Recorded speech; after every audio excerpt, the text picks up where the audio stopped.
Freedom brand is a component of many things. We have around 5,000 customers that choose the Freedom overall. The successful of our brand is good work of team. 2018 we have concentrated our activity on the next level. The attention that we have on the prints and embroidering that we do on our apparel, to be able to keep 100% production in Italy. This, I think, is a mix that creates the successful of the brand. My goal is never stop innovation.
Appassionati di motorsport, appassionati di sim racing, buongiorno, buon pomeriggio, anzi e benvenuti a Indianapolis. Ci troviamo nel famoso catino dell'Indiana per la terza gara della eSports Endurance Series, stessa stagione, scusate, che arriva al terzo appuntamento proprio in un circuito complicatissimo, molto difficile, forse un po' sottovalutato da molti appassionati, ma sicuramente molto tecnico dal punto di vista della guida. Io sono Matteo Pittaccio, in corso di questa telecronaca ci raggiungeranno anche gli altri commentatori, i telecronisti che forniranno il supporto in lingua inglese, quindi ufficialmente è arrivato il terzo weekend della stagione. Si sono già svolte le qualifiche, tra poco partirà la gara. Eccolo qui il calendario che la regia di Mariano Calò ci illustra e ci mostra. Siamo reduci da 2 appuntamenti nell'arco dei 2 mesi precedenti, campionato che è partito in Bahrain, poi ci siamo trasferiti a Imola nel circuito del Santerno. Oggi invece, come già detto, siamo in Indiana, a Indianapolis, sede, come sappiamo benissimo,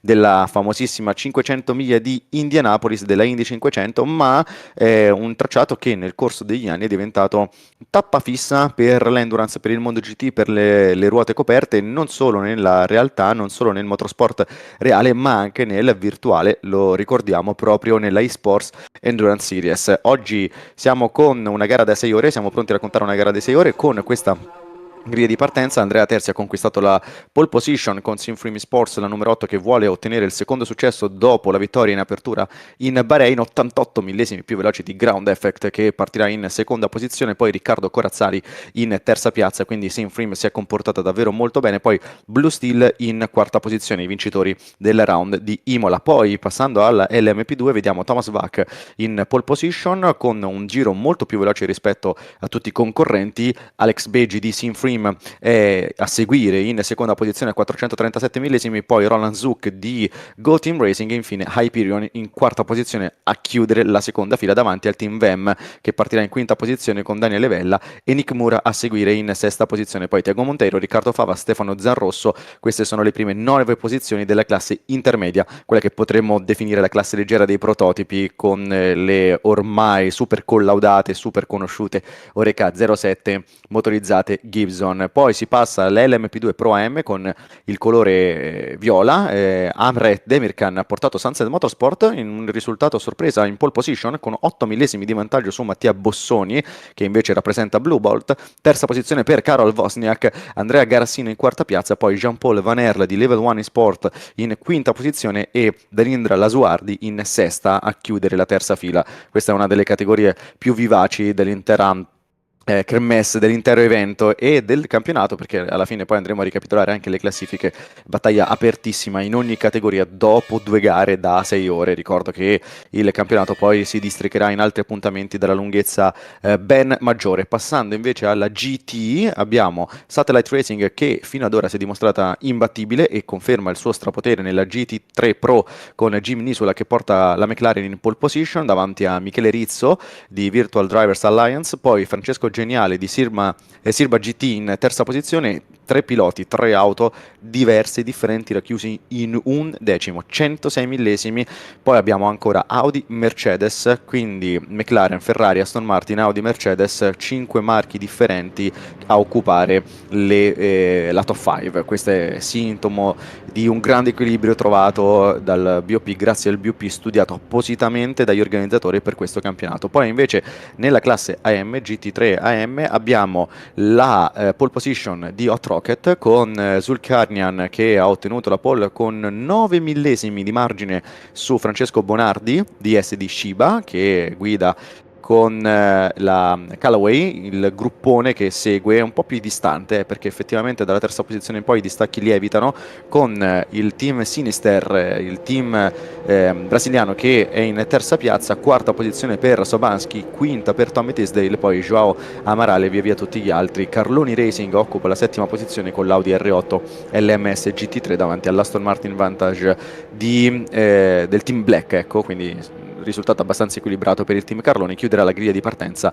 la McLaren di Flying Goat. Questa è la griglia della 6 ore di Indianapolis che ci appresteremo a commentare. Dovrebbe essere ormai pronto il gruppo a partire, lo vedo già in rettilineo, nel rettilineo della partenza. È un circuito storico, è un circuito che ha fatto la storia del motorsport. Il layout non è quello utilizzato dalla IndyCar né dalla NASCAR, è quello utilizzato ad esempio dall'Intercontinental GT Challenge, quello che appunto è stato utilizzato dal 2014 in poi, creato nel 2014 da 4 km e 2, composto da un totale di 15 curve. Le andremo a illustrare nel corso della diretta, nel corso della gara. Amici e amiche, buonasera, anzi buon pomeriggio e benvenuti alla diretta della 6 ore di Indianapolis. Vi invitiamo a utilizzare la chat su YouTube per interagire con noi in cabina di commento. Mi raggiungerà molto probabilmente anche lo stesso Mariano che si occupa della regia. Ricordo anche che ci sono tante penalità da scontare, le andremo a snocciolare nel corso della gara e della prima fase di gara, penalità che sono arrivate dopo gli incidenti, i reclami, i report della 6 ore di Imola. Per fare un esempio, Ground Effect deve scontare con la numero 63 ben 5 sanzioni. Intanto credo che tutti i piloti siano ormai pronti, siamo nella percorrenza delle ultime curve per andare sul traguardo. Eccola qui, questa è l'ultima curva che tra l'altro sfrutta anche un pizzico di banking. Eccolo qui, il poleman Andrea Terzi con Sinframe eSports, la sua Porsche 963. Qui invece ci spostiamo in LMP2, partenza come al solito, come da regolamento, separata. Ci sono ancora 30 punti a disposizione per la vittoria. Si passa sul traguardo e tra poco la direzione gara darà il via, darà la bandiera verde per l'inizio di questo terzo appuntamento di una stagione sicuramente molto molto ricca di eventi e fino a qui spettacolare, adrenalinica mi verrebbe da dire, con Sinframe che è il leader proprio del campionato, che potremmo definire mondiale considerando il livello, i piloti in pista, le squadre iscritte e il calendario. Con 52 punti, soli 4 punti di ritardo per Blue Steel che reduce fresca dalla vittoria proprio della serie di Imola, meno 5 invece per Black Hawk, quindi situazione davvero molto molto equilibrata. Ci sono 5 compagini, 5 team racchiusi in 18 punti, perché potremmo includere nella battaglia per la prima posizione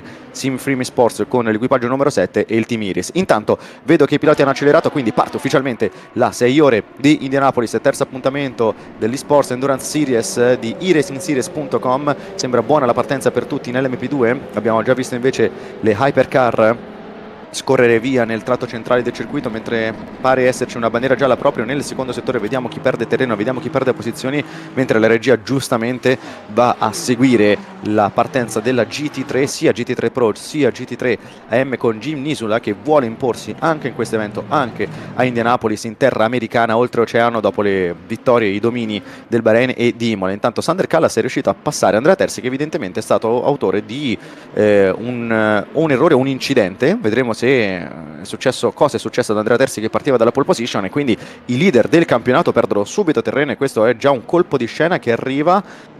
Vediamo in che punto la regia sta andando a cercare il momento. Probabilmente a gomme fredde nelle prime curve è successo qualcosa, e quindi ora i piloti Simfrim cercano di recuperare Andrea Terzi, che è appunto in nona posizione. Sander Callas chiude il giro davanti, e qua vediamo il replay. È andato lunghissimo in sottosterzo, pieno sottosterzo, la macchina non ha girato, e anche l'altra macchina di Simfrim si sono addirittura toccate. Incredibile.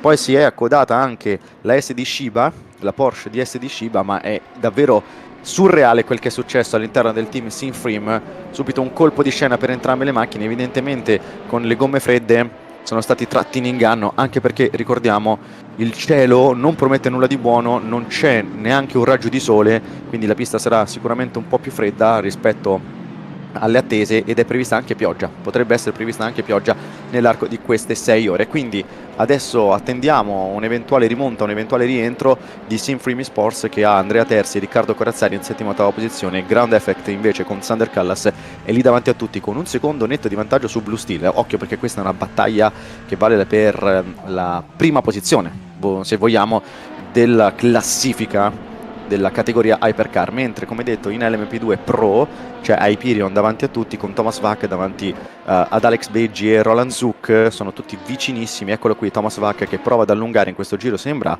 guadagnare qualcosa nei confronti di Alex Beggi, tant'è che riesce a portare il suo vantaggio a 1 secondo e 9, mentre Roland Zook è veramente tanto vicino a Beggi stesso, 386 millesimi. Jean-Paul Valerle inquadrato poco fa, ma noi siamo proprio con Zook che va all'attacco della seconda posizione di classe LMP2 Pro. Le scintille che fuoriescono dal fondo della Oreca numero 47 di Simfrim Sports, ora subito in scia verso la prima curva. Vediamo se tirerà la staccata. No, niente da fare, non riesce a passare Roland Zook, che quindi si deve accodare almeno in questo primo settore. Sembra quindi difendersi molto bene Alex Beggi, tuttavia Thomas Vac sta imprimendo un ritmo un pochino più competitivo. Non so se possono esserci delle differenze in termini di pneumatici. Nel monitor dei tempi Vac è indicato con gomme medie, mentre Beggi e Zook sono con le gomme hard. Non so se questa può essere un'indicazione. Nel frattempo sono già iniziati i doppiaggi per la classe Hypercar, con Mika Kimi che ha approfittato del traffico dovuto e nato con le GT3 per recuperare tutto il gap, quel secondo che Sander Callas aveva messo per distanziare il suo primo rivale.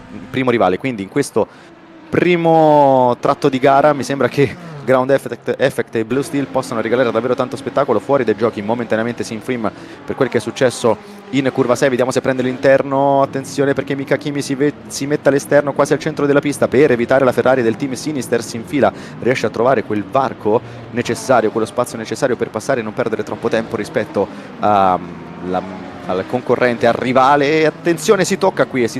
Questo è uno scenario che potremmo vedere più spesso, più volte nel corso di questa serie di Indianapolis, e credo che la Ferrari GT si sia girata addirittura Mika Kimi all'interno per non perdere terreno. E sì, dopo quel contatto ha lasciato 1 secondo a Sander Callas, però sembra subito riuscire a recuperare. Credo che la direzione gara avrà tanto lavoro da fare dopo questa corsa, e mi dispiace tantissimo per Mariano e per tutto il suo team, perché abbiamo già visto quanto sia complicato doppiare le macchine, doppiare soprattutto per differenze di velocità tra hypercar, quindi tra prototipi e GT, nella parte mista del circuito. È stata esposta la bandiera gialla. Intanto come detto Come dicevo, ci sono delle penalità da scontare in questa corsa, sono tantissime le penalità da scontare, tutti i piloti che rientreranno nel box nei primi giri dovranno appunto andare a smarcare queste penalità perché sono più, che sono state combinate nel corso della 6 ore di Imola, ed ecco che infatti Blue Steel si ferma ai box in seconda posizione. La numero 1 doveva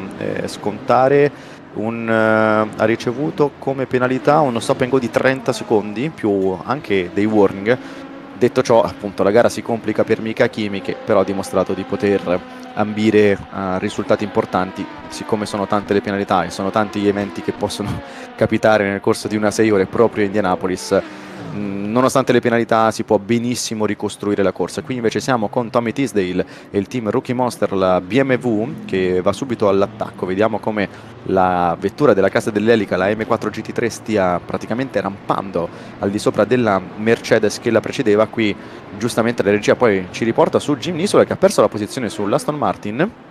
Attenzione, perché questo è già un altro colpo di scena, un altro sovvertimento, mi verrebbe da dire, delle gerarchie nelle leadership delle varie categorie, con addirittura Francesco Geniale che si è portato quindi in prima posizione con l'Aston Martin Vantage AMR, la versione GT3 appunto della bellissima vettura della casa inglese, con il motore, lo ricordiamo, costruito in collaborazione, utilizzato in collaborazione con Mercedes. Attenzione all'esterno, passano le hypercar, compresa quella di Sinfrim, che aggira la traiettoria delle due GT3. Francesco Geniale si è portato avanti da capire come, con quale dinamica. Adesso quindi è Arms Sirba con la 41 che comanda davanti a Satellite Racing, e poi c'è subito dietro anche un altro italiano, Michele Rizzo, mentre che doppiaggio pericolosissimo, rischiosissimo per le hypercar, transitata anche sul traguardo SD Shiba, la 963 di SD Shiba, che in questo momento è guidata da Lorenzo De Sciutis. Segue proprio a 7 decimi Andrea Terzi, autore di quel doppiaggio molto molto rischioso. È una 6 ore, ma sembra da questi primi stint che l'impostazione sia quella di una gara sprint, ma d'altronde siamo reduci da una 6 ore di Imola che ha tenuto impegnati i piloti per tutti i giri disponibili, con incidenti, contatti, episodi che hanno portato i reclami a salire in numero di tanti report che hanno dato del lavoro da fare, ecco, la direzione gara. Intanto Jean-Paul Valer all'attacco della seconda posizione sembra riuscirci, ma attenzione alla risposta, perché c'è subito un confronto ruota contro ruota, fiancata contro fiancata in classe LMP2, con Jean-Paul Valer che sale in seconda posizione. Bella manovra nel passare quindi da Nindra Lasuardi, sembra già staccarla con un vantaggio nell'intertempo di 3 decimi. Qui vediamo il replay, staccata all'interno, molto decisa, molto precisa, mi verrebbe da dire, con però attenzione la risposta di Lasuardi. Tuttavia non è andata in porto questa controbattuta, e allora cambiano le posizioni, mentre in testa in LMP2 Pro rimane Sunset Motorsport con la 84. In LMP2 Pro sembra dominare, sembra allungare Thomas Vac di Hyperion. Intanto attenzione Riccardo Corazzari che è in lotta, che duello, che spettacolo tra Riccardo Corazzari e Alexei Kuzak per la seconda posizione assoluta, mentre scappa via Sander Callas in testa alla corsa con Ground Effect. Qui vediamo il replay con Corazzari che adesso è sceso in quarta posizione. Team Iris, passato anche il Team Iris, Stanislas Payaud proprio davanti a Riccardo Corazzari, quindi Sander Callas di Ground Effect, Black Hawk Racing con Alexei Kuzak e Stanislas Payaud sono in prima, seconda e terza posizione. Corazzari che è appena sceso in quarta, quindi mi devo correggere, non era Kuzak ma era Payaud ad aver passato Riccardo Corazzari, e Sinfrim ora si ritrova in quarta e quinta posizione con Corazzari stesso e Andrea Terzi. Sembra spingere molto sul posteriore dell'Aston Martin Satellite Racing. Vediamo come la 720S stia praticamente seguendo le traiettorie nel tentativo di inventarsi qualcosa per passare l'Aston Martin di Geniale. Sembra tuttavia non riuscirci. Gara spettacolare fino a questo momento. Guardate invece, parlando della pista, come questo settore vada a snocciolare le curve destra-sinistra in maniera molto ritmica, una sorta di danza difficilissima. È una pista che, come detto, molti da fuori, molti appassionati sottovalutano, però tutti i piloti ogni volta confermano quanto sia complicata, perché è tutta questione di ritmo, non ci sono delle vere e proprie staccate, se non questa qui di curva 12 e la curva 1, per il resto è un tracciato molto molto fluido nel layout, nel disegno e soprattutto quindi nell'approccio alla guida. Vediamo come Jimmy Nisola vada a prendere la scia in uscita, nonostante qualche doppiaggio lo abbia allontanato da Francesco Geniale, che prende un po' di respiro in quest'ultimo passaggio. 1.34.8 per, anzi scusate, 1.35.2 per Francesco Geniale contro il 35.4 di Nisola. Michele Rizzo stampa un 35.8, sì, Rizzo con Vidi ha perso mezzo secondo da Nisola, però rimane comunque alla portata del podio. Occhio a Mercedes con la 66 attualmente in lotta. Stiamo parlando della battaglia ancora una volta per la prima e per la seconda posizione, mentre prima abbiamo visto proprio la Mercedes che stava battagliando di MR Motorsport guidata da Pino Galota con la numero 88 di Hot Rocket di Sharik Zulkarnain. Ma la battaglia è incalzante, spettacolare tra McLaren e Aston Martin a Indianapolis.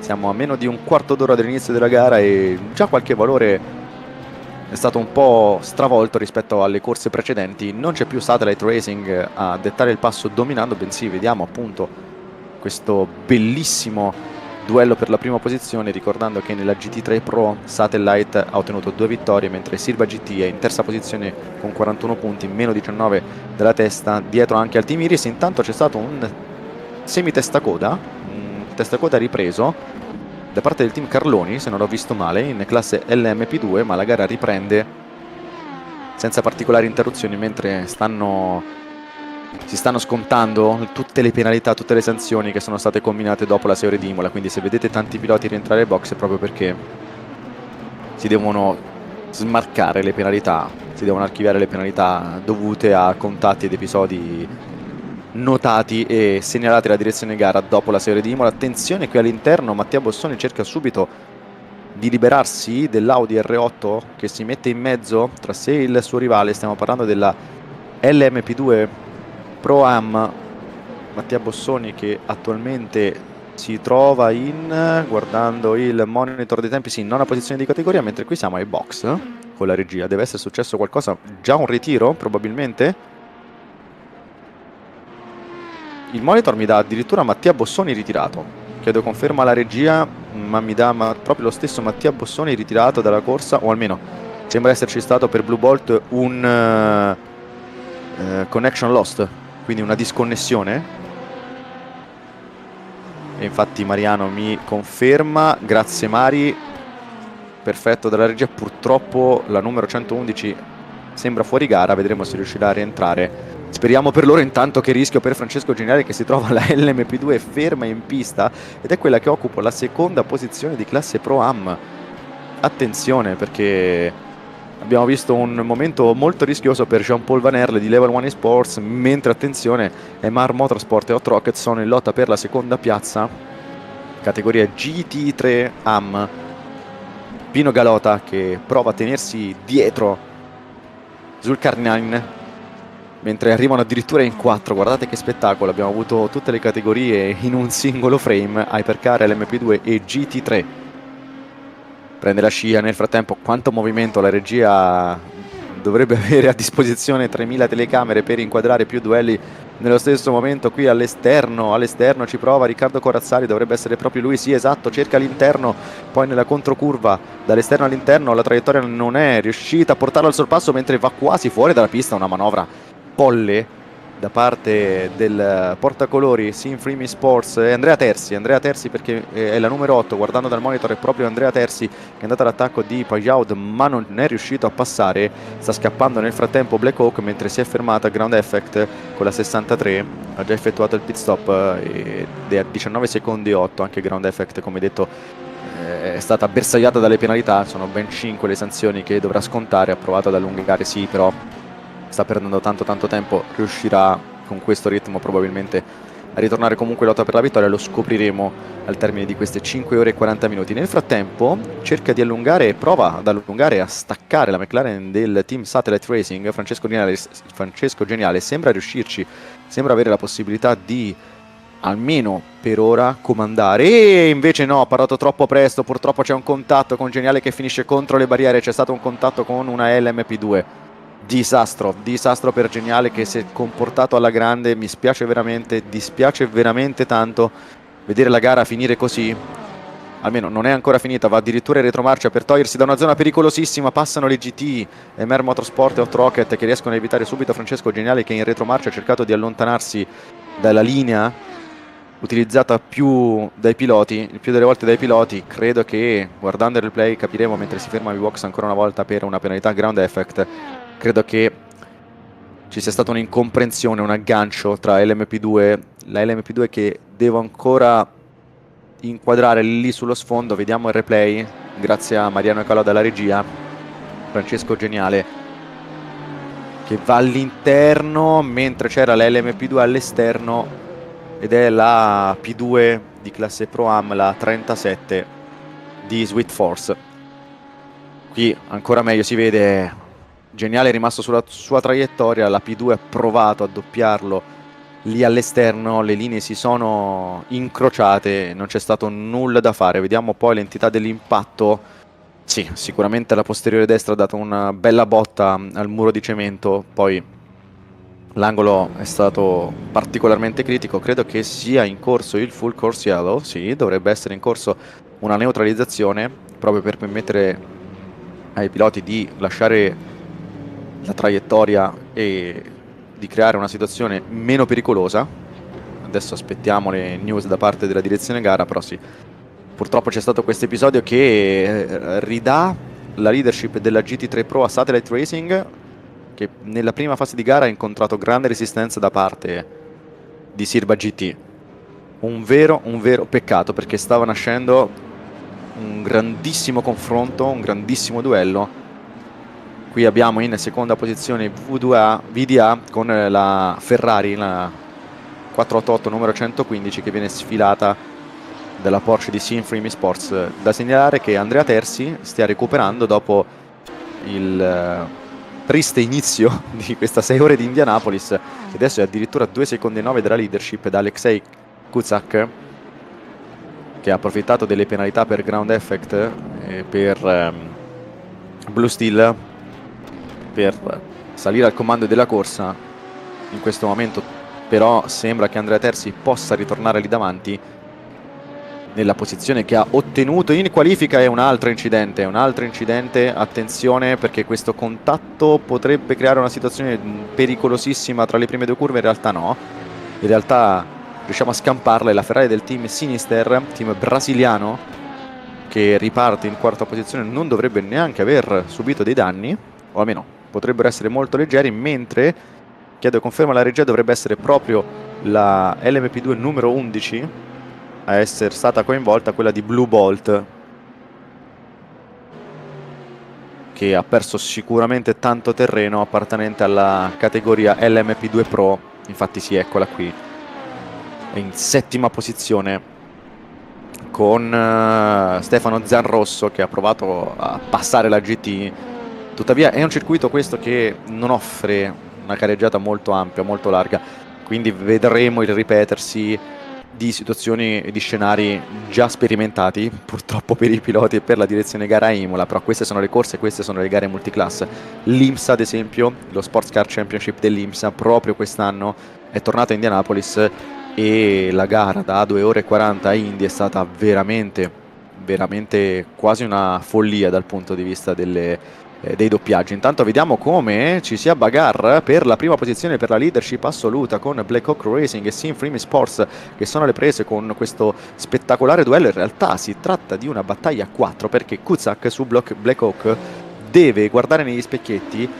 Alle sue spalle ci sono Andrea Terzi, Payaud e Lorenzo De Sciutis, 4 team diversi in lotta per la vittoria. Cerca l'interno Andrea Terzi, ma non ce la fa. Tra l'altro qua davanti c'è la Mercedes che rallenta, e questo sicuramente creerà un po' di selezione all'interno. Terzi, bravo, bravissimo anche Kuzak lì davanti, mentre Payaud e Lorenzo De Sciutis affrontano il doppiaggio con pacatezza e tranquillità. Ce la fanno questo poker di Porsche, che in questo momento sta ravvivando una gara di per sé molto molto movimentata e dinamica in questa prima mezz'ora. Vediamo se prendendo la scia la Porsche di Sinfrim riesce a prevalere. Molto curioso capire anche come a livello di assetti le squadre gestiscono un appuntamento del genere. All'interno Andrea Terzi si fa vedere, ma non c'è margine per tirare la staccata. Saltano tutti e due sul cordolo, soprattutto Terzi che sfrutta bene il cordolo pronunciatissimo all'interno. È uno dei cordoli più alti del circuito. Adesso si entra nella parte mista, un primo settore che ricorda come layout, anzi è quasi del tutto identico al layout utilizzato dalla Formula 1 tra il 2000 e il 2007, se non per la prima variante, perché la chicane iniziale è stata anticipata rispetto a quella che in Formula 1 veniva percorsa. Poi per il resto fino all'ingresso di questo settore il circuito è prettamente identico. Qui una volta, fino appunto al 2007, c'erano due tornanti molto stretti, molto pronunciati, ecco, e angolati, che immettevano nella sopraelevata che, lo ricordiamo, tra il 2004 e il 2005 creò molti problemi, incidenti in particolar modo per Ralf Schumacher, tra cui il pesantissimo del 2004. È un tracciato che poi è stato utilizzato anche dalla MotoGP fino al 2015. Intanto prosegue questa bellissima battaglia, questo bellissimo scontro con Sinfrim che è passato Sinfrim. Andrea Terzi è riuscito a scavalcare Alexei Kuzak proprio nel tratto guidato, approfittando del doppiaggio, e sembra subito allungare. Intanto si infila anche Lorenzo De Sciutis che perde il posteriore e deve addirittura rallentare per dare alla larga dalla Oreca di Level 1 eSports. Vediamo se riesce a completare il doppiaggio. Abbiamo due italiani davanti a tutti, con Sinfrim eSports e SD Shiba che dettano il passo, in particolar modo Andrea Terzi che cerca di allungare sulla Porsche 963 LMDH numero 8. Eccolo qui Lorenzo De Sciutis, poi Alexei Kuzak che ha perso due posizioni nell'arco di poco più di un giro, che staccata che ha tirato De Sciutis in curva 1, evitando anche l'incidente e l'impatto con la Oreca di classe LMP2. Poi Pajaud che ha 1 secondo e 4 e sta perdendo un po' di terreno. Ecco, forse Terzi è il pilota che può spingere di più per allungare, per fare selezione, per dividere questo gruppo che ci ha fatto divertire tantissimo nella prima fase della corsa. Io andrei a salutare il regista, colui che ci accompagna e ha sempre accompagnato, una colonna portante mi verrebbe da dire, di iresinseries.com. non so se mi può sentire, se è già in cabina di commento, credo proprio di sì. Mariano Calò, ciao Mariano. Ciao Matteo, assolutamente ti sento forte e chiaro, come al solito ero semplicemente rapito da quello che stava accadendo in questi primi minuti di gara. Buon pomeriggio ovviamente a tutti i nostri telespettatori che sono già tantissimi per questa 6 ore di Indianapolis, Matteo. Sì, sono veramente veramente tanti gli spettatori, sto vedendo, e credo anche i piloti in pista, perché per un circuito del genere avere così tante macchine in pista crea quell'effetto, quella ricetta Imola che ci ha tenuto incollati allo schermo fino alla fine della gara, a te e alla direzione gara anche per le ore e i giorni successivi, immagino, considerando poi la lunghezza del report. Vedo anche Luca Martino che acclama la tua presenza in telecronaca. Devo dire quindi numero di iscritti che va a confermare il grande progetto, no, della Season 6, della sesta stagione, Mariano, della eSports Endurance Series. Ho visto addirittura nei giorni precedenti un messaggio, no, nel limitare le iscrizioni perché lo spazio in pista è quello. È finito. Si andrebbe troppo in là, ecco, se no non ci sarebbe neanche spazio per le macchine, non ci sarebbero neanche i box probabilmente. È interessante, Matteo, una considerazione di questo tipo, perché ti va a limitare anche nella scelta di quelle che sono poi le piste effettivamente percorribili, perché ad esempio, considerazione abbastanza normale in un campionato di endurance di questo tipo, ci si chiede sempre quando avverrà il ritorno o perlomeno l'esordio su un circuito come Road Atlanta, ma in queste condizioni credo che sia assolutamente impraticabile scendere su un tracciato di quel tipo. Abbiamo anche qualche defezione quest'oggi, qualche macchina che non è presente in griglia, purtroppo l'unica Ferrari 499P del team Rookie Monster di classe Hypercar che non è presente in pista, ma non lo era già a Imola. Abbiamo anche un paio di P2 che sono che non sono scese in pista quest'oggi, quindi abbiamo anche un numero limitato, e questo in ogni caso sta comunque denotando quanto sia difficile avere tutte queste macchine in pista contemporaneamente. Poi Matteo lo sai meglio di me, è una situazione che si rende ancora più dura nelle primissime fasi di gara, laddove i gruppi sono tutti vicini gli uni agli altri. In questo momento, dove si è già iniziato a fare un po' più di differenza, diventa un po' più gestibile come situazione. Così come Matteo, ho visto che circuito molto breve, circuito molto veloce, circuito molto sinuoso, che poi rende sostanzialmente complicato andare a doppiare proprio in termini di spazio in pista, perché abbiamo solamente i rettilinei e quell'abbozzo della parabolica come punto di doppiaggio safe sostanzialmente. Ma infatti abbiamo notato sin da subito quanto i piloti abbiano faticato, no? A trovare lo spazio, a trovare quella porta che possa permettere un doppiaggio tranquillo. Mi spiace tantissimo, come già detto, per Geniale, perché sembrava appunto mettere un po' i bastoni fra le ruote a Satellite Racing. Tuttavia sto notando che Michele Rizzo di VDA, Virtual Drivers Alliance, stia davvero performando alla grande. Nelle gare scorse McLaren con Satellite Racing è stata decisamente irraggiungibile, decisamente imbattibile come passo. Questa volta mi sembra che appunto addirittura Michele Rizzo possa, con la sua Ferrari 488 GT3, poter mettere le sue ruote, o comunque almeno pensare di mettere le sue ruote davanti alla 720S. Vedremo se nel corso della gara le cose, la storia seguirà un po' l'andamento dei due round precedenti, Bahrain e Imola, o se invece si concretizzerà, mi verrebbe da dire, un sovvertimento negli equilibri, ecco, un cambio di valori in campo. Vediamo, attenzione, come appunto Michele Rizzo sembra addirittura più pulito nel gestire le traiettorie, un po' più in ordine la sua Ferrari, contro invece un'isola che scoda tanto sulla sua McLaren 720S GT3, McLaren che sarà presente poi anche il prossimo anno nel FIA WEC, quindi questo è proprio un antipasto di quel che vedremo nella stagione 2024 del mondiale endurance reale, sebbene poi ad esempio Ferrari non correrà con la 488 bensì con la nuova 296. Però ecco, credo che questo possa essere davvero definito un antipasto, un'anteprima del prossimo mondiale endurance. Attenzione, perché Michele Rizzo prende addirittura la scia, è uscito come una fionda dall'ultima curva, sfruttando anche quel pizzico di banking della sopraelevata, però tuttavia purtroppo per lui sembrano arrivare tante LMP2, tanti prototipi che mettono un po' di disordine in questa azione.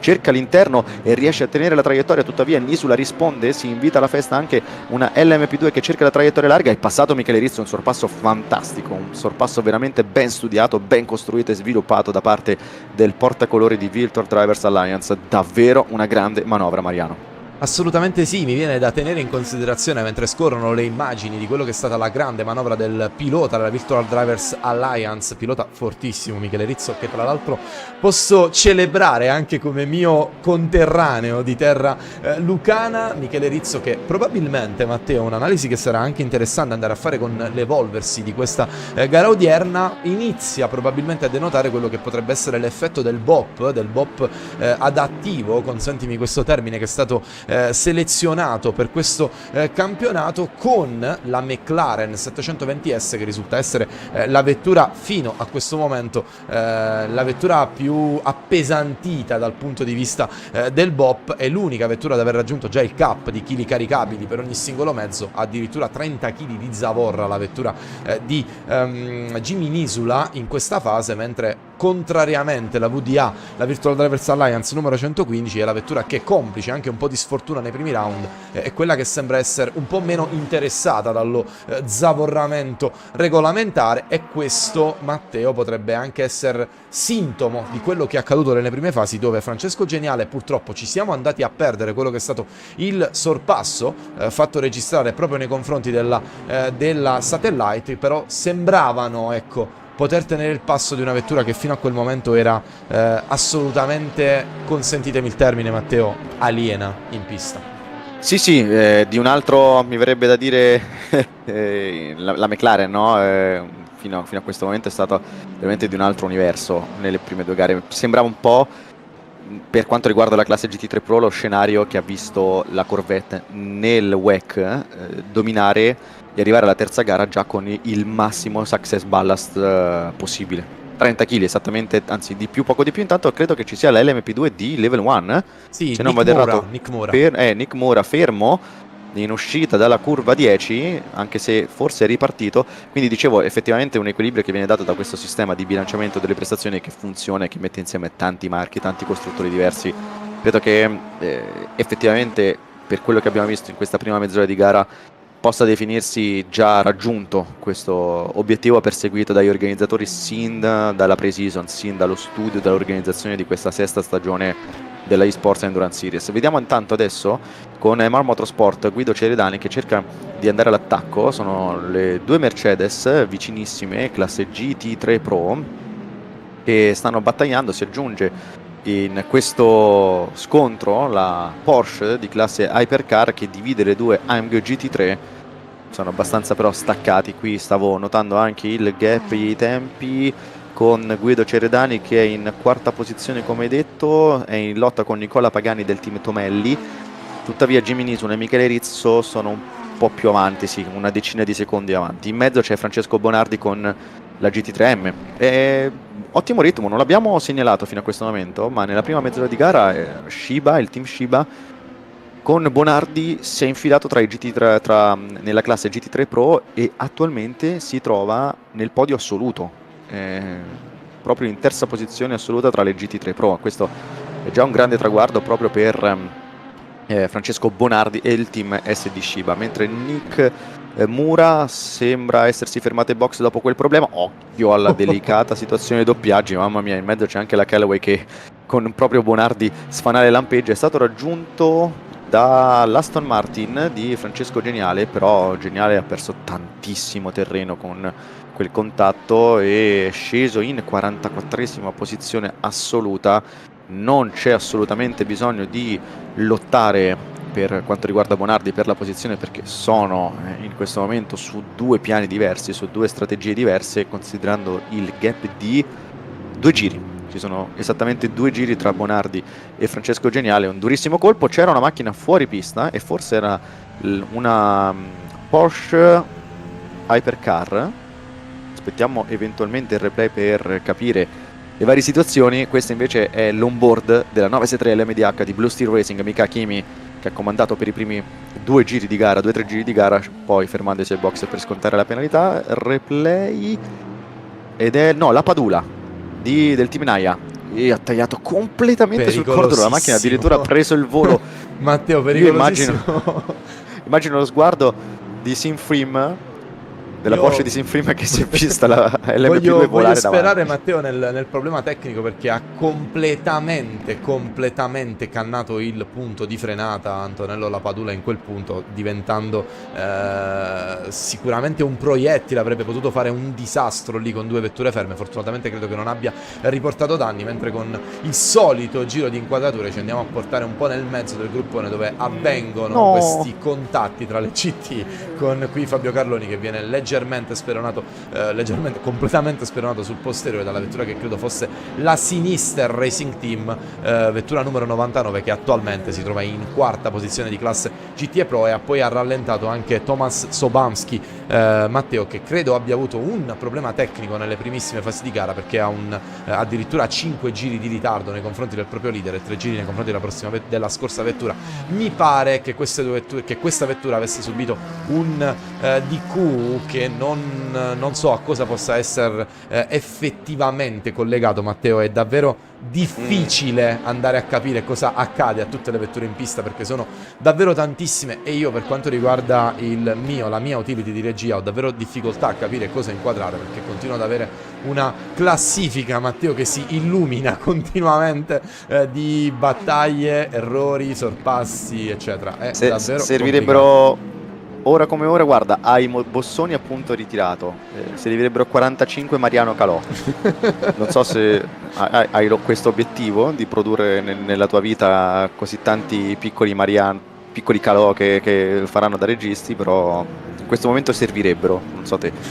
Siamo con proprio la Ferrari del team Sinister, la squadra brasiliana, con Araujo che attualmente deve stare attento insieme al suo avversario, perché c'è una vettura che finisce fuori pista ed è quella di Black Hawk, esattamente quella di Black Hawk, mi sembra di capire, la Porsche di categoria Hypercar, che è finita fuori dal tracciato e addirittura è stato raggiunto quasi raggiunto dal suo avversario. Attenzione perché esatto, è proprio la Black Hawk, una delle auto più belle in griglia dal punto di vista della livrea, e subito dietro c'è il team Iris con Stanislas Pajaud che si è accodato, ne ha approfittato, ecco, ha approfittato di questo tempo perso da Kuzak per ritornargli sotto. Intanto, come dicevo, Arauco con la Ferrari del team Sinister va all'attacco della posizione, sembra riuscire a guadagnarla, chiude decisamente sul cordolo il suo avversario e prende il terzo posto della classe GT3M con molta decisione, tenacia e cattiveria.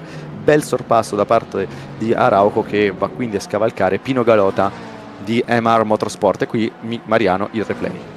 Forse anche un po' troppo deciso e rabbioso in quell'attacco, con credo la vettura di Pino Galota, che sia stata anche addirittura costretta un po' oltre il tracciato. Già protagonista di un paio di occasioni da moviola, consentimi il termine, il nostro Mikel Araujo del Sinister Racing Team, mentre c'è Guido Ceredani che sembra essersi ormai incollato a Nicola Pagani. Entrambi sono a 17 secondi da Michele Rizzo. Matteo, che nel frattempo si è preso 5 secondi di vantaggio sulla McLaren di Jimmy Nisola. A questo punto credo che come dire, l'appesantimento che c'è sulla McLaren si inizia a far sentire in maniera molto importante, specie a confronto con le vetture un po' più avvantaggiate dal BOP in questo momento, Matteo, che quindi vanno come dire, ad approfittare del peso a favore, che poi può avere una componente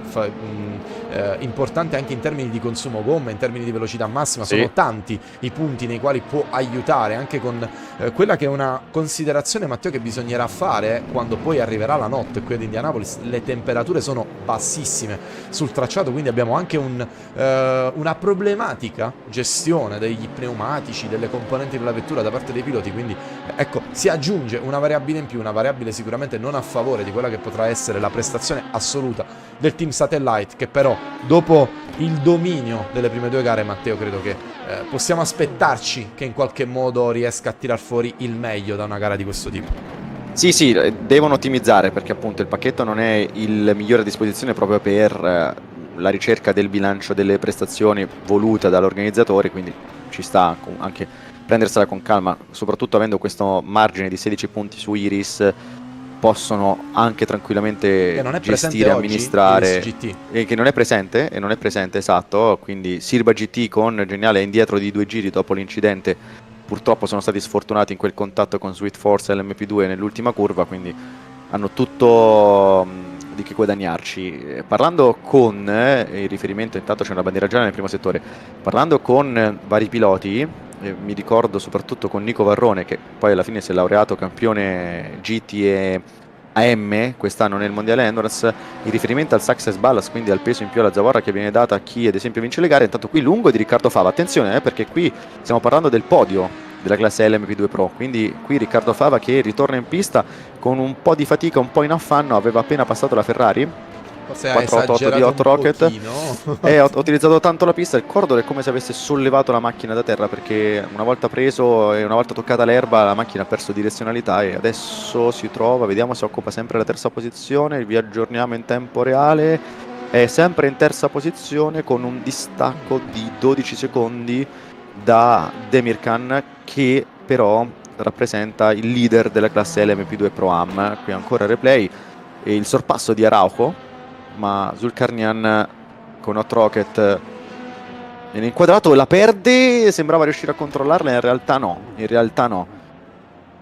E per fortuna in questo punto, in questa zona, le vie di fuga sono molto ampie. Dicevo, in riferimento a Nico Varrone e al success ballast, mi ha raccontato quest'anno a Monza, in occasione della 6 ore, che oltre alla gestione gomme, la prestazione sì, ne risente non tantissimo, però il punto debole vero e proprio di quando si corre con 30-35 kg di zavorra lo si percepisce soprattutto in termini di frenata, nel rallentare la macchina. Sono macchine che sono tra i 1200 e i 1300, no?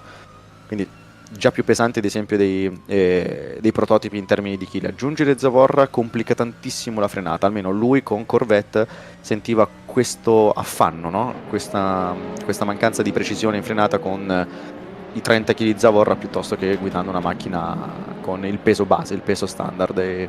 questa è secondo me una tematica importantissima, perché ci sono due frenate in Indianapolis che fanno la differenza. Sono le due frenate in cui puoi sorpassare e puoi difenderti, curva 1 e la curva 10 che abbiamo visto prima, tagliata completamente dalla LMP2 di Naha. E detto ciò, credo che possa essere questo un riferimento molto molto utile. Vedremo se anche oggi si confermerà, se anche nel virtuale seguirà questa tendenza. Dabrowski in seconda posizione con Hyperion, in questo momento ha un buon passo perché gira con Sono un ritardo di prima e seconda. Esatto, esattamente, 4 decimi più veloci di Thomas Vack, gli ha recuperato 4 decimi, sono in prima e seconda posizione con un distacco di solamente 1 secondo e 7, quindi si sono messi nella miglior condizione possibile. E Hyperion, lo ricordiamo, in LMP2 Pro è in seconda posizione con la 44, è arrivata a pari punti con GoTeam, Racing alla vigilia della 6 ore di Indianapolis. Quindi attenzione, perché potrebbe anche qui arrivare un cambio di leadership dopo questa gara dal sapore americano. GoTeam è in quarta posizione di classe LMP2 Pro. Intanto, Matteo, continuiamo a vedere un po' di problemi che si vanno a moltiplicare in pista. Qui Arco Hollestel, che probabilmente ha frenato un po' troppo, ha bloccato il posteriore.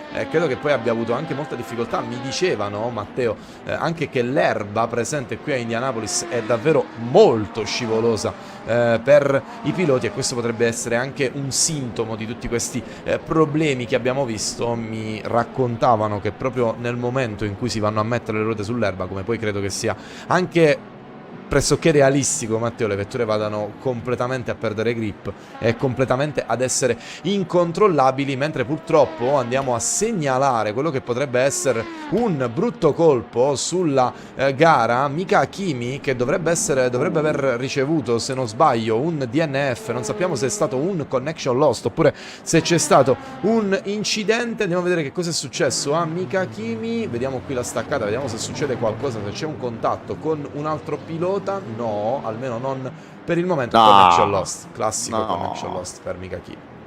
Ed era alle spalle di Andrea Terzi, che è stato sorpassato da De Sciutis. Sì, De Sciutis ha preso la prima posizione È qualche diventato minuto fa. leader. Sì. È diventato del leader De Sciutis, quindi SD Shiba di prestazione, ora come ora è il leader. Credo che fosse anche l'unica hypercar a non avere penalità a questo punto. E poi credo che sì, forse sì, è vero. E anche quell'incidente che hanno avuto le hypercar Sinfrim nei primi minuti di gara abbiano aiutato da questo punto di vista la SD Shiba, che però, Matteo, con Lorenzo De Giudis si sta gestendo davvero molto molto bene lì in prima posizione, sta tenendo un gran passo, e che almeno in questo momento credo che i piloti dell'SD Shiba vogliano andare a congelare un po' la situazione, andare a congelare un po' la classifica, perché adesso avrebbero sostanzialmente due vetture nelle prime, avrebbero le due vetture entrambe nella prima posizione della rispettiva categoria, e credo che questo sia un momento abbastanza da incorniciare, Matteo. Altra considerazione: c'è stata la promozione nel passaggio tra gara 2 a gara 3 di due vetture, dalla GT3 AM alla GT3 Pro. In questo caso sono le vetture della Dodge Blue Steel Racing numero 401, che sta battagliando in questo momento con la Le Casque Sim Racing di Paul Bryan, e poi la MR Motorsport di Guido Ceredani, vettura numero 71, che è in quarta posizione. Vetture che quindi sono passate dagli AM ai Pro, stavano dimostrando di essere un po' troppo veloci per la categoria AM, e quindi è avvenuta la promozione per la classe Pro. Ricordiamo che tutte queste categorie vengono definite in base a un sistema di prestazioni, risultati e quant'altro, che creerà poi un vero e proprio ranking, no, Mariano, alla fine di questa stagione, a regime al termine della stagione, verissimo. Sì, del capolinea, potremmo utilizzare questo come secondo me ci stava, comunque l'hai lanciata bene. Per quanto riguarda invece SD Shiba, mi viene molto subito in mente il meme Stop the Count, considerando che hanno De Sciutis in testa con mezzo secondo di vantaggio su Terzi, che è ritornato sotto, Da capire come è riuscito a passare Lorenzo De Sciutis su un Terzi che si era riappropriato della leadership qualche minuto fa. Sembra nascere un bello scontro, vedremo dove porterà, con Terzi che sembra un po' più vicino al cordolo, riesce a raggiungere il punto di corda, mi sembra di capire dalla telecamera esterna, con più facilità rispetto a un De Sciutis che invece adesso è un po' in affanno. 1.23 contro il 19.5, gli ha preso 8 decimi Andrea Terzi, che sceglie l'interno in curva 1 per guadagnare la prima posizione. Non molla De Sciutis, però abbiamo visto come proprio nel cambio di direzione la Porsche del team Sinfream sia stata molto più agile e Andrea Terzi abbia cucito questo sorpasso proprio ad opera d'arte, precisissimo, chirurgico nel tirare la staccata, nel lasciar scorrere la sua macchina all'interno di curva 1 e poi nel rispedire al mittente ogni singolo accenno di risposta da parte di De Sciutis, che tuttavia è consapevole di quanto questa gara sia lunga, quindi è anche giusto mettersi lì in attesa e sperare in qualche colpo a favore da sfoderare, da sfoggiare nel corso di questa 6 ore di Indianapolis. Siamo quasi alla fine della prima ora, una prima ora che ci ha già offerto tanti colpi di scena e tanti cambi, mi verrebbe da dire provvisori, in classifica. Purtroppo sembra che la gara di Hot Rocket in GT3M sia davvero un incubo, perché Zulkarnian, dopo un inizio tutto sommato solido, ha commesso una serie di sbavature, 2-3 sbavature consecutive, che anche in questo punto gli hanno fatto perdere davvero tanti secondi. Quindi Hot Rocket, con questo testacoda alla penultima curva, ha innanzitutto messo a rischio la salute di 4 LMP2 dietro e poi ha perso tanto terreno. Nel frattempo sembra già arrivare la notte. Non so che ore sono nel gioco, ore in game. Sono le 16:50 in game. Ok, 16:50, quindi tramonto previsto per? Credo in un'oretta avremo già notte Ok. piena. Questa è la gara con più notte, al netto ovviamente di Le Mans, per ovvissimi e chiari motivi. Interessante notare, cosa che non tutti avranno notato, che il circuito viene, come dire, adattato da me medesimo, Matteo, per avere la corsa che si svolge nel medesimo giorno in cui avviene. Diciamo, qui nella realtà loro stanno effettivamente correndo il 16 dicembre 2023, pertanto uno degli aspetti più belli, Matteo, di rFactor 2 è la simulazione del movimento del Sole e della Luna all'interno dell'arco celeste del simulatore. Avviene proprio come avverrebbe nella realtà, con la notte che, appunto, visto anche il periodo invernale, arriva molto presto. È una cosa che ho sempre apprezzato tantissimo di rFactor 2 e che non interesserà tantissimo ai più, però è curioso io ti dico, da andare a sottolineare.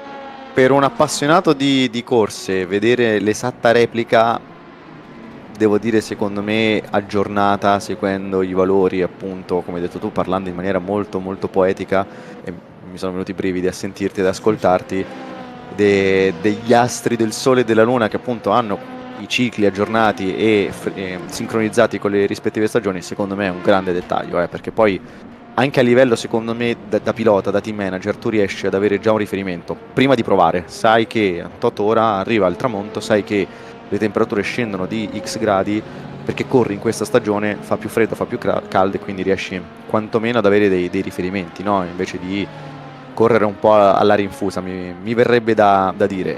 Sono aspetti, secondo me, da evidenziare nell'organizzazione, nel promuovere appunto tutti gli sforzi fatti dall'organizzazione. Intanto qui Tommy Teasdale è stato impegnato in una serie di sorpassi, ha dovuto addirittura inchiodare per evitare di toccare la Mercedes di EMR Motorsport, sì, il team EMR Motorsport.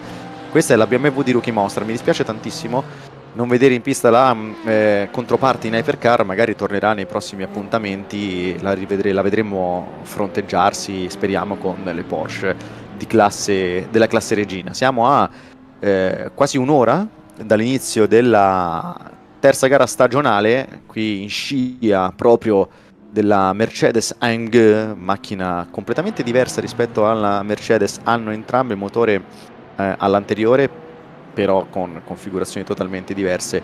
Sono motori con caratteristiche differenti. La Mercedes ha il 6002 aspirato contro il 8 cilindri a V ovviamente Mercedes, mentre 6 cilindri in linea per la M4 GT3 con la spinta del turbo che serve ad aiutare questa bellissima aggressiva e direi grandissima macchina, perché nelle misure anche come interasse è proprio la più grande di tutto il parco auto in pista nella eSports Endurance Series. Guardate anche come comportamento, come siano totalmente differenti. Mercedes che anche con la guida riesce a essere più attaccata al cordolo e a tagliare di più sul cordolo, e stiamo parlando di Pino Galota che in questo momento occupa la terza posizione di categoria, Tommy Teasdale invece subito dietro. C'è grande gap invece per ritrovare Hot Rocket, che l'abbiamo vista annaspare tra 2 o 3 escursioni, quindi per il terzo posto è una battaglia solamente tra loro due, mentre passa il prototipo di classe LMP2, manovra abbastanza pericolosa, ma ci dovremmo fare l'abitudine, no Mariano? Nell'attacco, nella fusione tra la pista interna e l'ovale, nell'ultimo curvone, credo che gli attacchi cardiaci per noi e soprattutto per i piloti e i team manager siano tanti e siano molteplici. E saranno all'ordine del giorno con appunto i prototipi, specialmente Matteo, che tendono lì a portarsi all'esterno, leggermente verso l'esterno, con l'incidente che poi ha visto coinvolto il povero Francesco Geniale, che lì avrebbe potuto fare davvero molto poco, incomprensioni che saranno purtroppo all'ordine del giorno quest'oggi. È anche vero che i punti di doppiaggio, come dicevamo Matteo, sono davvero molto pochi, sono davvero pochissimi, quindi non è facile neanche per i prototipi. Vedremo come si evolverà la situazione, considerando anche che le vetture stanno andandosi un po' a sgranare. Questo potrebbe aiutare un pochettino nelle manovre. Le prime fasi sono state davvero da rissa di bar, Matteo, consentimi questo termine. Abbiamo avuto un momento in cui le prime quattro hypercar che erano in battaglia tra di loro erano tutte una vicina all'altra. Questo era particolarmente rischioso quando poi si sono avvicinate al gruppone di altre vetture. La Porsche più bella, volevo farti notare un elemento, quella che io ho eletto come Porsche più bella presente in griglia, la Porsche 963 dei Black Hawk, mi sembrava, visto che nelle prime fasi di gara tu stavi parlando appunto dei setup delle vetture, non lo fa esattamente in questo momento. È una vettura molto molto molto bassa, vedete come per tutta la durata praticamente del rettilineo, non appena raggiunge le velocità forse un po' più elevate, la vettura viene schiacciata ancora di più al suolo, va a sollevare le scintille che anche in questo caso, Matteo, sono uno degli elementi più dinamici ed interessanti di rFactor 2, perché anche quelle non vengono generate in base ad uno script, ma in base all'effettivo contatto dell'elemento con l'asfalto. Ad esempio in altri round abbiamo visto come vetture che avessero la parte anteriore o posteriore danneggiata, oppure procedevano senza uno pneumatico, andavano a toccare solo con quella parte della scocca. Matteo, è una cosa davvero interessante. Fossero stati probabilmente in una gara reale, Matteo, non avrebbero finito con abbastanza fondo. No, ti stavo per chiedere, ma fate le verifiche al fondo dopo la gara? Purtroppo non è un valore controllabile, ecco. Quanto fondo rimane. Così finisce in 6 ore, penso che poi anche il lato B del pilota inizia a puzzare di bruciato, no? A un certo punto. Sì, è una cosa che ho notato anche io nel corso, soprattutto del Bahrain, perché Indianapolis è sostanzialmente una pista con un asfalto molto liscio, mentre in Bahrain, con quelle sconnessioni, saliscendi, si notava tantissimo la differenza di setup. Guardate qui, è come se Kuzak fosse in ritorno al futuro e superasse le 88 miglia orarie per andare in un'altra epoca, in un'altra dimensione spazio-temporale.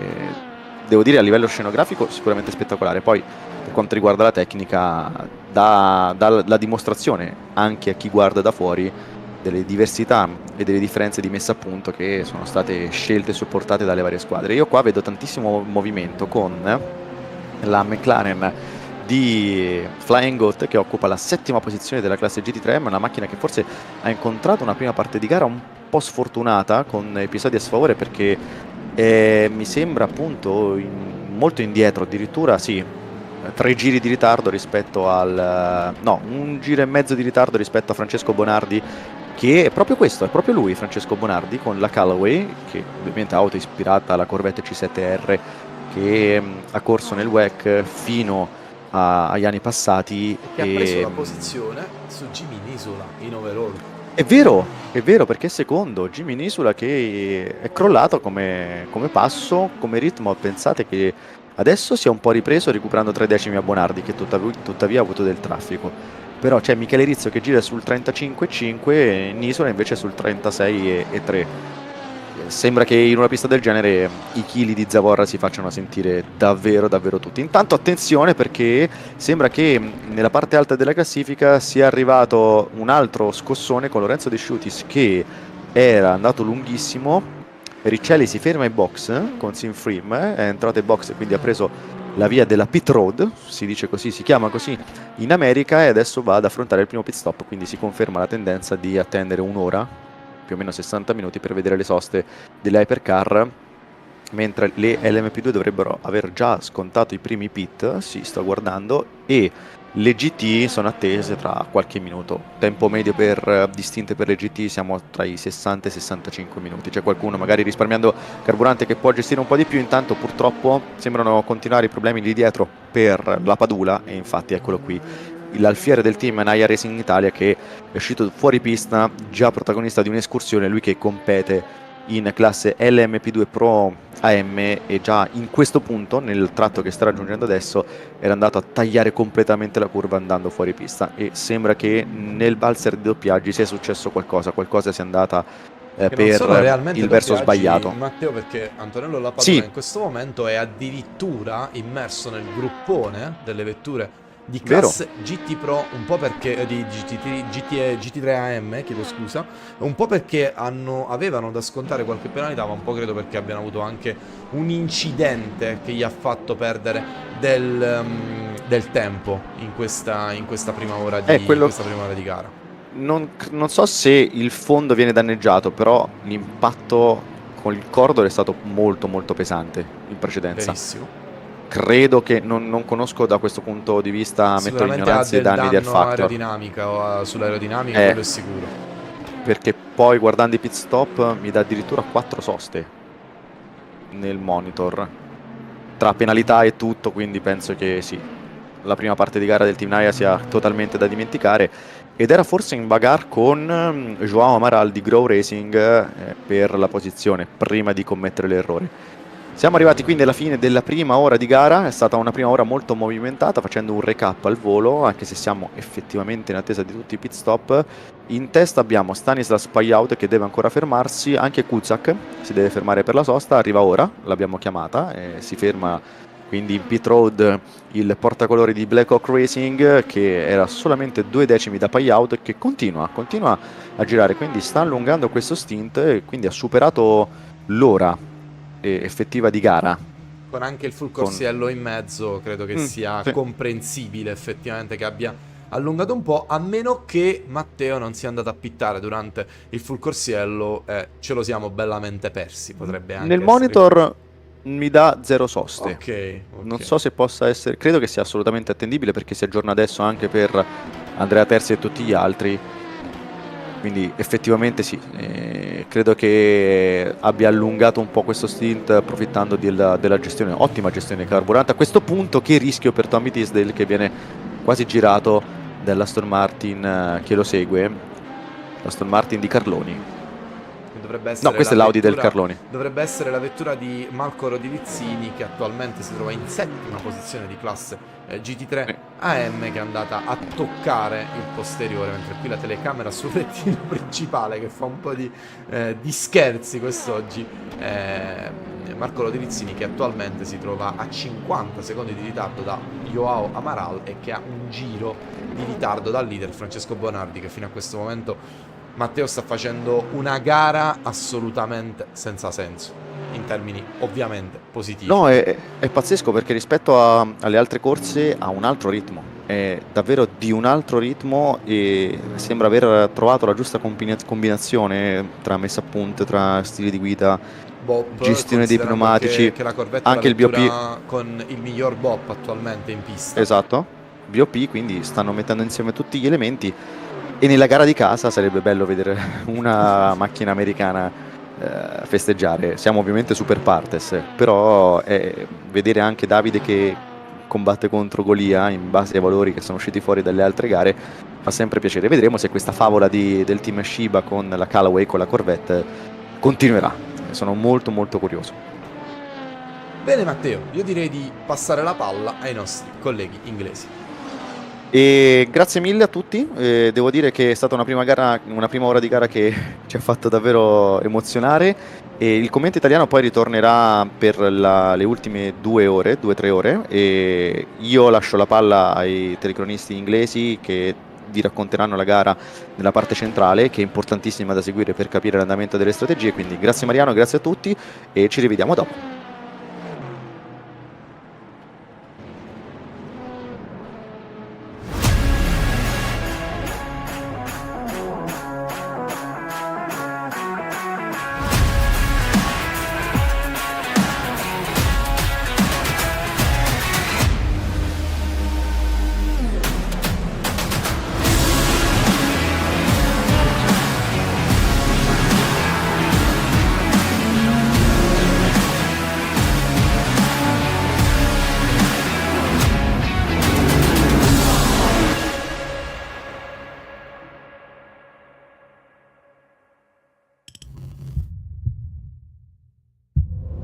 Korean brand is a component of many things. We have around 5,000 customers that choose the 3M overall. The successful of our brand is good work of team. 2018 we have concentrated our activity on the next level. The attention that we have on the prints and embroidering that we do on our apparel, to be able to keep 100% production in Italy. This, I think, is a mix that creates the successful of the brand. My goal is never stop innovation.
Hello and welcome back to Indianapolis Motor Speedway, the road course for the third round of Season 6 of the EES eSports Endurance Series on rFactor 2. My name is Edward Hunter, and alongside me is, of course, a hot rocket driver Amir Haziq. Amir, how you doing? As we are an hour into this 6-hour contest. And of course, we've got Simfreem Esports number 8 leading the pack in Hypercar, 8 seconds ahead of ST Sheeper 320, piloted currently by Lorenzo Di Cutis. Yeah, I'm doing great. Thanks for the intro, Ed, and I hope you're doing well as well. Yeah, it's been, not to say placid first hour, it's been really crazy all through the field, especially that start we saw just now in the replays of, shall we say, friendly fire that happens at the start between the Simfreem guys. I hope they'll have a good debrief after this. Yeah, it was certainly an exciting first lap, of course, with Simfreem number 8 getting on pole position, going off into the gravel and having that incident with the sister car, the number 7, before getting things back on track and now finding itself back in the lead. We're currently looking at Alexei Kutsak in 5th position for BlackRock Racing number 3, chasing down Stanislas Bajald for Iris Team 7, number 707. So Iris, I think, have just pit that car and emerged ahead then, so it's a great battle here. But here's the other battle, the battle for the lead, and it looks like De Coitis has massively caught up to Andrea Terzi. The gap now just 0.5 of a second, so I think Terzi has tripped up over the back markers now, and he's got the SD Shiba car all over him here as the dusk starts to settle over the skies here in Indiana. Yeah, and we did have a bit of a briefing just now during the pre-race driver briefing from the stewards that to be patient through the chicanes, especially through the slow sectors. And you can see here, they were biding their time, but no, that is the sort of thing you do not want. You do not want to have a half-hearted dive coming through the slow sections, and the shooters has actually taken that to heart and really tried to be patient, but at the expense of losing a bit of time. They're now 1.5 seconds behind the leader. So yeah, hypercars and slower cars going through the slow sections really just doesn't come off well. That car that held him up there was John Paul Van Eyl in the Level 1 Esports number 27, of course, second in the Pro-Am Class 2. Demirkan in the Sunset Motorsport number 84 machine, of course, that's been so competitive this season, that's currently got a pretty big lead, I think, of at least 20 seconds. Might be slightly below 20 seconds, actually, more like 17 or 18 over that Level 1 Esports number 27. But it's great to see Sunset, as the sun well and truly sets here, really setting the pace as we look at Zan Rosso in the HE Esports Blue Bolt Pro, who is just behind. Is he just behind? No, he is exactly 0.3 behind Jean-Paul Van Eyl. So they're battling for the 15th position overall in the race, but of course they are in different LMP2 classes. So really, they're only serving to hold each other up and hold up some of these hypercar runners. As we see, that looks like the number 7 Simfreem of Riccardo Cazzari just negotiating them. And he's also got the fastest lap of the race to his name, Cazzari, 1:19.342. So just slightly quicker than Terzi's best attempt in the first 49 laps of this encounter. Yeah, that was rapid from Corazari. For reference, the fastest time I've done is about 19.9. So how is he finding so much time in very dim conditions? Though that said, the track is at its fastest in terms of evolution, so it really does come into play. Plus, DEG is not as high as, say, Bahrain when we had higher temperatures, so the driver can really afford to push it a bit more here. Having said that, it's last lap 1:21.2 compared to Terzi in the lead 1:21.1, so slightly quicker there. And I think De Kuyt is set at 1:21.8, having been slightly held up by the traffic. But Cazzari has actually set a personal best sector 3 there that we've just seen, and he's actually done 3 pit stops compared to the 2 in front of him who've just done the 1. So it's not been an easy ride to that 3rd place for Cazzari as we go on board the Rookie Monsters car, the BMW piloted by Tommy Teasdale, the Englishman, just going up the inside of the Carloni racing car that is not being cooperative at all. That's Marco Lodi Rizzini, and in fact he completely holds off Tommy Teasdale there. Yeah, we can see a replay of how that happens from, again, in this case 2 corners away, final corner onto the banking, into the start-finish straight. It looks as though Teasdale had just a better run out of there, and the slipstream was quite powerful, incidentally, coming to turn 1, but he really came from a long way out, caught Rizzini a bit off guard, and luckily for Rizzini, the outside line actually came to his favor there because it became the inside and just held on to position only for the time being. Yeah, the other thing that helped him was the Hyperion LMP2 is going through the lap, the pair of them, And now we see more lapping attempts. You can always recognize the rookie monsters car that Teasdale's driving there because they have that asymmetrical black and white sort of checkered flag livery as well. As there's your car, the Hot Rocket, just negotiating the traffic here and trying to catch up back up to 5th place Kutsak, who's about 17 seconds up the road from him. Ooh. So Simon Speff doing a pretty solid job, it must be said, although a little bit tense into turn 12 there. In fact, being held up now by that's the green and black car. That's one of the LMP2s, isn't it? Yeah, I think there's a Naja car we saw just now. It was driven by Lapadula that went off big time when Hakimi was trying to come through the field as well. So it's in the wars here and there. But for Speff, I think he had light brown trousers moment, but luckily, other than that, the car's still fine. Yeah, absolutely. And luckily, loads of runoff there at turn 12 in which to extract himself as we ride on board with the Flying Goat of Anthony Maris. Because Flying Goat, one of the, I believe they're second actually in the, is it the GTM championship so far this season. So Flying Goat actually having a pretty good run of things. Yeah, here we go, GTM. They are 4 points behind Carloni Racing Black. And let's see where Carloni Racing is in the order at the moment. So obviously SD Sheba lead, GD3 Am, Hot Rocket 88, I think a second. Then we've got Grow Racing Team, MR Motorsports. There we go, Carloni 104, Marco Lodi Rizzini, we just saw failing with Teasdale. And Flying Goat, Anthony Maris is, I think, about 8th in class, chasing down Siwek in the Mouseketeers car, the WSL one. Yep, and the Musketeers car also happens to be, I think, the somewhat of an unofficial third Hyperion car because it is basically a junior team to that squad. But they've got a very similar livery now, don't they? to the bigger brother just team. Confuse us even more. Yes. We see some pit stops. Michele Rizzo for Virtual Drivers Alliance pits from the lead in GD3 Pro. As does Nicola Pagani in the Timelli ERT number 69.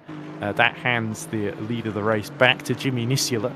And he'll be thankful for that because Rizzo put on a fantastic move on him. Obviously, there's a bit of success ballast on that Satellite Racing McLaren.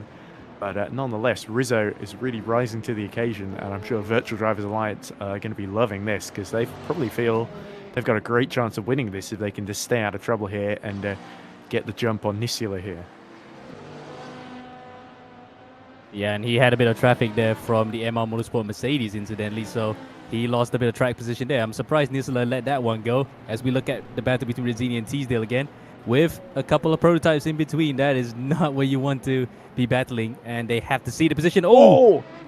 Is that Hakimi? No, that's actually the Sim 3M car. I think that's the number 9 Sim for him, isn't it? Is that Andrea Riccelli? Riccelli, sorry. Because Kazari is in the pits at the moment, so it certainly can't be him. There was sandwich there. And I think Terzi is now only 1.6 ahead of Lorenzo Di Coitus, so it might have actually been Terzi putting another lap on them, but that does seem a bit early if so. I'm pretty sure that was number 9 that got caught in there. So here's Pagani coming out the pits, and Karol Wozniak and the Speed Eagles just putting a lap on Tommy Teasdale then, and whoa! And losing the rear end completely in the process. Ooh. A bit of advertising for the Speed Eagles team, but not in the way they wanted. Yeah, still third in LMP2 Pro-Am, but not by the mark. They lost touch to Jean-Paul Valère now, and now potentially 45 seconds behind the Cassatria SR number 619, driven by Denindra Lazurdi. Could be a bit of a threat to them if they make more mistakes, as Les Lapuda getting turn 12 wrong yet again, I think, and having to cut a significant section of the Indianapolis road course. I think he'll be wishing that the final corner would just be straight through the banking, because that's, I think, the second or third time he's gone off there. He's not really having a best time of it, isn't he? Yeah, and we saw Kutsak there, again, through the same section of corners, being held up by one of the LMP2s there, like the HG eSports Blue Bolt car.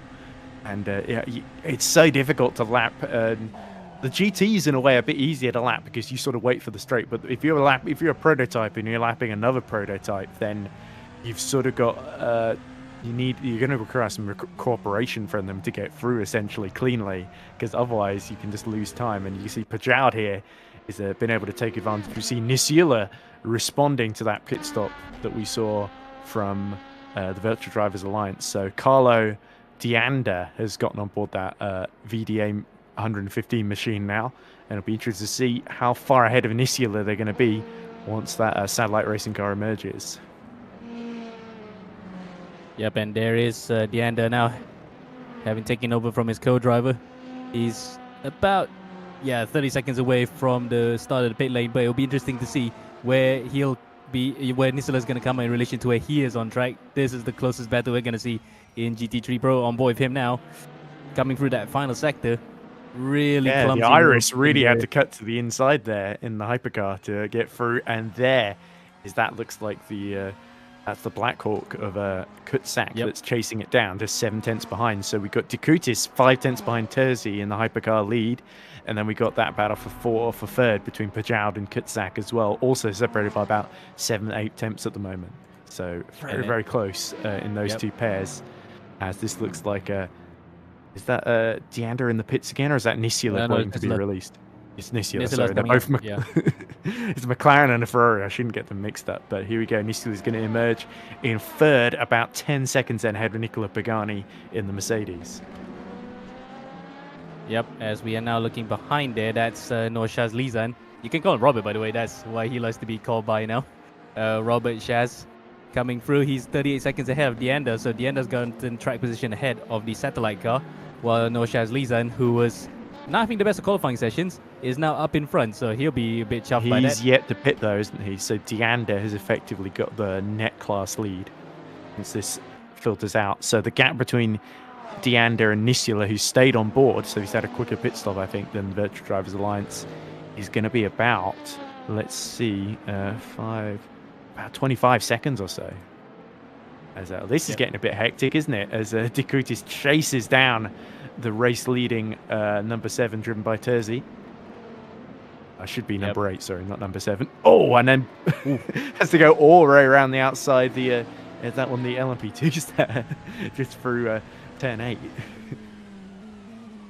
Yeah, really clumsy sections here in the Indianapolis, especially the slow bits. This one especially is a real bone of contention. How it can get so tight, the radius, as we get faster and faster. And with GT cars in the mix, that's really not the most pleasant place to overtake. Now the shooters can actually get up again to the back of Terzi, but he lost a bit of time there. Yeah, you saw Andrea Terzi just lost so much time there through that tight section, because exactly where he wanted to go was that Timelli ERT number 69 car, I think it was, that was in the way there.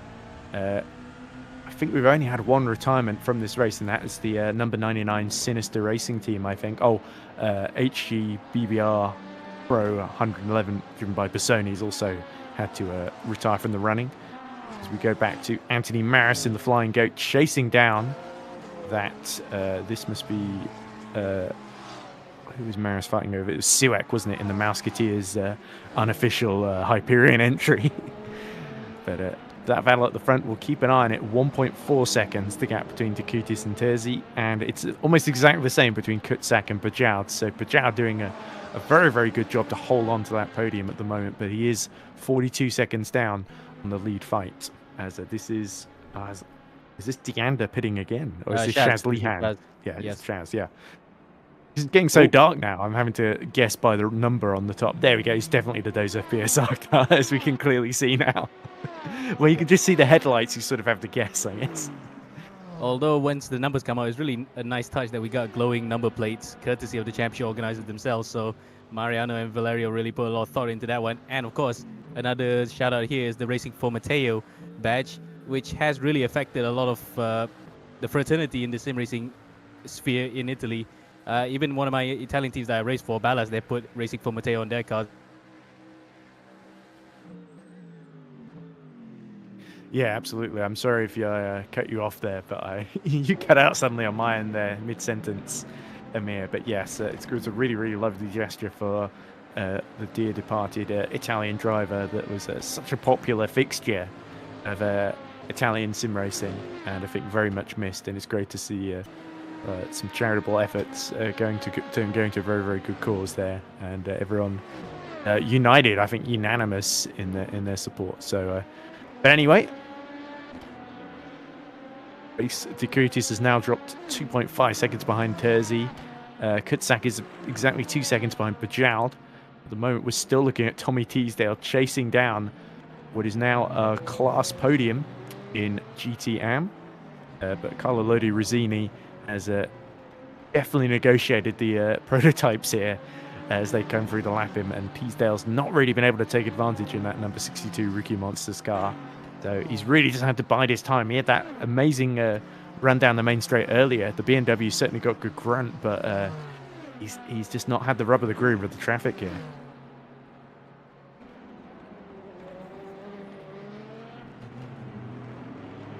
And apologies there. I think we've lost him here entirely here. Oh, as the hot rocket car of Simon Spev just makes contact with the back of Marco Lodi Rizzini in the Carloni racing car, and they both flash their lights furiously at each other as the darkness falls all over the Indianapolis Motor Speedway.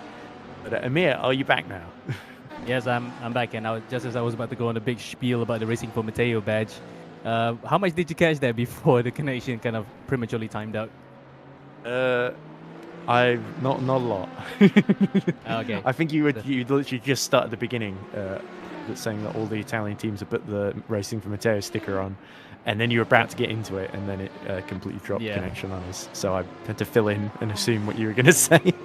Okay, so I think I'll just put in a bit of footnote, a full stop on that after this, and we can move on back to the action. It was because, according to Mariano, this driver, that his name is Matteo Ricci, he unfortunately passed away from a heart attack 4 years ago now, while he was sim racing. That was and a while ago, affected. It affected a lot of the people in the community there. So they've been racing with the Racing for Matteo badge ever since. And I know that one of my Italian teams that I drive for, Ballas, they also put Racing for Matteo badge on it. So you can see the solidarity among the community there is quite huge, and the name kind of ties it all together. And every year, I think they have a charity race in his honor. So that's how much the badge really means to the guys here, especially in Italy. There it is. Now we can show it again. Thanks, Mariano. And how nicely that it lights up with the number plates too, Ed. Indeed, yeah. They've got the lovely star, I think Matteo's racing number in it. On top of I think MR Motorsport have already gone to town with putting it prominently on the livery there. And it's always a lovely livery, MR Motorsports, with the black and the sort of bright yellow, I guess. Is it bright green? I can't tell. It's a lime kind of colour. But anyway, we cut back then to Tommy Teasdale, who finds himself completely under attack from prototypes going through to lap him. As you can see, Carlo Lodi Rizzini, who is just begging the prototypes not to hit the back of him there through turn 7. But hopefully disaster is avoided, and Tommy Teasdale can continue his pursuit unimpeded. Yeah, and Teasdale also has already... Oh no, in fact, he's still behind Rizzini because of the stops for other cars around him. So, yeah, he's still chasing that Aston Martin as we go to a battle between a McLaren and a Mercedes of João Amaral in the Grow Racing Team car. Plenty of close battles in GT, which is, of course, the order of the day because these cars are perfectly balanced. But these are for the fringe positions outside the top 5. Yeah, that Mercedes doesn't look easy to get on the power there, but the Amaral giving it a decent go as we see the Tamelli ERT number 69 get back up to 3rd ahead of MR Motorsport number 71 then in GD3 Pro. There's a brief yellow flag, and that would probably be why there's a MR car that is looked like it was a sparking there. Oh, and goes, oh dear.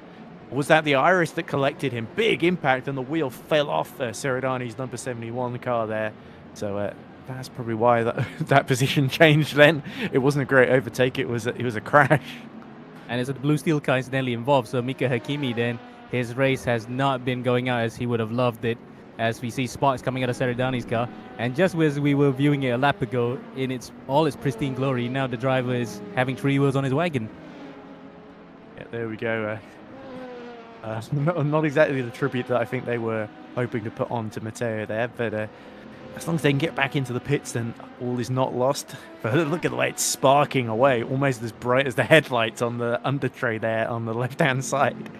But yeah, this is not a fun car to drive all of a sudden with the front left wheel completely missing. But yeah, I think you're right. It was the blue steel of Hakimi that unfortunately mistimed that lapping attempt there. And this is what happens when you try and turn with no front left wheel into a left-hand corner. Here we go. made it into the dear pit me. lane entry here, which is good. So hopefully there won't be any need for extended code 80 then. And Yep. that's a big setback for MR Motorsport number 71 for Seridani. And of course, that's going to give position to Tommy Teasdale on the road as he continues to try and catch up the now 8-second gap to the next car, which of course is Pino Galota in front of him. Yep. Oh, in fact, I think we're confusing the 71 and 66 because they're in separate classes. But either way, Yeah. massive setback for the 71 as Kudzak had to go through the Ferrari there, threading the needle on the banking as he gets onto the back of the Team Iris Porsche as well. They're all Porsches in hypercar for this season. Stanislas Peugeot, as he comes through, carves his way through. I thought you called Stanislas Peugeot standardized Peugeot there, which is like just after talking about how all the cars are Porsches, which confused me. But Yes. pretty sure there's no Peugeot in this game yet. But Yep. unless you're talking about the old 2009 Peugeot that won the one. But Yep. but anyway, Peugeot, like you say, Kutzak had a very that banking for the final corner seems to be a lot of where somebody's gone very far off track there. One of the GD3s, I think, as we see the BSR Dozov car just being lapped by John Paul Van El as he tries to cut down the 93-second gap to Sunset Motorsport, the race leaders. In fact, here is Ahmet Demirkan, who's just been having things all to himself really up front and hasn't looked particularly troubled at any point in this race from pole position. Has been able to just effortlessly lap even the LMP2s as we see. Oh no, is that the that's the same car we saw on the grass earlier, isn't it? It's Antonello Lapadula in the Naha Racing Italia number 46 then that has decided to do some grass cutting once more, avoid disaster. Yeah, the green kind of fits the livery of the car now, if anything. So Yep. you can't tell blades of grass apart from the car after this. Let's hope he can turn blades of grass into blades of glory. But at the moment, currently, let's see, 8th in class and last of those still running in LMP2 Pro-Am, and about 3 laps down on the next car, which is the Fuel Savers number 23 of Arco Hollistel, that's currently in the pits at the moment, along with John Paul Van El, who's of course 2nd in class, trying to chase down Karel Wozniak in the Speed Eagles machine. And those two have already come a cropper quite a few times in this race. We saw just now how Wozniak tried to overtake a GT3 car and really sent spinning the wrong way, but luckily didn't collect anybody. And the Fuel Savers car now in the pit lane, probably for a bit of an extended period, because I just saw just now, maybe it was about a minute in the pit lane, so it probably was repairing damage. But either way, we're looking out at the battle for the lead, I think. This is in the... Oh no, in fact, this is Jimmy Nisela in the McLaren for Satellite Racing, chasing after him for track position. Yes, so Bernardi's holding him up here in the Bernardi, I believe, leading in GD3 AM, but 2nd in the overall GD3 order, much to the chagrin of Jimmy Nisula, who now sees a 23-second gap to Carlo Dianda. He's closed it ever so slightly, but he's going to struggle to make progress stuck behind this Corvette, and the problem is the Corvette's got really decent straight line speed here, doesn't it? So that means Jimmy Nisula is going to have to get very creative here to find a way through. Yep. And he has to take it at the expense of the Shiba car being held up by at least some of the prototypes through the corner. Like now, he can probably have a half a chance coming into the clumsy bits towards the end of the lap, but he really needs to be as close as he wants to get by, and not this time around. Yeah, the other thing is you don't want to make a move where you're not going to be able to take advantage on exit and you're just going to get slipstream back down the straight again. You want to make sure you can get ahead, and decisively so, and make sure you get the exit that you want. You don't want to just dive in and completely compromise your exit and make a mess of things. So Jimmy needs to be very experienced. Doesn't fall for that trap. Does it say Dr. Dabbler on the side of that Satellite Racing car? I'm not sure what sponsor that's supposed to be. Maybe a musician, I don't know. But let's see if he can dabble with getting into 2nd place in the GD3 order here.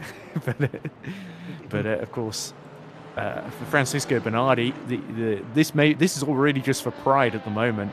He doesn't want to lose that second to the current championship leaders, and Satellite Racing have got quite a few titles in endurance racing under their belt, and lots of very talented drivers have passed through their doors, as we're about to see a replay then of this is Peter Smigielski and the Sweet Force number 37 getting it all wrong. at turn 12 and going over the curb and knocking somebody off. And that's turn 1, sorry. So he just broke a little bit too late and got completely out of control there. And mercifully, he didn't collect that GT3 car on the way as well. So at least they both survived for The another angle lap. was a bit deceptive. I thought there was a bit of contact there, but maybe he did get away with it. I think you're right there. For me. Yeah. He mounted the curve, but a bit of sparks out of there. Apart from that, maybe a bit of underfloor damage, but the cars are still going to be running on track at least. So anyway, lap 66, the race still led by Andrea Terzi for sim frame number 8 to the tune of 8 seconds over Lorenzo Di Cutis.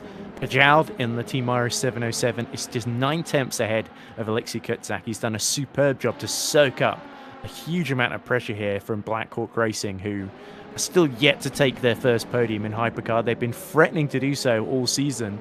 He's just got to get through this Arm Subra LMP2 car in order to start challenging, but looks like Pajad himself is being held up by traffic as well. So Kutzak really has been gaining time in the traffic, and it's whenever there's clear air that the Iris seems to just stretch its legs a little bit, and the Black Hawk just ever so slightly loses touch. Yep. But sparks again, fly as well. The darkness, that's how low they set fabulous these cars. shot.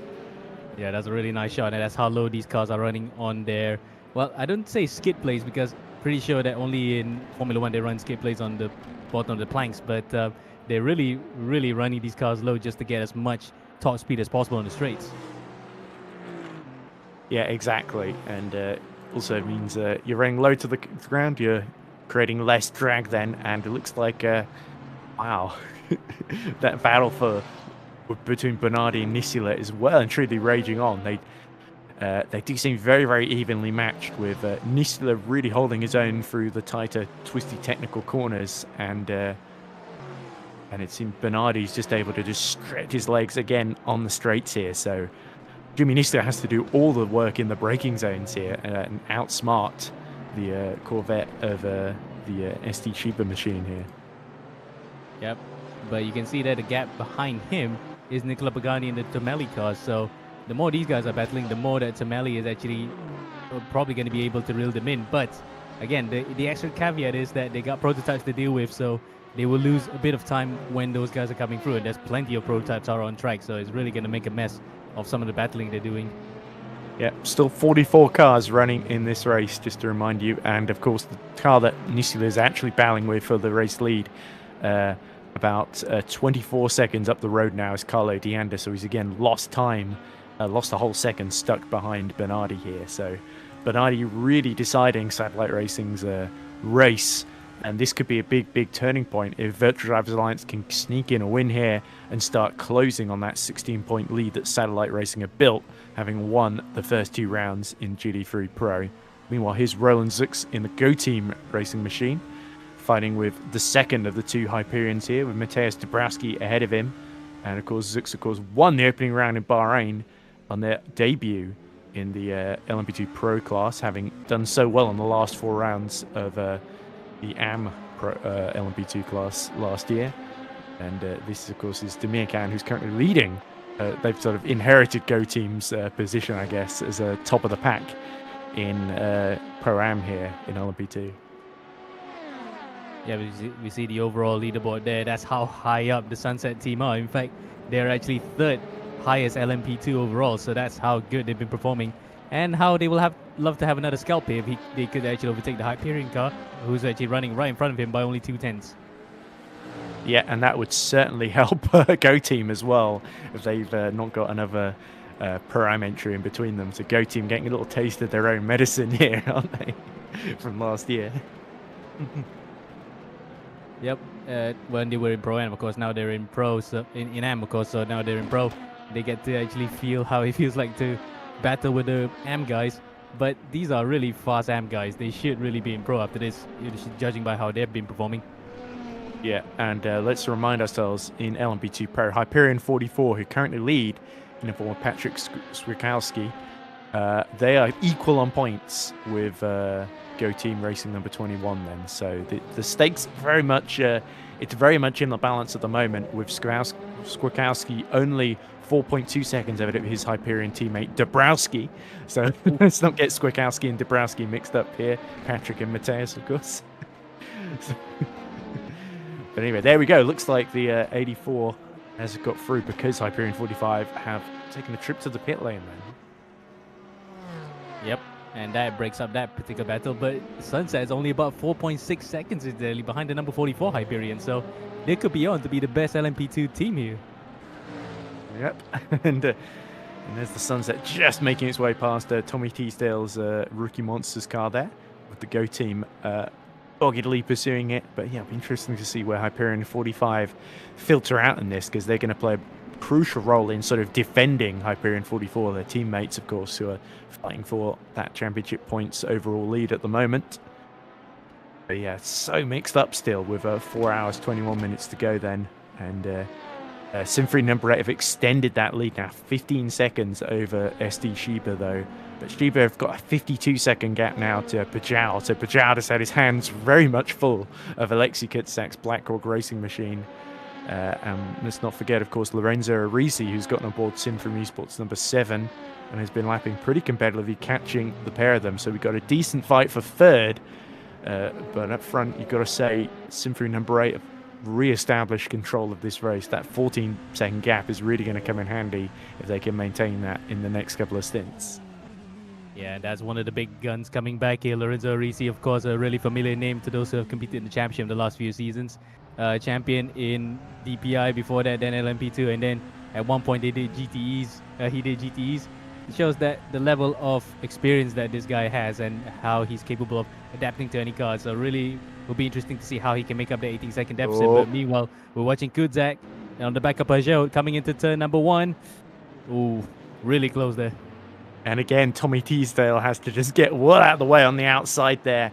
But Kutzak found himself sort of sandwiched in the middle. That wasn't really the ideal line. You either want to go round the outside at turn 1 or find your way up the inside early enough to sort of block off the exit of the car you're battling with there. But again, Pajal sort of anticipated what would happen there and didn't have to panic too much and was able to hold on to that podium place. But he actually gets a little bit offline with the MR car, which he has to go all the way around the outside of there.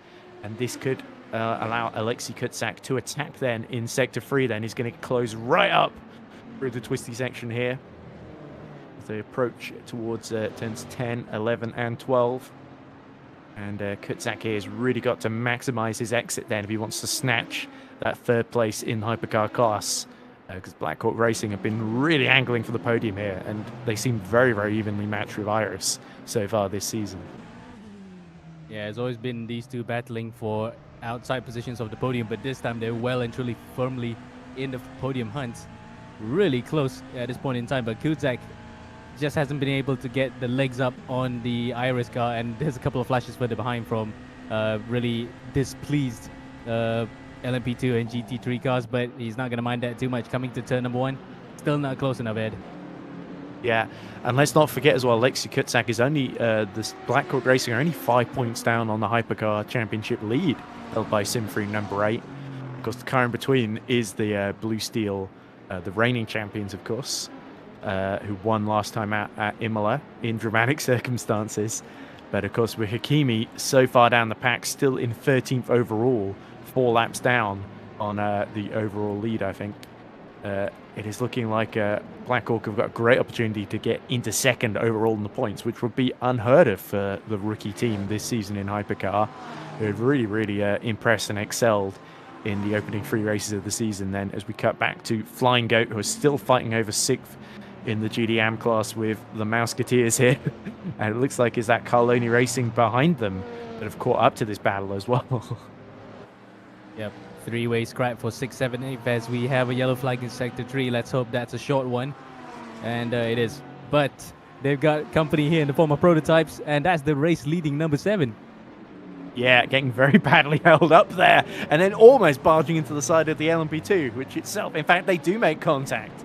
There we go. That was a bit dramatic for Terzi as well. He's not really had lead all his own way there and almost muscling the LMP2, the orange LMP2, onto the grass there. Ooh.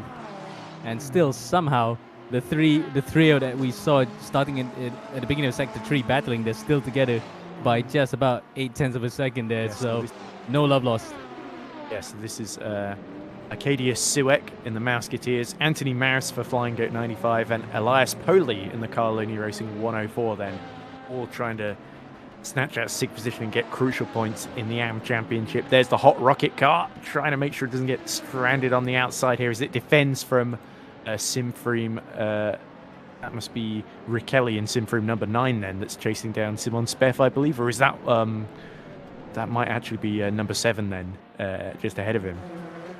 Oh no, that is Terzi. Oh no, it's Terzi. It's Terzi lapping them, as we can see a replay So, here the of one we saw just Zux. now. Oh, Yep. Zux second in the pro class, just spinning it completely at turn 12, which is a very uncharacteristic error actually from Roland Zux then. So the Hungarian collects himself up, dusts himself down, didn't lose any positions, but that could well come back to haunt him later on, as Hyperion are now nearly 20 seconds ahead of Roland Zux. Yeah, as you said, that is something that we don't see often from Roland Zux, but it was a quick recovery, flick spins it around 360 nose cove and just carries on. But yeah, that will play into the hands of not only the Hyperion cars, but also the Sunset Motorsport car that he was battling earlier as well. So he might be 4th best LMP2 if that spin was to be costly.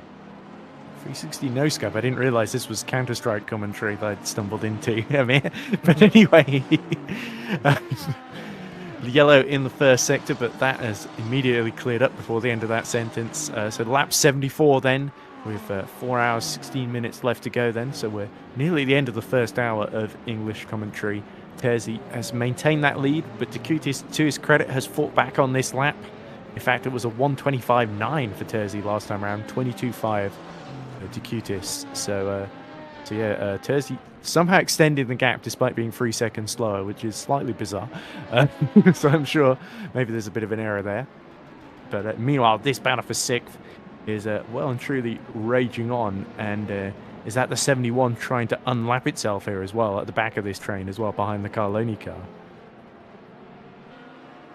By the looks of it, yes, and that is the 71 MR car that we saw just now in the pit lane after that big accident to the barriers coming to turn number 5, and he goes through as well. So yeah, the Carloni backing right off there. So Elias Poli being quite generous, in my opinion, because that's the car that's several laps down on him, having been in the pits to put a new wheel on essentially. But look at Maris in the Flying Go. He's all over the back of Suek in the Musketeers now. He never looked closer than this, has he, Amir? Yep, about now a second and a half in it between these three. Yes. Oh, there's the MR car going through on the inside of the Flying Goat car. Oh, nearly pushes the Flying Goat off as well at turn 12. Yeah. Seems turn 12 is where all the action seems to happen.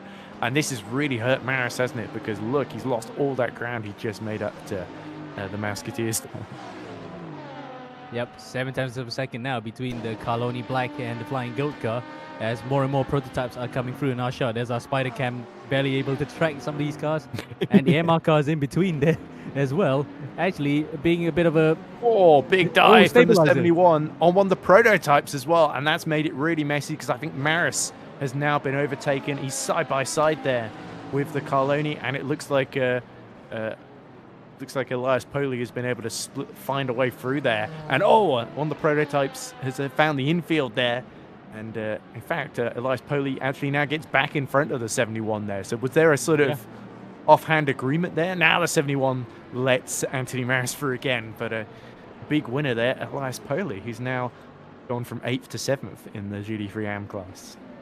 Yeah, the 71 MR Motorsport car definitely is out for blood against prototypes, especially to avenge the incidents earlier. We're getting a full course caution though. I'm hearing it from the race control right now, so a car has stopped somewhere. We're going to get why. replay. Sure.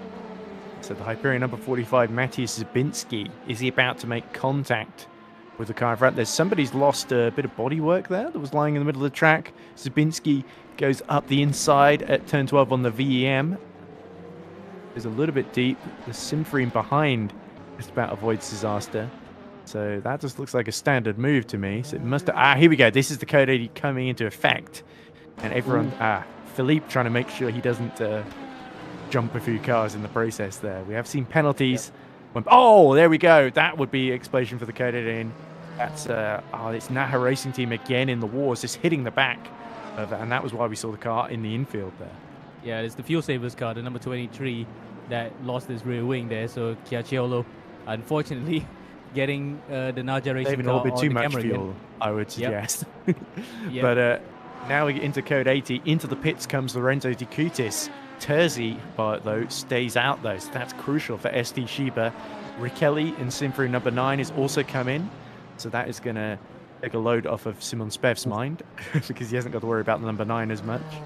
And it's this Giancolo trying to get his way back to the pits after the accident as well. Ooh. Damage doesn't look too bad because he hasn't come into the pits, actually. So we also see Alex Beggy for Simframe number 47, LMP2 Pro, 3rd in class. He's come into the pits, as has Vela in the VEM number 33 that we just saw a few moments ago as well. Karol Wozniak in Speed Eagles number 24 from 2nd in the Pro-Am class. He's pit, along with Arco Holstel in the Fuel Savers number 23 that needs a new rear wing, so it's no wonder they've come in. Pino Galota's come in MR Motorsports number 66, as has Anthony Maris, Pierpaolo Di Maria, and Michel Arujo for Sinister Racing Team, who's still retired, so actually he hasn't left the pit lane at all. And is that the Code 80 ending? Yep, it is. Because it was quite a short one. Holstel managed to find the pit lane quite quickly, so at least to his credit, made the Code 80 quite short. So some of the guys who have taken the opportunity to pit have done so, but mostly those cars who have been in the wars, though. Nobody's taking the alternate strategy. Now, the interesting thing is Decutis, because he's gone from 14 seconds behind to 42 seconds behind. So actually, he came out just before the Code 80 ended there, as there's the Iris well and truly under attack and having to get another lapped car in between itself and the Black Hawk machine. So Pajard really going for risky lapping maneuvers, and that is making the difference here in this 3rd place battle. Yep. There's still that bit of debris on the run into turn 11 there that's just lying stranded. Yeah, I think the marshals are not paid enough to run onto active racetrack in the middle of the night to do Not that. with over 40 cars still on track. Yeah. There's no clear air even for the virtual marshals to pick it up. So unfortunately, it has to stay there for a while. And the debris does cause damage. So really, they would really want to avoid that to avoid ending their races. Zhao didn't have a great run here, and it's very, very congested then into turn 1. So again, the Black Hawk of Kutzak closes in, but is not able to find a way through, and now getting really badly held up by the Musketeers car. Ay. Really, you get a feel for the Dark Hawk. I said Dark Hawk Racing, I mean Black Hawk Racing car. You really feel for them. They are actually the faster of the 2 cars, but they just haven't had the rubber to green in terms of traffic. Oh, but that might change in a few seconds, because look at how much the Iris is being held up there as we look at the Musketeer desperately trying to battle away with the Carloni, of course. And this is in GD3 AM. Let's see how they defend into turn 9. And again, no opportunity for the Musketeers because they're already being lapped by the Simframe that wobbles all over the place. And it looks like Super 42 have snatched 4th, I think, in LMP2 Pro off of Simframe number 47. So Scalvini has lost 5 seconds actually to Martino in that exchange. I try to figure out what's going on. Kutzak still 2-3 behind Pajard, so Pajard hanging on by the skin of his teeth right now, and it's now an 85-second gap. Even with Decutis pitting, he's 83 seconds behind 2nd place in Hypercar then. So really, this is where the battle is, and around the outside goes Kutzak into turn 1 then. Is he going to run out of room here? Pajard very much holding his line, but running out of room, and there we go, a lapped car deciding that battle, and the Iris gets completely sandwiched there, and the Black Hawk streaks away. So Kutzak finally snatching that 3rd position. Oh, brilliant bit of driving there from Kutzak. He just used the traffic opportunely to his advantage, as we see a replay of here. It was the VEM car. Yep, that VM, that is the VM car. Badly here. Yeah, but that is in the previous corner. That is actually the previous lap coming through turn number 13 onto the start-finish straight. That didn't look as bad as we expected, but coming into the first 2 corners through the clumsy bits, that's when really it changed hands. Yeah, you saw Pajard had to really swerve to get around that car, found himself on the inside, and Kutzak was a little bit ahead on the outside, and that was decisive then. It goes immediately to all the way around the outside then of the GD3 car, and unfortunately Iris gets caught. I think the GD3 didn't see Pajard in time there, and that really lost him a couple of attempts. But not that he'll be complaining too much about it. Kudzak, he will be streaking away now, building up a gap to the Irish car right behind. But he is well and truly further away from Lorenzo de Schutis, who's about 37 seconds ahead on the road. And to just make it slightly a bit worse off for him in terms of where he is right now, he's only just a few corners ahead of Andrea Terzi. So Terzi is probably going to lap all the way out to P3 after this. Wow, that really shows you how quickly things have turned around since the first lap of this race then. That was nearly 2 hours ago now. But we are nearly a third of the way through this race then.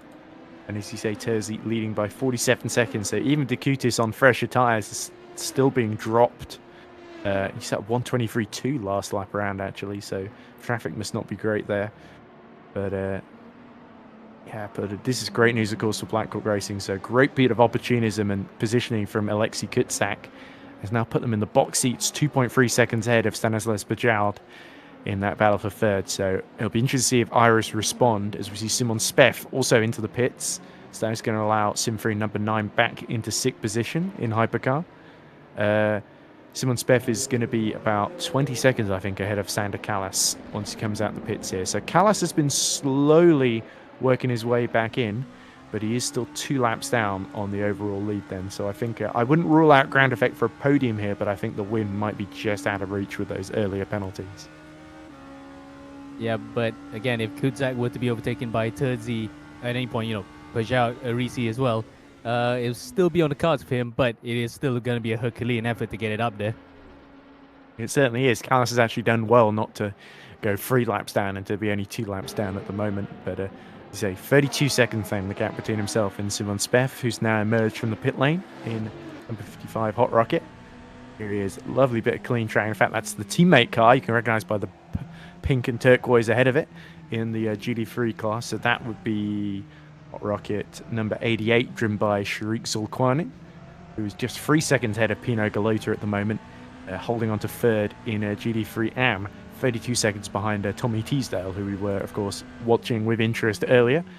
And there is that one of the BSR. That's Hakimi, just, I think, finding a way through Simon Speff there, trying to unlap himself once more.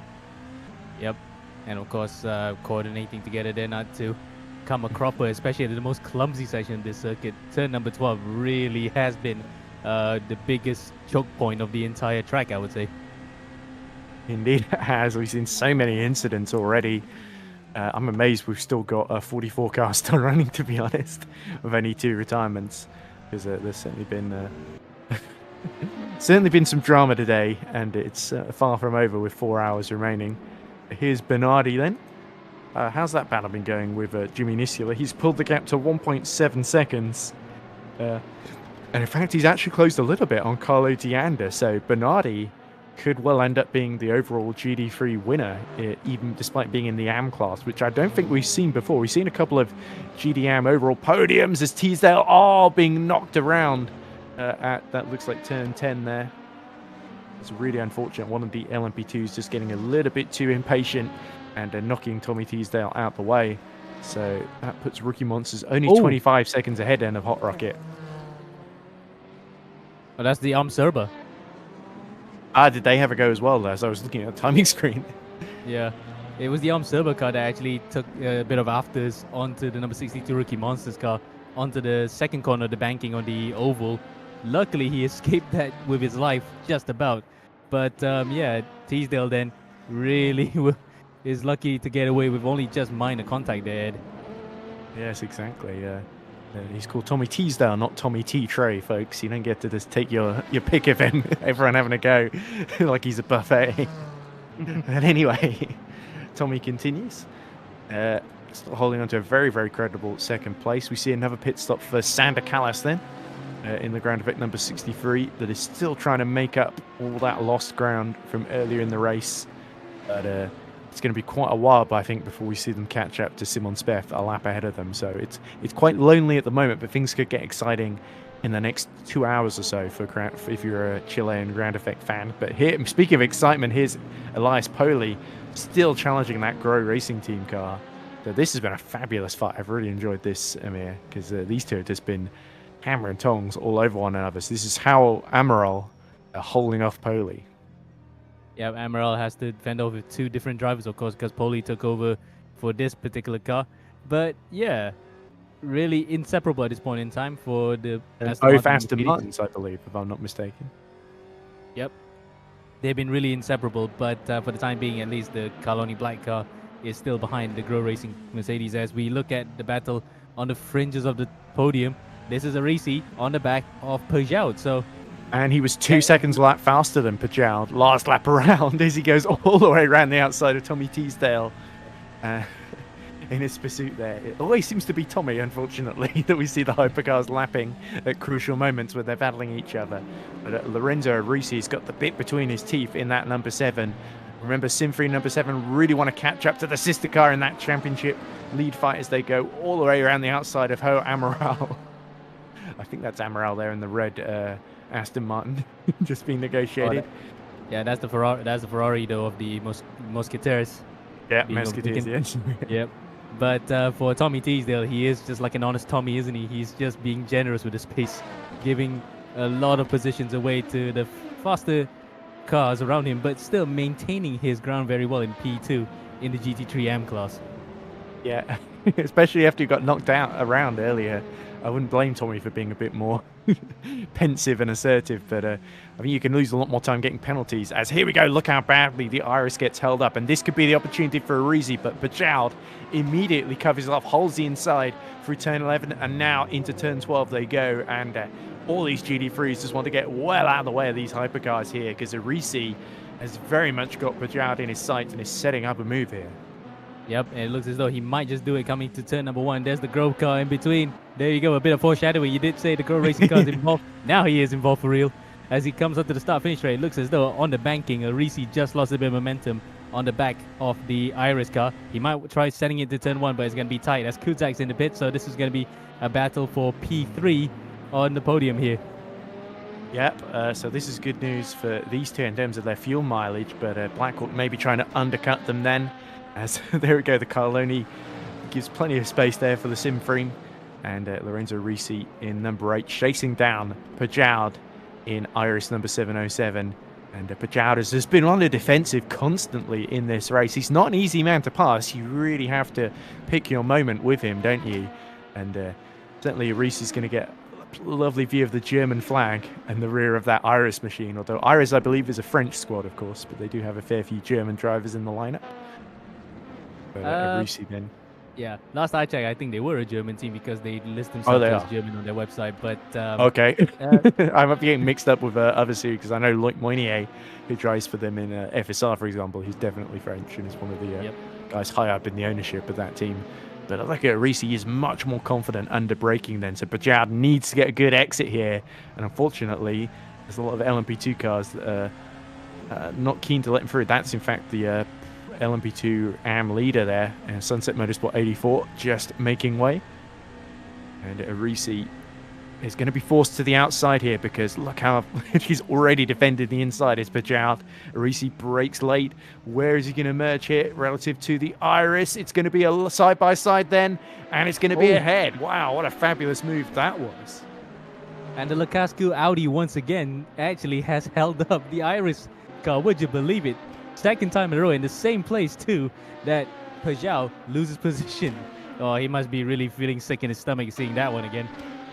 Yeah, there we go. The moment he saw the Audi, he knew it was over. But here we go. Look at the lights flashing there as the Sunset car is desperately trying to get out of the way. Arisi brakes super late around the outside and uses the Audi perfectly. Almost actually gets tripped up by it himself, but then catches himself, gets it back under control, and is able to assert that position then. And you can see the Audi almost flashing its lights in an apologetic stance there towards the Iris. Oh, I just didn't see him coming, mate. And the Iris likewise might feel like it's like, oh, you again.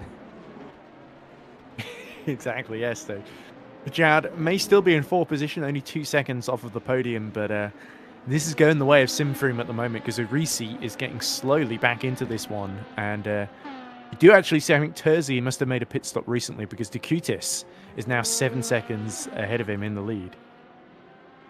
Yep, but it looks a bit... unless pro leader coming out the pits in LMP2. That's, of course, Patrick Skowalski in the Hyperion. and he's only about 5 seconds ahead of Ahmed Demirkan. So the Sunset Motorsport car will be teeing itself up here for a potential win in the LMP2 stakes. Indeed, it is. So many unexpected challenges here. But let's have a look at this GD3 Pro battle. This is Shaz Lihan trying to get on the podium, isn't it? Or back on the podium ahead of Nicola Pagani in the Tamili ERT number 69. Last lap, 2 tenths quicker for Shaz Lihan. So you've got to say, BSR looking confident here, but unfortunately having to let the ARMS supercar through there, I think. Yep, and there goes the sister car of Mika Hakimi, was it? It looks like it. No, it's actually the... That's the sim frame, isn't it? Sim frame, yeah. Because in the dark, the cars look about the same anyway because they have a very dark hue at the back of it. But for Shaz Lizan and his co-driver Mandanesh, they'll be hoping that they have enough fuel to finish the race after what happened in Imola, where yours truly had to push the car into the pit stall. To, of course, get it yes. over the line. Don't say you never do anything for those guys, but that was an interesting way to do a pit stop with no fuel in the car to actually even get down the pit lane. They very nearly made it under their own steam, and lucky they didn't get disqualified, I guess. But Shaz Lihan desperate to avoid such pitfalls this time, and there we go. There's the Hyperion just threading the needle between the pair of them, but plenty of space left for the LMP2 there, and. Yeah, this is a moment where Shaz Lihan's just really got to pick his moment here against the ERT number 69, because Nicola Pagani, he's fought with him a couple of times before, last season, and a little bit in the first 2 races this season as well. So these two know each other. They know exactly what to expect from one another. Shaz Lihan's defended from Pagani in occasions on the past. So Pagani will see it as sort of getting his own markers. Look at the Iris going all the way up the inside to try and keep with Simfru number 8 there. That was pretty aggressive from Pajad, who does not like being overtaken, clearly. And he clearly doesn't have a taste for GT3s at this point in time. He just wants to have no nonsense between them, so to get on with the job. But that has actually brought Shaz, aka Robert, into play here, coming into turn number 12. He's on the inside. Yeah, here we go. He's got a run on the number 69 into turn 12. He's got the overlap. Oh, and Pagani was not going to back out of that one. Ended up being forced onto the grass there because he just sort of ran out of room. So Robert Shaz Lihan definitely being aggressive there and coming out on top. Yep, as we see the replay again of what happened here. So the prototype on the inside there, the car, that's actually the Sunset car coming through. So he actually caused the Tamale car to run a bit wide, and that gave Shaz the half chance that he needed to go through. But I think the overtake may have been a little bit too harsh there, don't you think? Yeah, you are supposed to sort of leave a car width, and he was almost fully ahead, but there was still a wheel alongside there. So Robert could probably have been a little bit cleaner there, but I don't think... has he actually let him back through here? No, he hasn't. That's the... Flying Goat. Yeah, that's the Flying Goat number 95 of Anthony Maris that he's trying to lap here, sorry. All these GD3s look the same to me at this point of the night. But anyway... Oh, he's aggressively flashing, though. He really is not pleased with the Flying Goat car. Oh, no, yeah. Anthony Maris desperately trying to...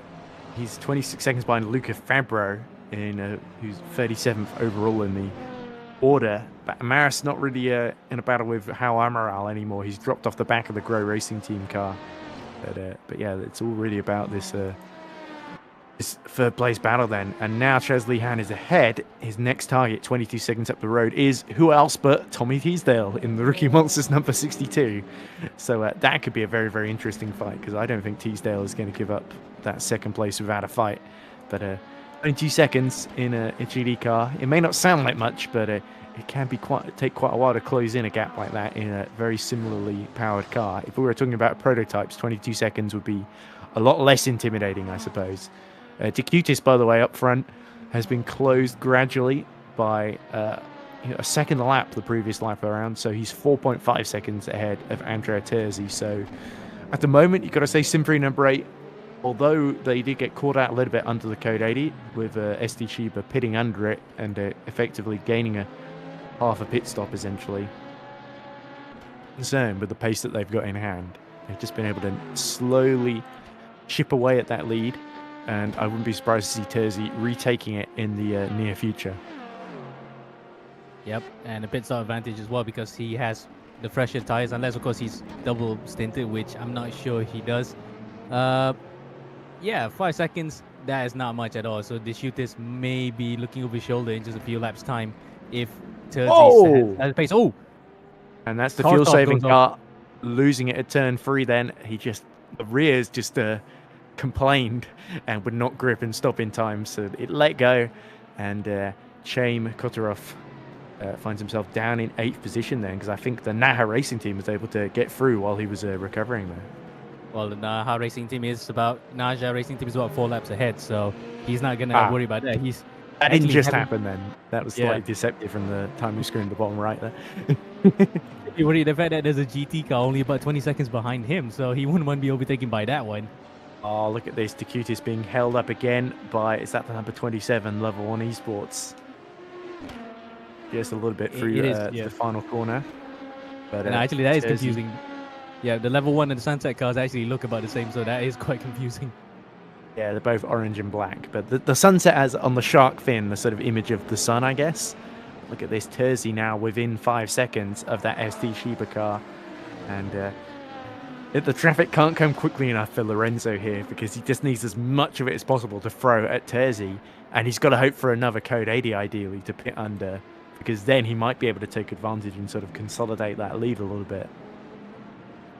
Yep, certainly. And again, he's actually played that quite well because look at that. The Sim 3M car has been caught up by an LMP2 and GT3, which is that's Shazlizan involved in there as well. He's stretched out the gap only by a bit, but that gives him a bit of a breathing space. Yes, and look who is coming through just in the background of shot here behind Terzi. It's the ground effect, now driven in not by Xander Callis, but by his teammate George Zalagianis, who, the fun fact, the last time Zalagianis was here at Indianapolis was in FSR Academy, and it was when he won the FSR Academy Championship in 2022, near the end of that season. I think it was penultimate race of that year. So he'll definitely be very, very keen to unlap Terzi. He's only got to do it 2 more times after that but to get the overall lead. But Zalagianis looking very, very fired up at the moment. And he'll certainly be fired up, Zalagianis, because he was the leader coming into the final 15 minutes or so last time at Imola before all hell broke loose when he was tagged by a GT3 car and he caused an even bigger accident afterwards. So he will want to put that little episode to bed and try to redeem himself here in Indy. Yeah, Grand Effects Championship, I think, yeah, they did end up finishing 4th, but the win was so nearly in their grasp there. So they're 9th in the hypercar standings at the moment. They're really yet to get their championship well and truly going after that retirement while running 3rd in Bahrain. It's really a season that has promised a lot, but not quite delivered as much as I think they would have hoped. And especially with some of the infractions that led to penalties at the beginning of this race carried over from Imola.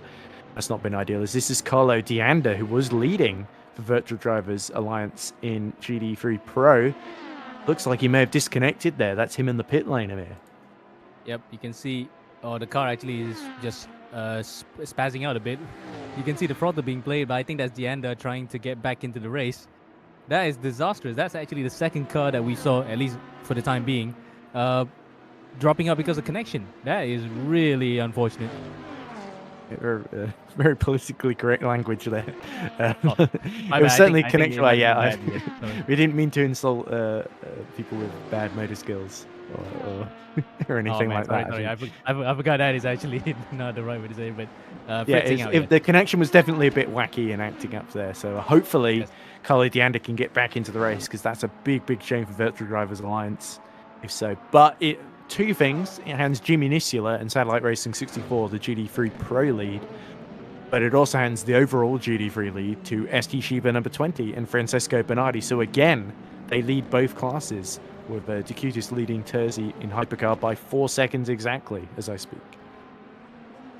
Yeah, but it's a tenuous lead there in both instances because, again, we're looking at a pro class being upstaged here by the AM class in LMP2 and GT3, but Bernardi only has a 2.7 second lead ahead of Nisula. Likewise, Gishuta is only just 3.1 seconds, so it is very close in it between them. Oh, in fact, nah, That's a 3.1, 2.7 second lead in between the classes, but he's got almost a lap ahead of Tommy Teasdale, so he can afford to let off a bit class-wise, but overall-wise, he would love to get one over the pro class, especially with the likes of Satellite Racing in the ranks. Yeah, but at the moment, this looks like Satellite pretty much odds on to continue. So we see Tommy Teasdale going to the pits there, so that's not going to help him catch up for the lead in the AM class. But looks like Jimmy Nisio and Satellite Racing are going to continue their 100% winning record in the first 3 rounds of this season. And it's a big shame, really. I think we were denied a great fight from a Virtual Drivers Alliance after that brilliant move they put in earlier. I think Carlo Dianda was just settling in nicely to that GD3 overall lead. And hopefully we either see them back in the race or we see them next time out in 2024. I believe it's Daytona the next round. I'm probably completely off on that one. Or is it Sebring? In January 14th, isn't it? I might have to. It might help if I actually look up, isn't it? Here we go. It's Istanbul Park on 27th of January. So 6 hours of Istanbul. So I was completely wrong, as I thought. Sebring's 2 races later. There we go. Yeah, it looks like Mariano has been listening too, and corrects me immediately with a graphic there. So of course, 6 hours of Indianapolis, the last race I'm going to commentate on in 2023. And it's been quite an exciting year, of course, with Season 5 of the Esports Endurance Championship having wrapped up and Season 6 beginning, of course. But in 2024, it's got 5 exceptional rounds in the offing as well, which I'm sure are going to deliver so much drama and action. So make sure you tune in here on Pitlane TV and don't miss a single second of it. But anyway, 3 hours, 46 minutes to go then. So I've got about an hour and a half commentary still left to do. I think you've only got about 40 minutes though before you have to get back in the car. Amir, as you see, Lorenzo Arisi, who had close to within about 24 seconds actually of his teammate Andrea Terzi, coming into the pits then. So Simfree number 7 are still very, very much in this, and we've got Terzi in second, Arisi in third. We've got Rickelli, who somehow managed to get his way up to 4th, although a lap down on the overall lead. So Simfree are looking good for a 2-3-4, but potentially, almost certainly, Terzi is going to find a way past Takitis and make it a 1-3-4 at worst, I think, for Simfree at the moment. Indeed, and that will be a good recovery for the Simfree team after the early woes, especially given the fact that they committed the cardinal sin of not taking each other out at the start. But it has been a good recovery since then, and it looks as though Terzi's got this race pretty much in his hands at this point in time. Yeah, 3 seconds now, the gap to Takitis, so he's closing 10th by 10th each lap whenever they find some clear air there. 120.7 for Takitis. This lap, 122.1. So let's see what Terzi's lap is. I think it might have been another 120.7 then. So yeah, 2.7 seconds, the gap. So that's going to close sooner rather than later as we keep looking at the GD3 Pro leader. That's, of course, Jimmy Nisila. Just trying to make sure he stays out of trouble now because the immediate threat to his class lead is out of the running, and it's 2.5 seconds to Francisco Bernardi, who's really the only driver he's got left to fight with. Shaz Lihan, 33 seconds down on Nisila. So Shaz Lihan, of course, promoted to second as a result of that disaster for Virtual Drivers Alliance, who remain retired. So it looks like Carlo Dianda is going to well and truly be our 3rd retirement from the race then. Yeah, and I think he probably did not know the trick of where you need to just close the rFactor 2 game and jump back in. So that is a really sad way to retire, isn't it? After such a promising first half of this race. There was somebody going off grass, I think, to try and get in the pit lane there. As you look at Pagani trying to close on back on Shaz Lihan, just 3.8 seconds up the road from him. But Pagani's pace has not been quite on the level of Robert since he barged him out of the way quite rudely. But luckily for Dozov BSR, no penalty has been incoming. I think the last lap was... yes, I think Pagani was a 10th slower. 36.6 for Shaz Lihan, 37.7 for Pagani last lap. And Nisila's actually got ahead of Bernardi. Yep. The GD3 overall lead. So something must have happened to Francisco Bernardi because he's now 6 seconds behind. There were yellow flags being waved just now, and I saw a bit of debris coming out of turn number 3. So Hopefully that's not what we think it is, but we'll wait for confirmation at least until the stewards come on the radio on my end, because I can hear the race stewards coming in. But that does look a bit ominous, Ed. Yep, Francisco Bernardi then hasn't lost any position because he had a big gap to Zulquanin for Hot Rocket 88. But potentially, if there's a big damage to that ST Shiba number 20, that's good news for you guys, Amir, because potentially there's a class victory up for grabs there. Yep. And there's Carlo Dian back in the race then, down in 7th in the GD3 Pro class. So that's a big shame. They've lost quite a few laps there, but they are still in the running, albeit dead last of those still running. In the pro category, but at least they will be scoring some points because it still be within sight of whatever the race distance the leader has clocked in. But again, ruining the fact that some outside forces beyond their control that caused them to be a few laps behind.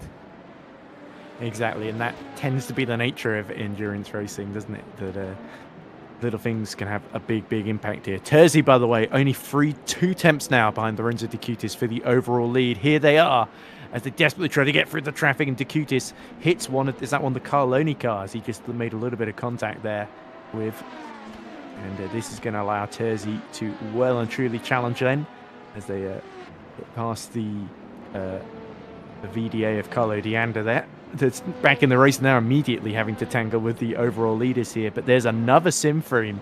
Is that the number 9 about to be lapped here by De Cutis, and that could potentially help Terzi out here. But it forces De Cutis to go the long way around at turn 11. The Hot Rocket car is there as well. Terzi has a think about going up the middle, but again is blocked off and now has to find a way past his teammate then before he loses ground to De Cutis, who's now over a second ahead. Yeah, the number 47 sister car that's actually P5 in LMP2 Pro. Oh, it did not really do him much favors there, I would say. And he's lost about 1.5 seconds to De Cutis. So De Cutis then timed it so well to get ahead of the traffic. Now he's got a bit of breathing room, but for how long? I'm not really sure if he could actually have the legs on the Simfriam car behind him. I think Gianluca Scalvini in the 47 was trying to make De Cutis go the long way round, and then didn't realize that Terzi was that close behind him. So I think he just couldn't get out of the way quickly enough without compromising his own race there. So I don't know. At least he didn't hit Terzi there. I think that's the main takeaway that I come away with. But Terzi still within a second then of De Cutis, and very much a threat then at this phase of the race. Oof. And speaking of threat, this is Pruzak and Demirkan. Oh, and in fact, that was Pruzak going ahead in the speed. 2 laps ahead now. No, actually, that was Pruzak going ahead of looking Korn so in the level 1 car. So he's unlapped himself from a Demirkan, so he's only 1 lap ahead. So the 2 laps is a little bit premature there, I believe. No, actually, in fact, it's Pruzak ahead of the Korn Borchers. Yeah, there he is. It's Korn Borchers, and there we go. We've got Sunset and level 1 esports mixed up again. Well, the orange. Let's see a replay then. How the Speed Eagles car got through. There we go. So he's held up by the Carloni, and there was that opportunity up the inside at 5 and 6 then. And yeah, Pruzak was just absolutely nailed on in that one. Was not about to let that opportunity slip through his fingers. Here's Bernardi. So this is what happened to him. Did he get hit by the Iris there? The Iris was trying to lap and just spun Francisco around at that looks like turn 10. Yep, and that's the first time we've seen a car go off there for a while. At least with contact, because Shaziz and Sharik Zulkarnain actually went off there by himself when he touched a bit of grass on the way to the banking. So, yeah, drivers are getting a little bit brazen here, especially in the dark. But really, the same room you had to play with in the daylight is also applied in the nighttime.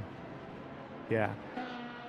I think Bernardi won't be too upset about that because Jimmy Nisula, he was doing well to stay ahead of Nisula. He's only 8 seconds behind, and it's not a class position he's lost. Zulkarnain over a lap behind. I think Bernardi will be, he won't be pressing charges on that one too much, although I can't imagine, at the same time, I can't imagine that the 10 Lua who's gotten on board the RS707 is really going to be on his Christmas cars list. If he's going to be doing that once his stint's over. No siree.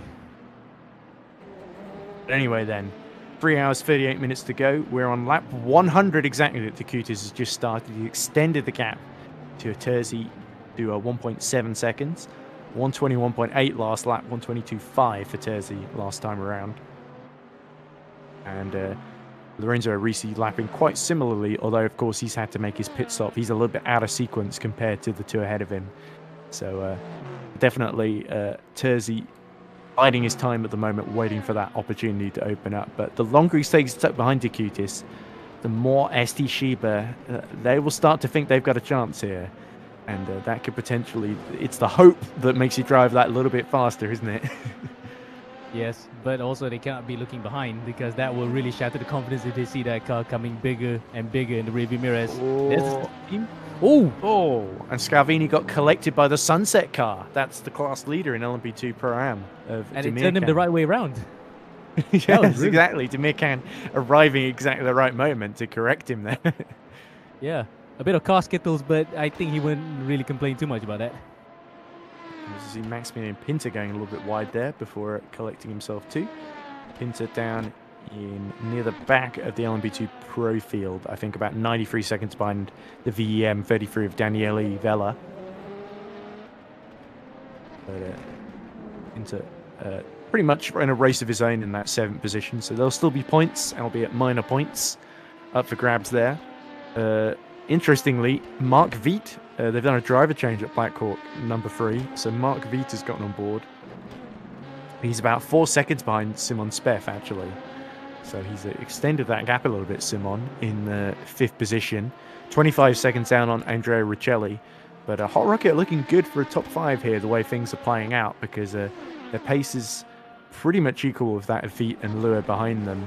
And there's quite a big gap to Zalagianis, another 2 laps down on them, I think, or 3 laps down, I should say. I'll hold my word on that one. I wouldn't want to say too much. But anyway, Mark Viet will be certainly eager to fight back here as he gets by Jimmy Nisula, who leaves plenty of space into turn 5, and now has to let the level 1 car through.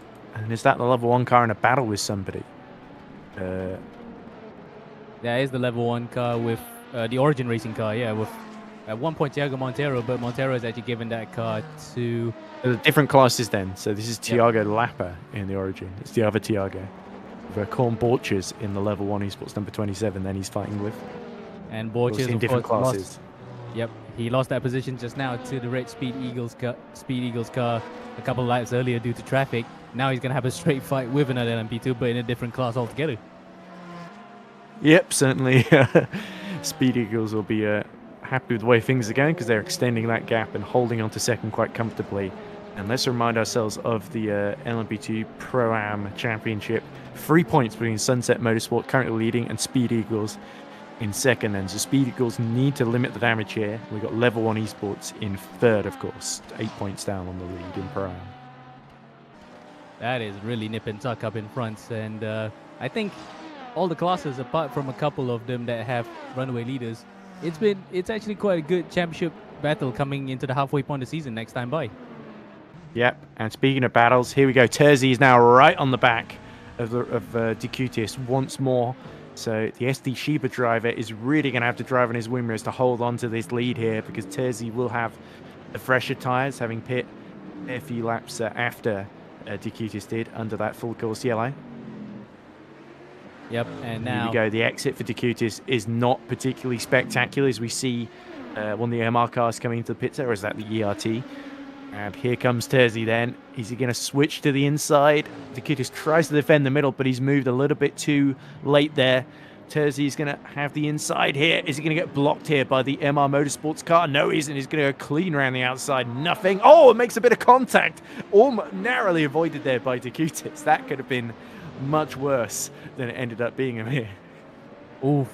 Lucky for Terzi that we're going to get an immediate replay of that one. Oh, let's hope he doesn't get a penalty for that one, because that was nip and tuck there. But he had the move done here on the inside with that late braking maneuver. And then it was just this exit here with the number 66 appearing at exactly the wrong moment. He almost cleared it, but just made side-on contact there.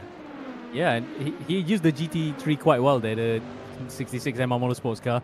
But unfortunately... It almost felt like he flicked it back like a Mario Kart banana skin. It was flailing at Dikutis there. And unfortunately, he caught the tail end of it. He thought he cleared it, but then he still slipped up a bit, just about, but kept it together. We see yellow in sector 2 very, very briefly as we look at Pino Galota. Still holding on to third in the GT3 Pro class. No, that's actually Pagani that's third. He is holding on to a different position somewhere in AM, isn't he? Pino Galota. Yes, third in AM. Yes, so we've got MMO Sports, number 66, that are third in GT3 AM. And I'm getting them mixed up with Timeli ERT, who are third in GT3 Pro. And in fact, in the pits, because Andrea Gandosi has just gotten on board that car. And it gets a bit worse in the middle of the night when we try to pick out the class colors and the cars that are running them, because we do have a couple of sub-classes in between, MP2s and GT3. So we could be forgiven with that one, because it does get a bit tricky once nighttime comes by. Yeah. So surely Decutis can't be too far off a pit stop, is what I'm thinking at the moment. I think Arisi, who's 87 seconds behind the lead, having made his own pit stop, is probably going to try and massively undercut Decutis here. And the fact that that was one of the look at that Sim 3M cars. It might have been Richelli or Arisi behind Decutis, so that's not going to help his cause one bit, because he's got other Sim 3M cars to deal with, and they're not for position, but it is going to stall him a bit the more he battles with them.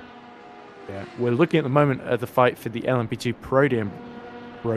podium between Daniel Vella and the number 47 Sim frame of Gianluca Scalvini. So Scalvini has slowly worked his way up there onto the top three, and now has just got to hold off the VEM of Vella, who has been lapping almost a second lap quicker the previous lap. Luckily, is a lapped traffic then to just block the path of Daniela Vella.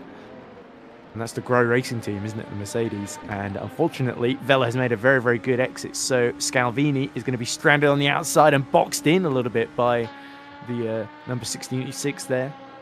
We just saw have a big incident. And now Vella has got the inside then as they come towards turn one. This should be job done then, but Scalvini's going to try and duke it out around the outside, and indeed successfully does so, just forcing his way alongside. This is fantastic. They're still side by side as they go into 3 and 4. Vella has still got the inside then. Can he hold on before they get to the infield section here? Oh, wheel banging going on there. Scalvini has now got the inside then for 5, 6 and 7. Indeed is able to hold on to that third position there. That was bold by Scalvini to hold on there. I thought he'd lost that for sure. Oh, really, really good battle. And Scalvini, despite having a bit of an off earlier, he's still got a bit of fight between him. And Vella then is the faster of the two guys, incidentally. So really then, I think they're on different try strategies. So that's why Vella is weighing his chances up a bit here. And the 401 almost getting barged out the way by Vella there, who's now got the inside for 11. That gives him the inside for turn 12. And surely this time there's nothing that Scalvini can do to defend. So a valiant defense that lap, but Vella was not hanging about. In fact, because he's going immediately into the pit lane. Oh, that was a bit unnecessary, isn't it? He got held up for a bit anyway. Yeah. Yes. As you can see here, here's on board. You can see the tire band there on the 47 car is green, so that means he's on the hard tire. Vella, that means he just got a pit stop. Vella's coming on the inside here. I'm surprised he actually didn't make the move stick from here on out, but credit to where it's due. Scalvini really hanged it out there. Yeah, it was tough but fair between the pair of them. Vella just leaving enough space, didn't run him out of road there. It was here that they made the little bit of contact, wasn't it? And that's inevitable because you've sort of got to, in order to make the next corner, be in the same bit of track, essentially. And Vella knew the battle was lost on that occasion, and he decided to bide his time till later on. And luckily, the BSR car appeared at just the right moment, although, again, a little bit of contact made there.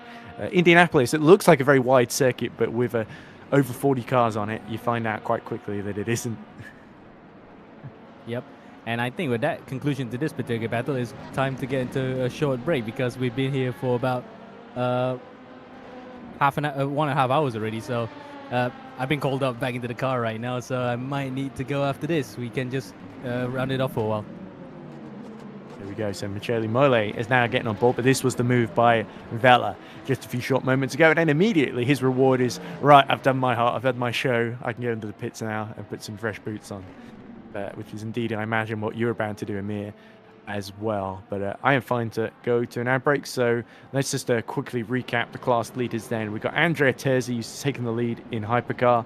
Patrick Zagrowski, who's leading for Hyperion. LMP2 Pro just ahead of Ahmet Demirkan in the Sunset Motorsport 84. Then our GD leaders are Jimmy Nisula, who's just gone into the pits for Satellite Racing number 64. And that, in fact, has handed GD3 Pro lead to Nurshaz Lihan. So good news for Robert in the 401, who's just been barged out of the way by the LMP2s there. Leading in GD3 AM at the moment is Perida Di Vico, who's gotten on board ST Shiba number 20, who leads by 10 seconds over Sharik Zulkarnain after, of course, that car got turned around earlier as well. So still very much in the balance, especially in the GD3 AM battle for the lead. But anyway, thank you very much for joining me, Amir, and thank you very much for watching. We'll be back in a few short minutes' time for another hour of coverage and English commentary here at the 6 hours of Indianapolis.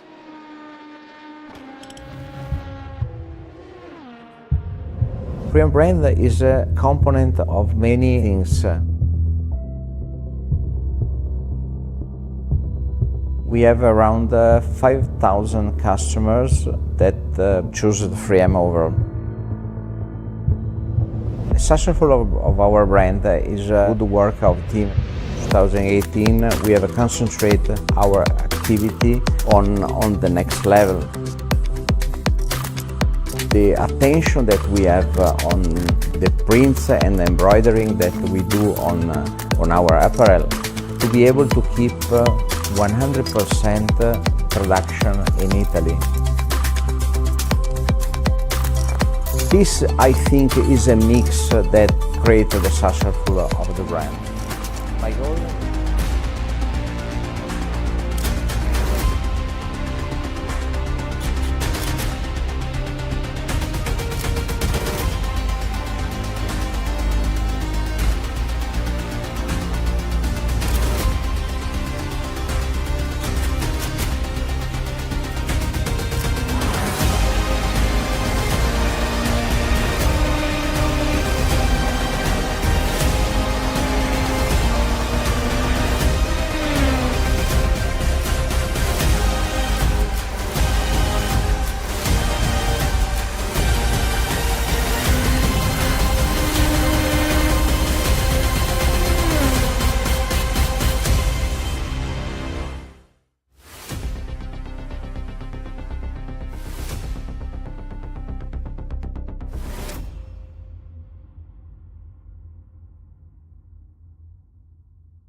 Freedom brand is a component of many things.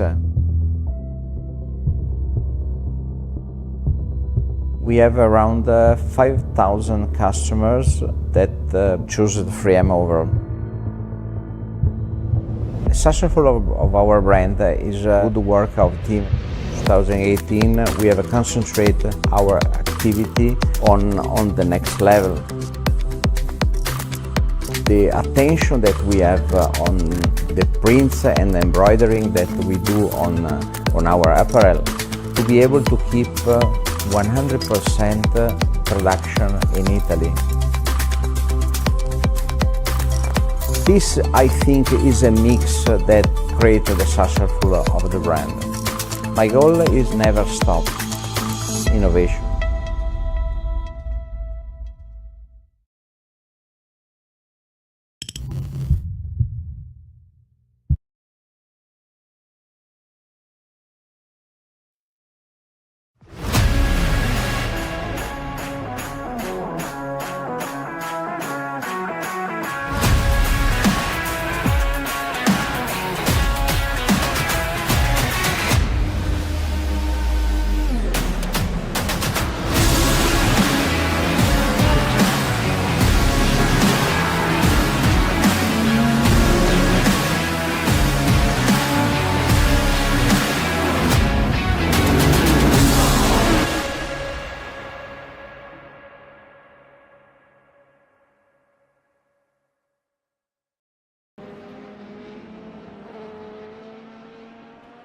Hello and welcome back to Indianapolis for the 6 hours of the Indianapolis road course, the third round of the EES Endurance Racing Championship here on rFactor 2. My name is Edward Hunter.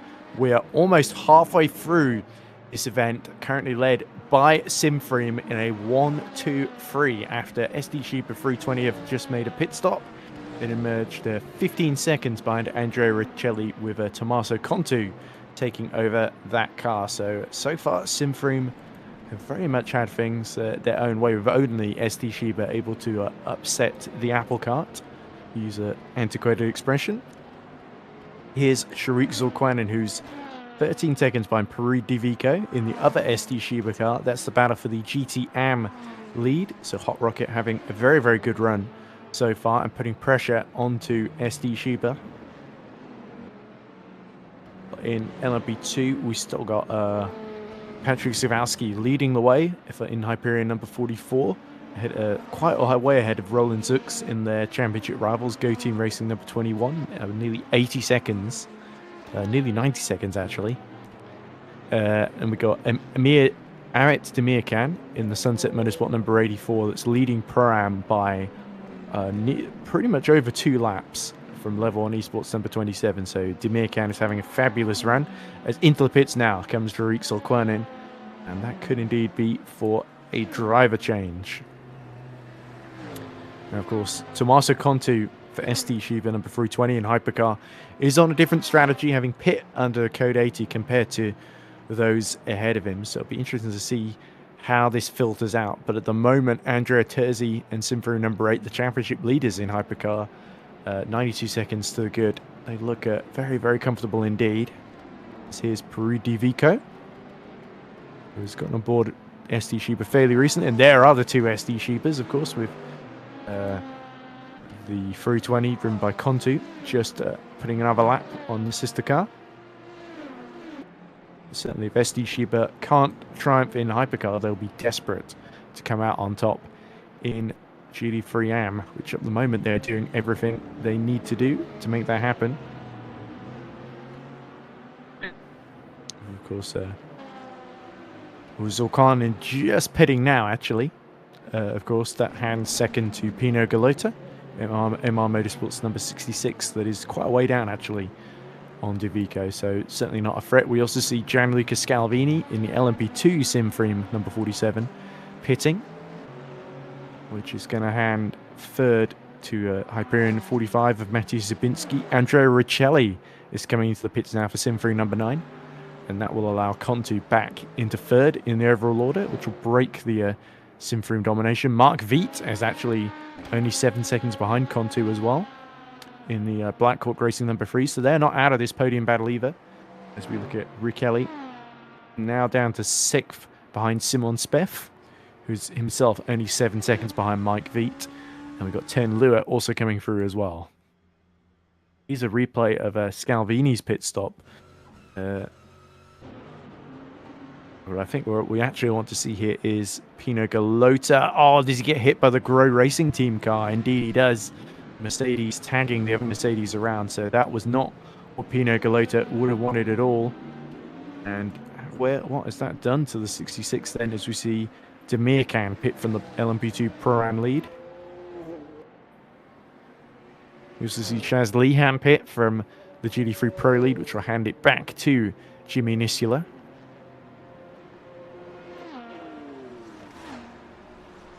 Yes, I think Pino Galota has lost a lot of ground to Peri Divico, unfortunately, as a result of that spin, at least 5 seconds or so.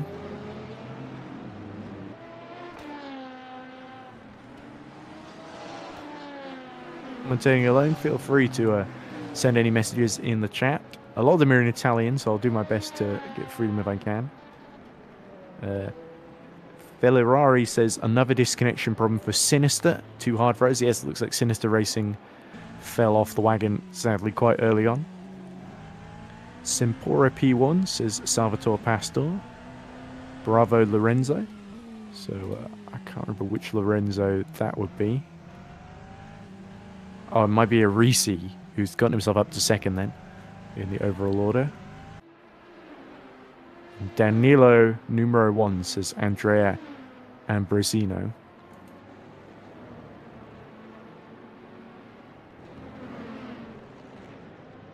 Here is Mark Viet chasing down Tommaso Contu, and of course Contu, having only just gotten in the car compared to Mark Viet, will still be sort of feeling out the circuit. He's also got the ground effect trying to unlap itself right behind him, and indeed it does so.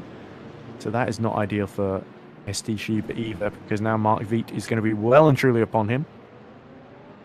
As we see, that looks like Hot Rocket 88 going past Flying Gate 95 then in the GT battle. Here we go. It's getting very, very tense now. Side by side down the straight to go Mark Viet and Tommaso Contu. And it looks like Black Hawk Racing, before they even get to turn 1, have snatched back that 3rd position from ST Shiba, which is great news for the German squad. So let's see a replay of how that happened then. Already side by side down the straight, and getting a little bit of slipstream from the ground effect too. Helped Mark Viet slightly here. And look at the sparks. It's throwing up a shower of sparks to discourage Tommaso Contu from just diving up the inside into turn 1. But Mark Viet just definitely had the pace there to do that. Contu 123.5 last lap round. Pretty slow compared to Viet's 121.0.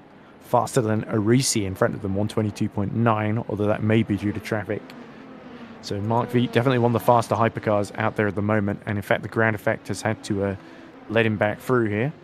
So Salvagianis very much in kind of no man's land in the order, but at least he is still ahead of Mika Hakimi by quite a few laps, and he isn't too far off catching up to Danilo Smirriglio for Sim3 number 9, who's just gotten on board that car. So that's probably the Danilo that Andrea Ambrosino was cheering on in the chat, which would make sense.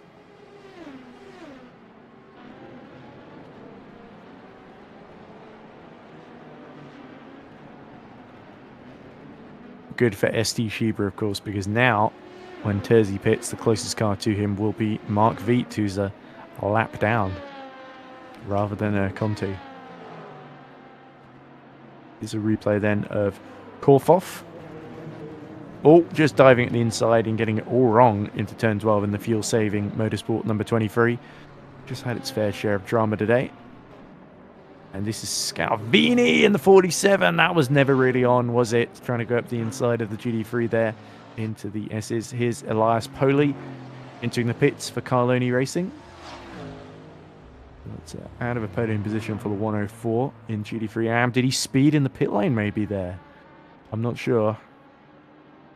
Get confirmation on that somewhere.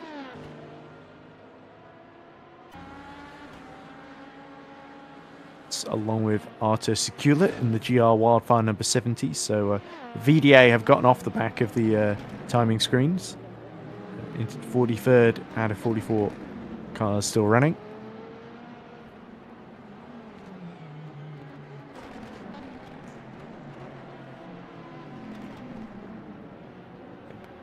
And it looks like Paolo Vicentini, who's gotten aboard Carloni Racing Black 104. Trying to see what the closest fight on track is, really. I believe it might be Shaz Lihan holding off Andrea Gandosi in the Timelli ERT. And that's what we're looking at on screen, of course. So Gandosi has been trying to get his way back up the order, of course. Got onto the podium at the moment, but Shaz Lihan could prove a tough nut to crack here for the number 69.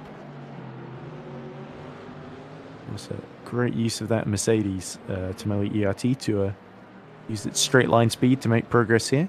There's a big American flagged car they're about to lap here. And it's one of the Corvettes with a Canadian and American flag on either side, of course. And look at, oh, how Lady Brake there, right into the back of that car, flashing his lights. And now it looks like Mika Kimi in the BSR car trying to lap the two of them at the same time. So that was just a bit of a congested corner there. And now Gandosi finally gets let through, as indeed does the hypercar. And this is Simon Speff then. Could well be handing over to Amir Hazik. So Hot Rocket fall from 5th to 7th then. But of course, they have got that gap to Zalagianis then. There, Amir, who was commentating with us just a few short moments ago, is now going to get a chance on track then. So make sure you give him a big cheer in chat. Let's see how he gets on then, because Hot Rocket definitely looking like there's a chance of a top 5 here if they play their cards right. It would definitely be their best finish. Mr. Coffolino asks, why do they make 80 night racing? I'm not sure I understand that question. Is that why do they stick to code 80 during night racing? Because it's the same as during the day, I guess. It's a yellow flag in the final sector as we see Hazik is getting up to speed here.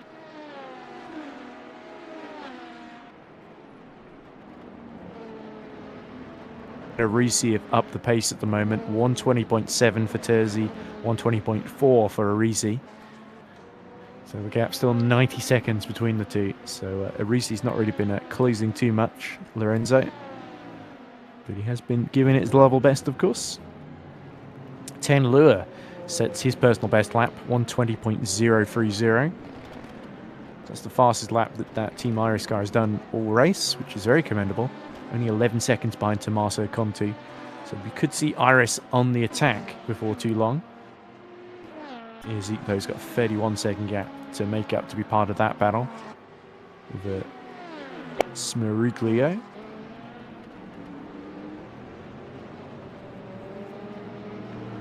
It's the level 1 car just ahead of them. He has to negotiate. That looks like number 27. The Corn Borchers.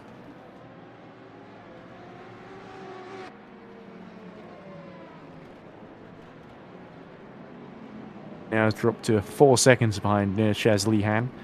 So not particularly closing in on that battle. You see a replay then of some dramatic incident, no doubt. And it's Maximilian Pinto losing it and just avoiding the sunset car. That could have had big consequences there for HE Esports Blue Bolt. As this is Arisi, getting a massive tank slapper on. And that's our second place car, the number 7, making a big error then coming out through turn 7 there. Just about avoiding the wall, and disaster is Pino Galota being lapped and hitting the back there by, is that the number 7 again? So this looks like Lorenzo Arisi getting very, very impatient here, because he's now a lap down on his teammate, which is crucial then in that fight for victory, or could end up being crucial, of course. Pino Galota survives in number 66. They've certainly now finally got some track to themselves. But Pino Galota's not had an easy run to that second place in class. Still 22 seconds though ahead of Tommy Teasdale, which is exactly where he will want to be.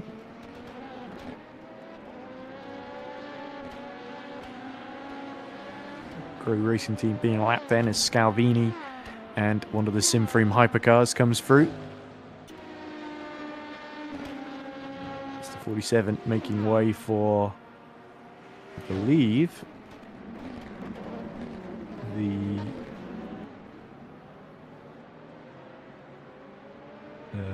might have been the number, and that must have been either Arisi or Smeriglio. So Terzi now in the pits then. That puts Arisi back on the lead lap as we look at Brigitte Philippe, Lecasque Sim Racing. Certainly held up some of the hypercars a little bit today. Drifting there through turn 7, 4th in the pro class. So they have held on very well, very admirably. Patrick Skowalski also pits from the LMP2 Pro lead. 2 is now pitting the same lap as Andrea Terzi, so SD Chiba, their advantage that they'd hoped to get on the fuel, that seems to have been overcome by Simframe. As we look at Scalvini pressing on in 5th in class. 1-2 then, so this is going to allow Tin Lure through, potentially Smeriglio as well, depending on how long this stop is.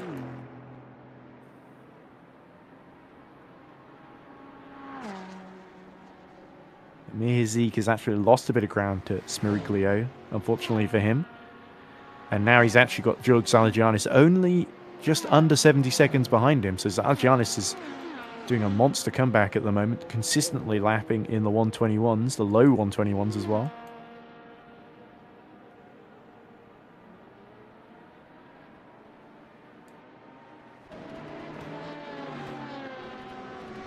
Rokon has gotten on board Symphony number 8 and emerged 3 seconds behind Arisi. So it's a 80-second pit stop really to change drivers and tyres, isn't it? So it makes sense then. So Michele Rokon is surely going to be allowed through back into the lead by his teammate, especially after that mistake from Arisi, who's probably fatiguing a little bit at the end of his stint. He has been pressing on mighty hard though. Mariano Carlo says, I don't think I get the question. Yeah, me neither, Mariano. So Mr. Coffolino didn't word it too well. Maybe he can ask it in Italian. It might, I might not be able to answer it, but you might, Mariano, if he does that. Or maybe he's just doing it in English for a specific reason. Yellow in Sector 2. Not sure what that is about, as we look at Scalvini just getting up the inside of the ERT number 69 car. Another yellow in the second sector. Master Conti still stationary in the pits. This is a long stop for ST Sheba. I imagine there's a driver change going on there, so looks like they will emerge in 7th position, potentially in 8th then, if Salagianis can jump them as well.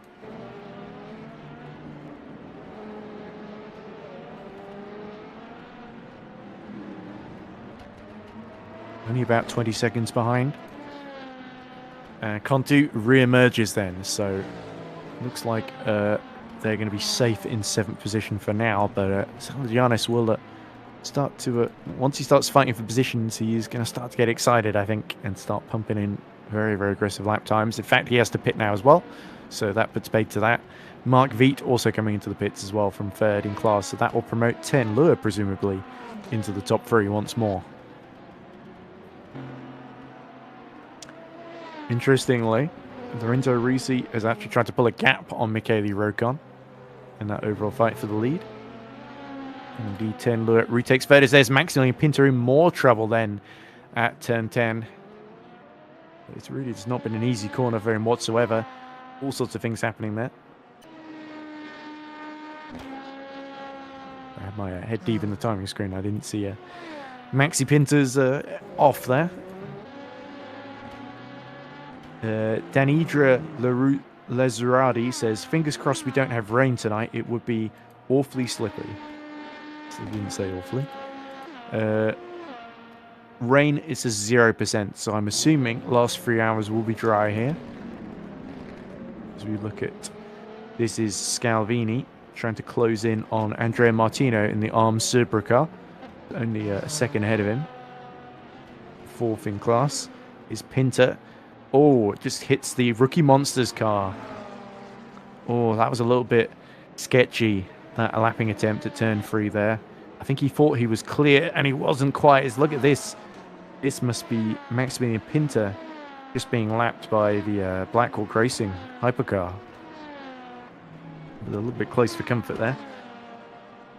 Meanwhile, here is Scalvini fighting on against Andrea Martino. Could be an interesting fight indeed. And Martino gets held up very, very badly here by the Corvette, the SD Sheba Corvette. And Scalvini dives underneath it. Let's see if he can get a good run then into turn 12. He might be better off setting up for the start-finish straight. And indeed, it looks like he's not close enough to mount an attack here. But Scalvini, desperate to get back in this fight for the podium, needs to clear the Arms Subra car as soon as possible. That's 42-second gap to Hyperion 45 then. The Symphony 47 are starting to lose touch with the leaders. Still 7/10 the gap, so Martino gets a pretty good run down the main straight then to defend. And nearly at exactly the 3-hour mark. 3 minutes to go. That's going to be halfway. From then on, I'm only going to be able to do about less than an hour, really. Where I have to go. And hopefully hand you back into the capable arms of Matteo Petaccio. And Mariano Callo, of course. Oh, and that's Pinto that spun at turn 7. And there we go. Martino goes wide, and that allows Scalvini just to go up the inside of him there. So a mistake from Maximilian Pinto deciding this battle for 4th place in the LMP2 Pro class.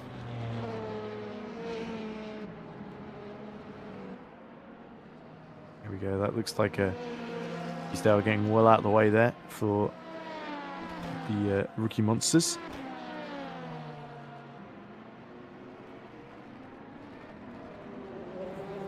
Looks like David Uffelheim is still in the pits.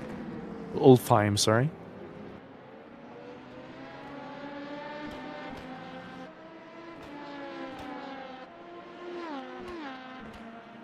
Drop him to the back of the pro order because, of course, he's switching over to his co-driver, Nick Moore. Martino, to his credit, hasn't given up. He's got pretty decent straight line speed in that LMP2. Pardon me. And here's Scalvini. Yeah, just coming across and immediately cuts the inside. So Martino was very, very unlucky there that he was first on the scene. Luckily, everyone avoided... It's not been a great run so far for the Blue Bolt driver, for the HD Sports Blue Bolt driver. But Martino, though, armed sober, fancies some revenge here. And may well have the pace to do so. 10 Lure now pits from third. And he's going to hand it back to Black Hawk Racing, number 3, and Mark Viet.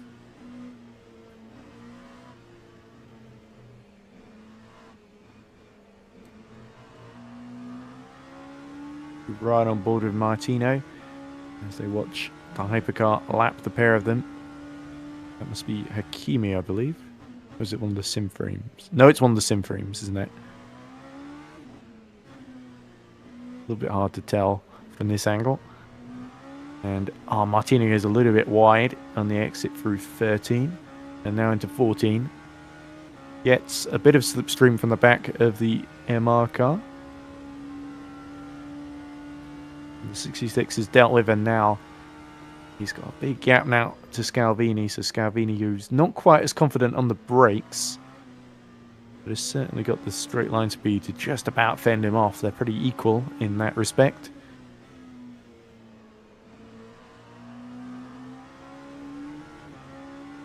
He, by the way, 5.5 seconds ahead of his teammate Michele Rocon, but Arisi on lap 127 still yet to pit in this stint. Although he has made 4 pit stops to the number 8 Simframes 2. Anyway, look at this. Martino just continues to pursue the chase down Gianluca Scalvini. We've got the Flying Goat car just up ahead of them. Let's see if that holds up Scalvini through turn 12. Indeed, it does not. And he's able to lap it fairly successfully. Martino flashes the lights. We hit the 3-hour remaining mark exactly now. So, yeah, exactly halfway through this race then. It's very, very exciting to see how it's all going to filter out in the 5 classes. But at the moment, I think Simframe number 8 are looking to inherit the lead once Arisi pits. Martino, though, has not given up on trying to wrestle back 4th position. Another yellow in sector 2. Martino not quite close enough to make a kamikaze dive into turn 1.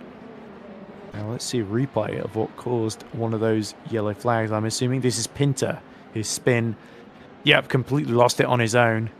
And watch this. First comes... this is a subsequent spin that he's done at the same corner as well. So Pinter is really struggling out there.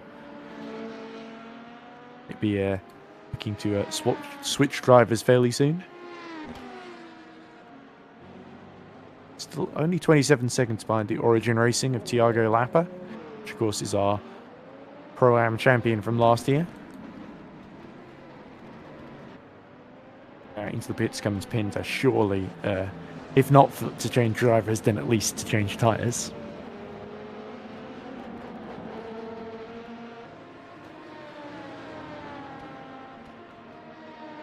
Martino then has to lap the traffic here to keep Gianluca Scalvini in sight. And look at that, the SD Sheba of, that must be Contu, desperately trying to lap some of the traffic here at turn 12 by diving up the inside of it.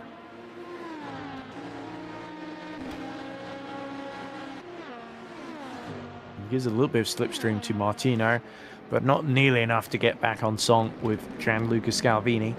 He's going to seek to follow through Contu here, I think. By the way, Risi 5.9 seconds ahead of Rokon. So Rokon is just slowly being dropped really by his teammate on the older tyres, which shows the job that Arisi has been doing.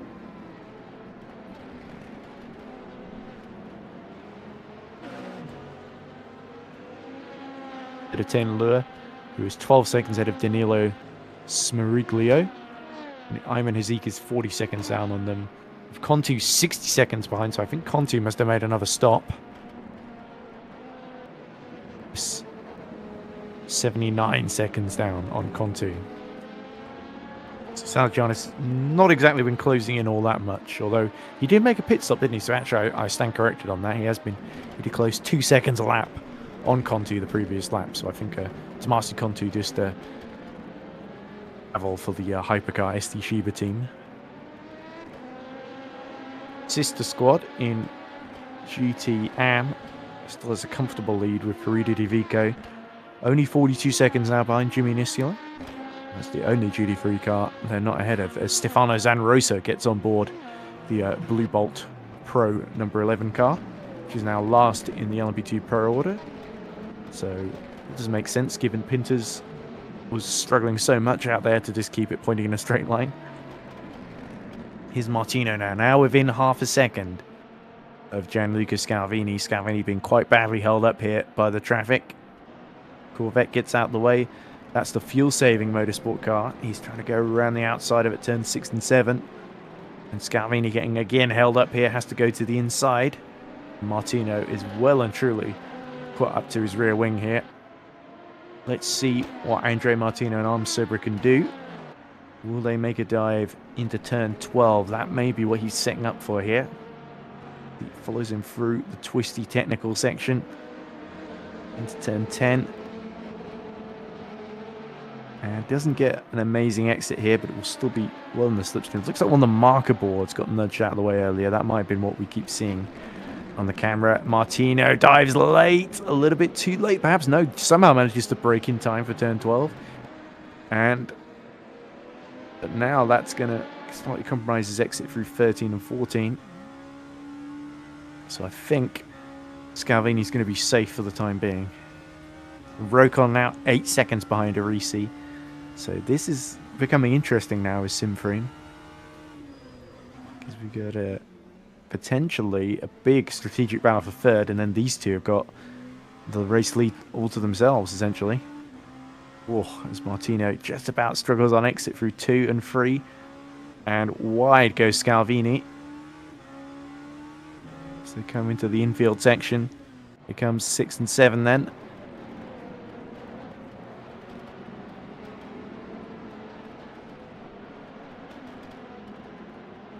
Martino just biding his time here. Korn Borchers pits for level 1 esports as well. So that will hand Prusak back second in class.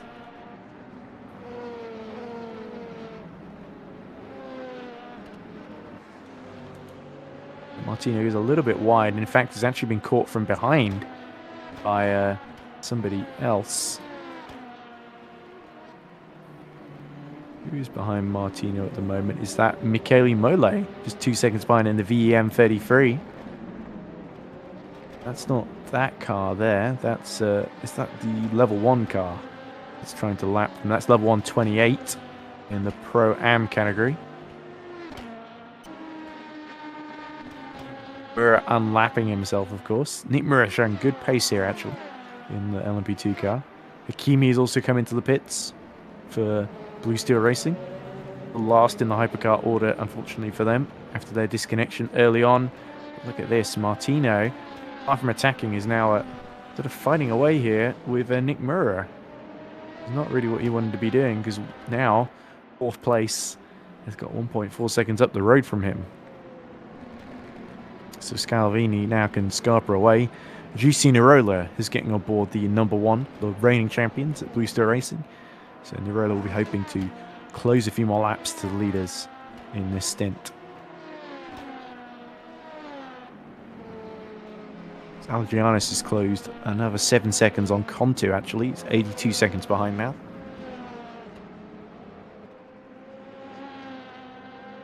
Team Martino lapping.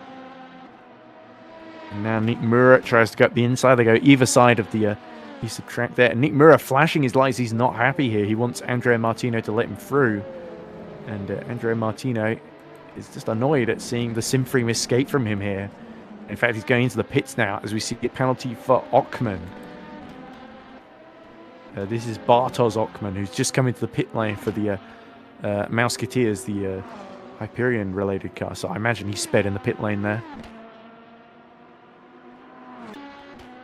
Of your race order, Risi in Hypercar, Zux in LB2 Pro, Demirkan LB2 Pro Am, and then it is Nisula in GD3 Pro, and Divico leading the Shiba in GD3 Am.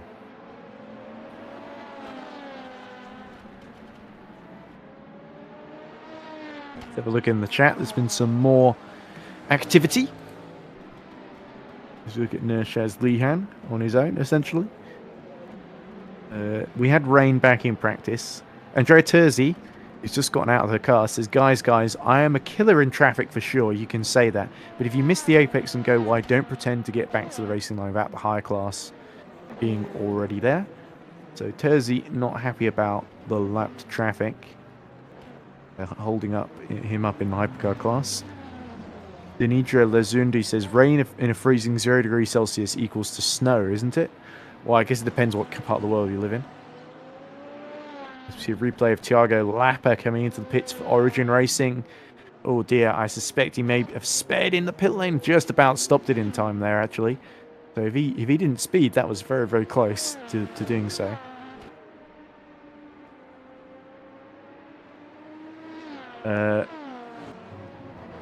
Andrea Terzi says, I may be wrong in thinking this. This is about...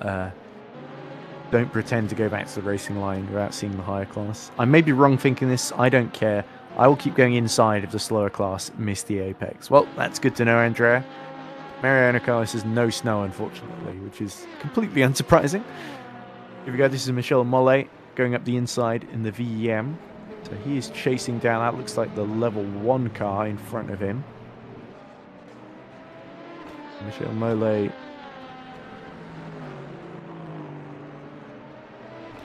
very much on his own. Is he going to wait for Nick Mura to move aside here?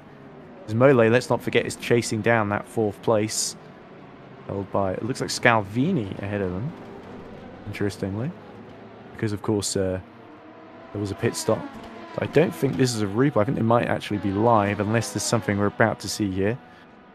Jean Mole always about to be blocked here by the Virtual Drivers Alliance, GD3. 33. Is he going to go around the outside here? Yes, he is.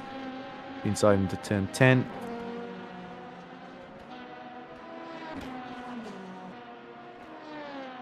Two seconds between Mole and Scalvini then in that battle for 4th.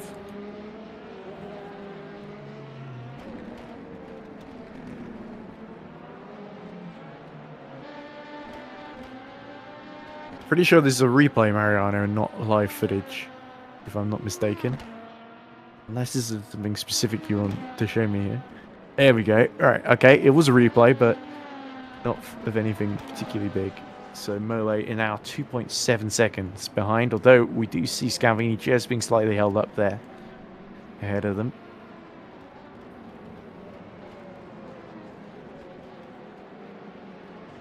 .136 then, with just over 2 hours and 45 minutes left to go. Arisi's got the gap to Michele Rocon to nearly 10 seconds here. This has been an impressive stint from Lorenzo Arisi. And of course, if we look at the championship, Symphony number 7, 4th in the standings, 13 points behind their number 8, their teammates, who are of course leading the way. So they would very much like to arrest this line and get up into the top 3.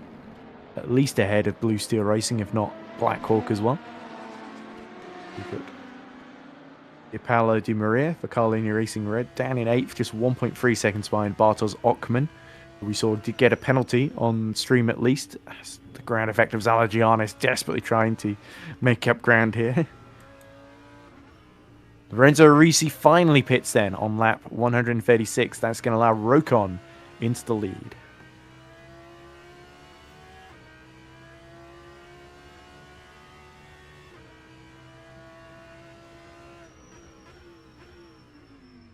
By the way, it's gotten on board Origin Racing 101. It is 4 tenths behind Riccardo Di Marchi for 20th place overall in the race, although Di Marchi is in Pro-Am, as Montero is in LMP2 Pro. But for actual class position, Di Maria here is probably the closest battle here with the Musketeers car.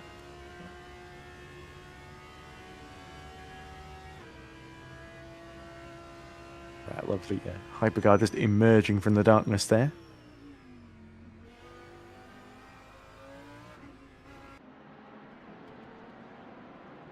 There is Nur Shazlihan.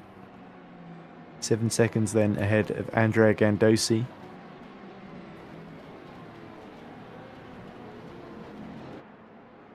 Try and see where this is happening. So that is about a second, of course, in GT3 Pro, with them being a lap behind Jimmy Nisula. Here's a replay of John Garcia for Redemption Racing Team. Purple Corvette just losing the rear, and that's the car, of course, with the American and Canadian flags either side.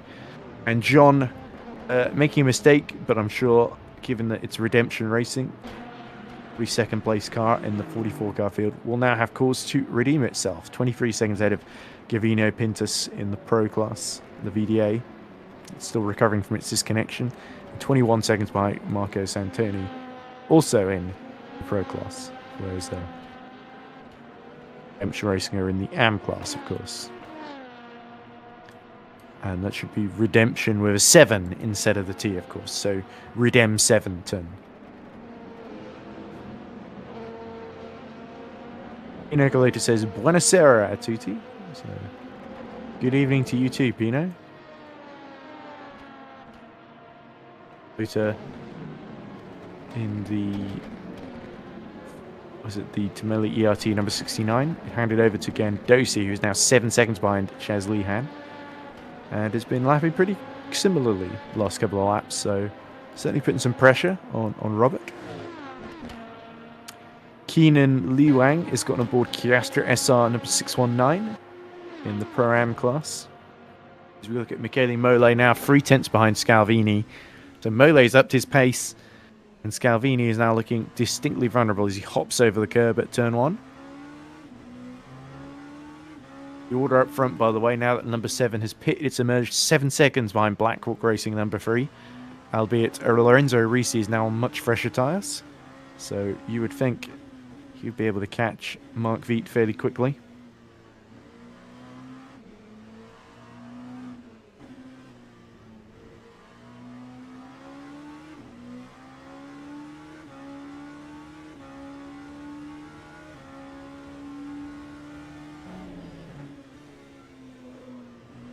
Zabinski now pits in Hyperion number 45. That is going to potentially allow Scalvini through and Mole through as well, up into 3rd. Here we go. As they come towards the final sector here. Scalvini goes up the inside of the MR Motorsports 66. And then the Rookie Monsters car is just ahead of him as well. And around the outside goes Mole into the pit lane. Interesting. Undercut then.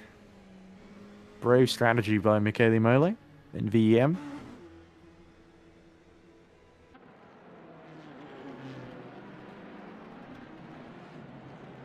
We put Scalvini up into 3rd in the Pro class. Albeit 70 seconds down on Demirkan, leading for Sunset Motorsport in the Pro-Am class in LMP2.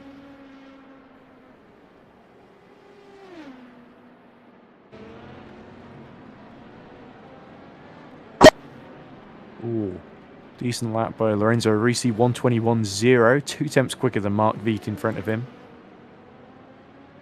So, eyes on Risi because he's going to be very much on a charge here.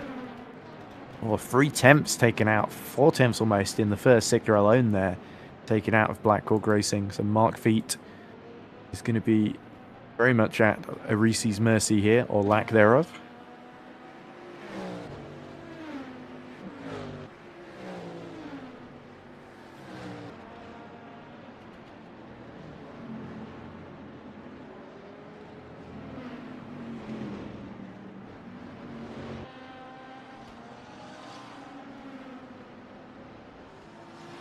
Risi now just has to get past Jimmy Nisula here, which is done with ease. Nisula moves well out the way.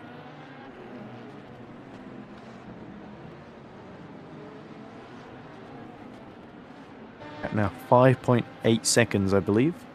Should be at the end of this lap.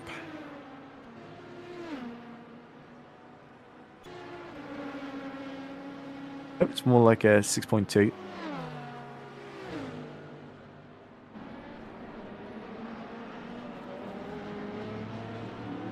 It is coming down all the time then.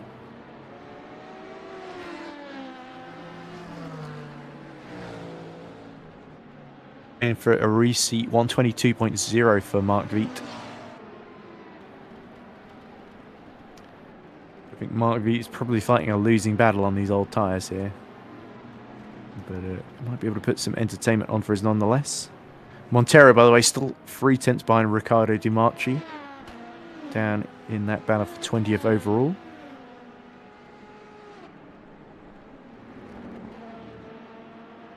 And Pierpaolo Di Maria is 2 seconds behind Bartosz Okman in the battle for 6th in GT3 AM.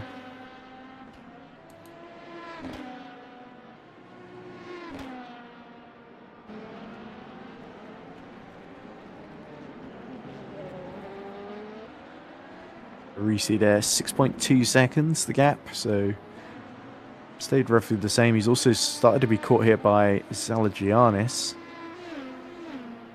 He's taken another 10 seconds out of Conti, so Conti's pace has really not been particularly impressive here. He's not really closed on Amir Hazik. He's still lost touch with that lead group that SD Shiba was really part of earlier, as we see the sister, that's the Hot Rocket car, sorry, is just being lapped there by Mark Viet. And he has to lap that's the LMP2 Simfreem that is still all over the way in the way with the green tyres there. Those are of course the white softs, I think, so that's technically the hards.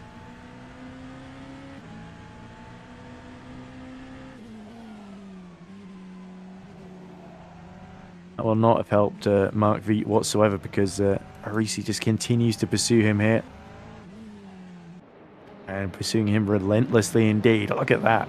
Amazing change of direction from that number 7 car. 0.5 seconds the gap, so yeah, Viet really losing out on this lap. Riccardo Di Marchi also pits, which allows Montero up into that mythical 20th position. You see now, just trying to lap these cars down the main straight. Is Pavel Andrzejewski trying to get slipstream off the back of Scalvini here, who's a lap ahead. Oh no, in a different class, isn't he? Pavel Andrzejewski taking 11th on the road in the overall order from Demir Khan, I believe. Oh no, from the lap on Scalvini, sorry, is Pavel Andrzejewski now really holding up Simfrey number 7 there of Risi. So it's going to undo some of Risi's hard work there.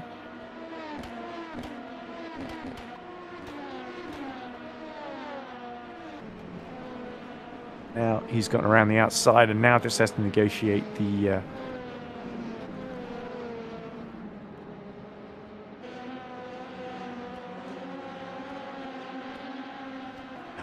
LMP, not the fuels, it's the Naha Racing Team in the green, isn't it? There we go. Which Andrzejewski now will seek to also get fast, as we see Di Marchi getting a penalty for speeding in the pit lane, I believe.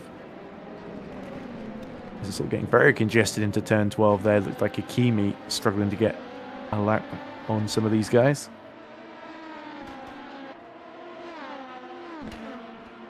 OT number 21, pits for in the lead in LMP2 Pros, that hands it back to Hyperion 44. Crucial championship implications there, but Go Team, I guess, had to pit at some point in this stint. Gemelli ERT, still got the gap to nearly 6 seconds now to Boost Your Racing in the battle for second in GT3 Pro.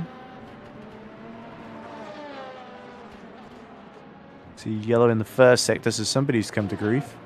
Let's have a look at what that was about. Oh, Zitello gets nudged. Oh dear, so the arm Cerber hits, that's one of the level 1 esports cars. That's... Oh, don't tell me that's Nick Mura that got caught in there. And there's one of the hypercars as well involved too. But that's a classic example of 3 into 1 not ending well.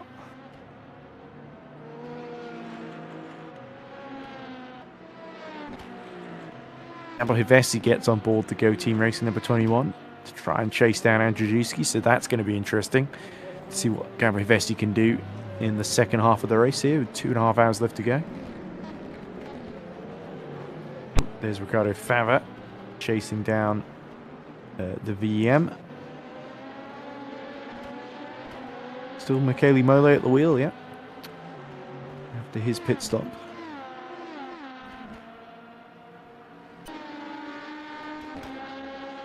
Renzo Risi still about 5.7 seconds behind Mark Viet in that battle for second overall in the hypercar class. There he is.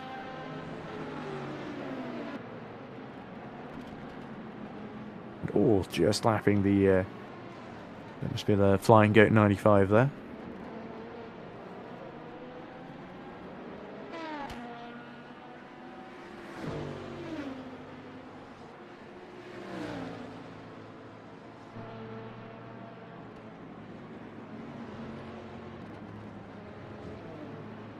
There you can see the temperature going down a bit. The tyres still performing well. Track temperature 11 degrees, ambient temperature 13 degrees then. No chance of rain at the moment. So it's not really on the horizon. So fair weather, I think that's probably fair to say here in Indianapolis.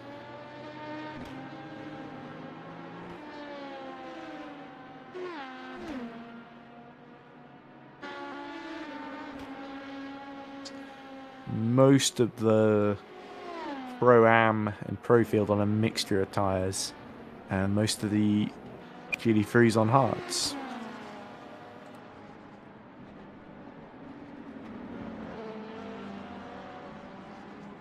This is Ockman, who I believe has been passed by Di Maria, the Carlini Racing number 7.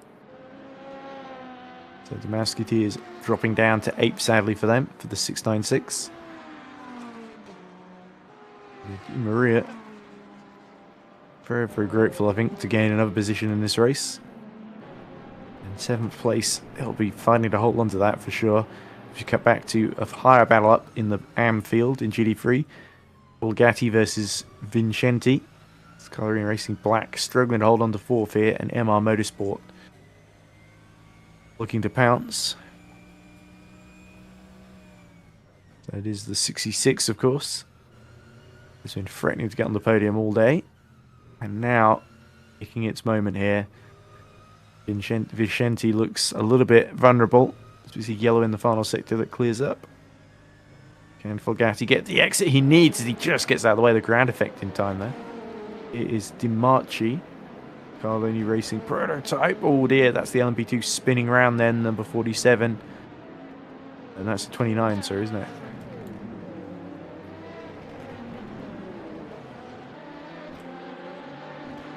Well, that looked a little bit messy there at the turn 13 corner, just coming out of turn 12.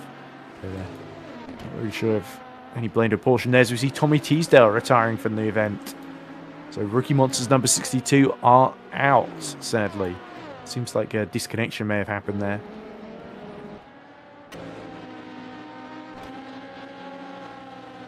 Right, so he was just in the pits, so is this a situation where Rookie Monsters didn't have anyone to hand over to? Was Tommy exhausted? There's an odd place to disconnect as well. If that was what happened there. Can feel a bit for Rookie Monsters. They were looking very, very good for a podium in GT3 AM. And now that chance has gone away. So it looks like that may promote Carloni Racing at the moment in the form of Vincentini. Who's just holding a Fulgatti for that podium here that we're seeing now. So the stakes suddenly a bit higher in this battle now. MR Motorsports eager to snatch away third position. And Carloni Racing will have to drive very, very wide here to keep them at bay. The headlights well and truly on now. So is the battle. Santini going to have to set himself up well to defend into turn 1. Folgatti will try and move around in his wing mirrors. Indeed, he does so, but there's no chance of getting through at turn 12 here. Now, all important, get himself set up on the exit of 13 into 14. Here comes, is that the hot rocket car? No, it's the ST Shiba hypercar lapping the pair of them. And now Folgatti gets well in the slipstream here. The background, I think that's Demirkan. Folgatti, is he going to try and do a dive at the inside? Signals his intention very early, but again has to back out, move back to the racing line. But Santini getting a little bit squirrely on exit there. And this could allow Folgatti to pounce here. Come towards the infield. He's going to slide up the inside, and Folgatti, oh, very lucky he didn't spin off into the gravel there. To get on the brakes quite late in that corner is not ideal.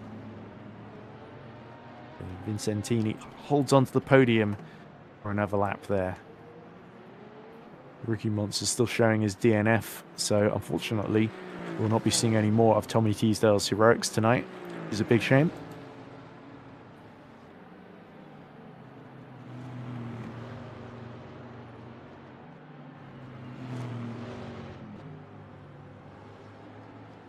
And I think I'm going to be on for another 22 minutes more in this broadcast before it gets time to sign off. Let's see if this battle can conclude before then. Folgatti still moving around in the wing mirrors of that Aston Martin in front of him.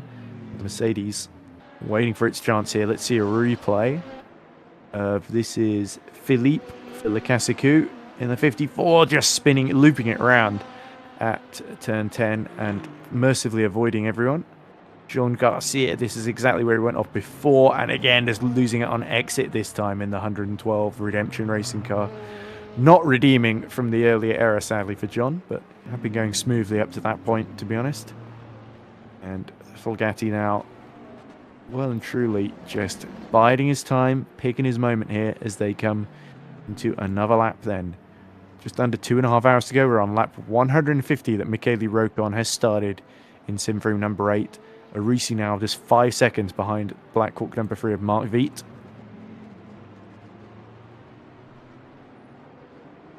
Pino Galeta says MR Racing for Matteo, and he's giving a little heart there. So yes, great to see Folgatti with the Racing for Matteo logo festooned very respectfully all over it. Nice in memoriam for of course, the driver who passed away sadly 4 years ago, and of course the event named after him is still very, very popular too. See all corners of sim racing represented here as, oh, here comes the LMP2. The Arm Sibra just putting another lap on the pair of them. And Folgatti, Gianpaolo brakes very, very late into turn 12 as well. The Mercedes is really good under braking there, or at least Gianpaolo is very confident. And Vicentini is really just trying to hold on here as long as possible in that Aston Martin Carloni racing car. On the main straight they go. Folgatti not really getting a big advantage with the toe here. Not enough to really mount an attack into turn 1. But on the brakes, he gets very, very close indeed. And here comes another hypercar. That's one of the sim frames. Number 7, I believe. Oh, and it hits Paolo Vincenti around from the outside there. And that is all a really, really controversial way to lose that podium. And a little bit cruel, I would say, from the sim frame there. Here comes another sim frame to add insult to injury. Let's see what happened here. Vicentini minding his own business. Hypercar was on the racing line, but he needed to leave a little room, didn't he, for Paolo, and that's kind of damaged the front end more than is really necessary. Did the sim frame go to the... That was number 8, actually. Did the sim frame go to the inside a little... Did he not go enough to the inside, or... Or should the hypercar have been a bit more careful there? That's a tough one to call, I think, from Michele Rocon there. But definitely an unfortunate incident, either way you slice it. Arlen Redcliffe says, Hot Rocket Go Go, 2 years of racing. Lovely to see. Some support. So still both Hot Rocket cars in the running here, with Amir Haziq 6th in the hypercar class and holding off Kontu in the SD Shiba. Here's the battle for third between Arisi and 10 Lua, who's gotten ahead of Arisi now with number 7. A 128 for Arisi, so Arisi must have made a mistake there. Sorry that I missed that on stream. Unless he hit the... I don't think he would have lost that much time from spinning around the car laney. But nonetheless, 10 Lua, very, very happy to be back on the podium now. This has been a good showing from Iris so far. Only 12 seconds down on Blackhawk. So second chance on the podium is still up for grabs, even if the number 7 gets through here. Or back through, I should say. I think Arisi's chances of fighting for victory here are pretty remote, being a lap down. So I think Rocon has really got this lead all to himself. Which, to be fair, is probably the way Simfring would want it, with the number 8 still leading the championship. Looking to extend that lead over Blue Steel and Blackhawk.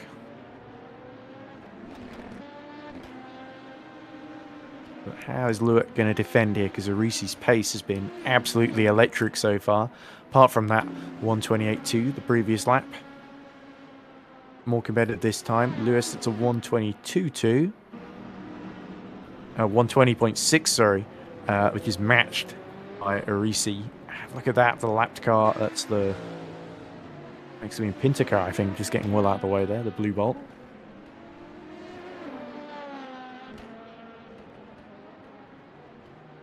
Zan Rosso at the wheel at the moment. It's the Grow Racing team, just leaving plenty of room there in the Mercedes. The Iris has to go a little bit wide off track there, and that could create an opportunity for Arisi then into the twisty section here, into sector 3.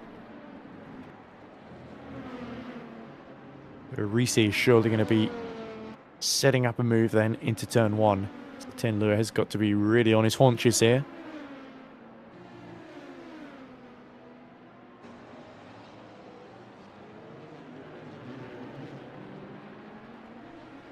We are almost 2/3 of the way through this race now. And Arisi will be very, very keen to get on the podium here and have a much better showing for Simfring number 7 than the previous 2 races. Here we go. He's got a great run. The Iris defends the inside. Arisi goes to the outside. And where does he emerge? He emerges ahead then. So a very straightforward move in the end. Not much that 10 Lua could really do to hold that one at bay. Now, Arisi can focus on chasing after Mark Viet, who's 10 seconds up the road now. So yeah, he was only about 4 or 5 seconds behind Mark Viet, so there must have been some mistake that caused him to end up in his position, but he's quickly rectified that and caught back up. Yeah, he just had the overspeed, swept him from the outside, and without braking ridiculously late, there wasn't really anything 10 Lua could have done to prevent that from happening. Look at John Garcia. Oh, just losing it in the background then at turn 5 and 6. Good for him. Racing at least getting some airtime. This was the Anson Young getting on board Hot Rocket 88. We're still fighting with MR Motorsports and Cataloni Racing for that 2nd place in GTR.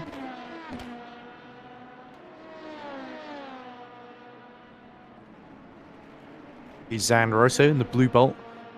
It's caught back up to Tiago Montero. So this is the battle not to finish last in V2 Pro, I believe.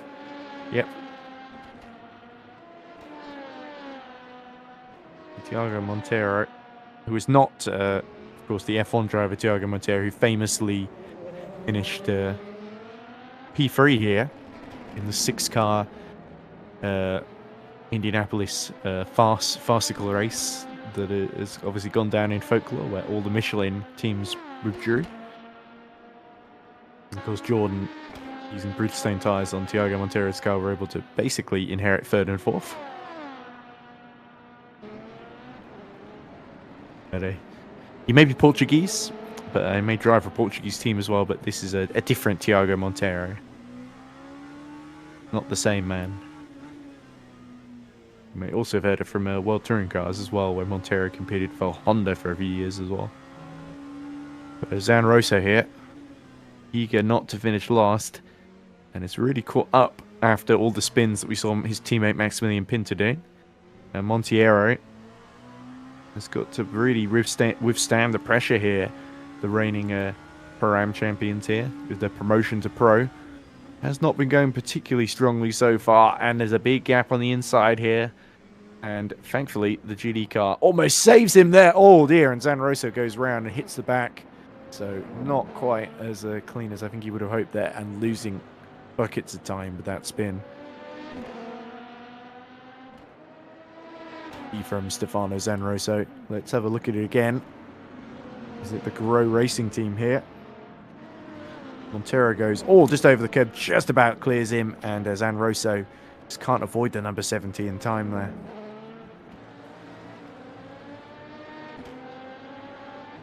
Bit clumsy, but no major harm done. That was, of course, the GR Wildfire of Thomas Sabansky that he hit there, not the Grow Racing team. Apologies for that.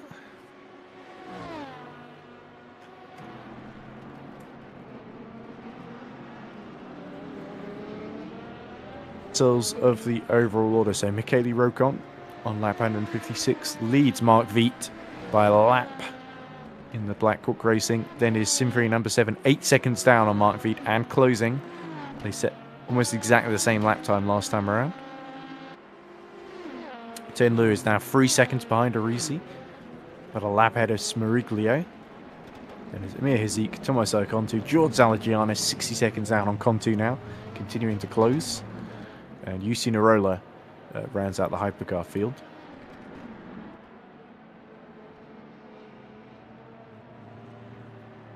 For Hyperion, who's 71 seconds ahead of Go Team Racing, Gabor Hevesi. So Hevesi's done well to stay on the same lap. There's here Amir Hazik coming to the pits for Hot Rocket Racing. So he's done well to close on Smeriglio to 19 seconds before that pit stop. So a decent stint for Amir. And a top 6 position could well be his at the end of this. Oh, another mistake from Arisi. He's now only 1.3 seconds behind, ahead of Tenlua, I should say.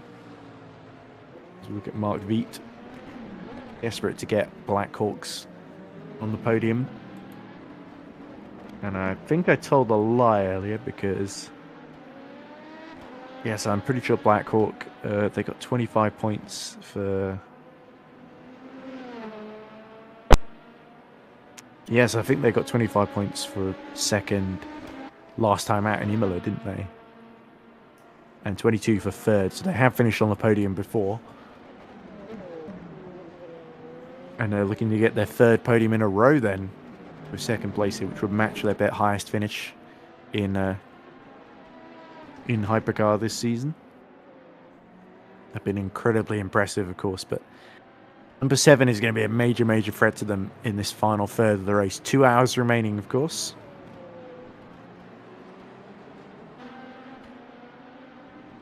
Thomas Vac now gets on board Hyperion 44, and he's going to merge just ahead of Gabor Hevesi, actually, in the pit stop, so this will be interesting. I think Gabor Hevesi may actually get through here. 1.6 seconds the gap. You look at Michele Rocon, the lap ahead of Mark Viet there. And looks like Thomas Vac has emerged 9 tenths ahead of Gabor Hevesi in the battle for the LMP2 Pro lead. Beautifully for Hyperion, only just though. And look at this, getting congested here. Amir Hazik emerging right in the traffic then. And Mark Viet puts a lap on him. Look at that. Threading the needle is Amir Hazik through these damaged cars in the GD3 field. It is a Hevesi and Vac going at it with the HD Esports Blue Bolt in front of them. Can Gabor Hevesi, his tyres still up to temperature, take advantage of this and get in front of Thomas Vac here and snatch the lead? Because these two dead level in the championship, so it's imperative for Gabor Hevesi to keep in touch with the Hyperion with just 2 hours remaining. Oh, big mistake there as Thomas Vac makes contact with the HD Esports Blue Bolt car, and now Gabor Hevesi and Thomas Vac are side by side then through turn 13, and it is Thomas Vac that holds on in the Hyperion. Can Gabor Hevesi, flashing his lights, he's not happy with how that ended, and he get in the slipstream and get up the inside into turn 1. Here he comes, he's going to have a think about it. He brakes late, but not late enough, and now another lap car comes to hold up Thomas Vac and compromise his exit here. That's, of course, the SD Shiba, the GT3 AM leading car. Now Gabor Hevesi is all over the back of Thomas Vac and has to really back out to avoid hitting the back of the Hyperion there. So Go Team well and truly going for it, the opportunity presenting itself, and that happened because Vac just hit the back of Zan Rosso, I think, while trying to lap him. The race well and truly coming alive here in LMP2 Pro. Hevesi still flashing his lights. He's desperate to get through here. Around the outside of the 401 he comes. Lead very much on tenterhooks here. And now Thomas Vac flashing his lights at the other LMP2 there, the 6th in class car. Here comes Hevesi. He's got the run on the outside, spreads through the middle, will be blocked off there. Oh! And one of the Hyperion spinning in the back. That must be the 45 that's gone off at turn 12 there. That's the Browski then, I think, that's come a cropper there. But here comes Gabor Hevesi then, all over the back of Thomas Vac, looking to take advantage of the chaos. Vac goes to the inside then. This is a tense fight then in the LMP2 Pro lead. The lead at the Championship 2. Carloni Racing on the outside here. Hevesi's going to get squeezed in the middle. No! Oh, just about survives a tap there from the 104 there. My goodness. And that's not, he's not let that impede him whatsoever. Going round the outside and tagging Thomas Vac from the outside. That's an audacious move and a half. And brave for Gabor Hevesi to attempt it, but it didn't quite work out for him in the end. Wow, what action we're being treated to here, ladies, gentlemen, and non-binary folks who may also be watching as well.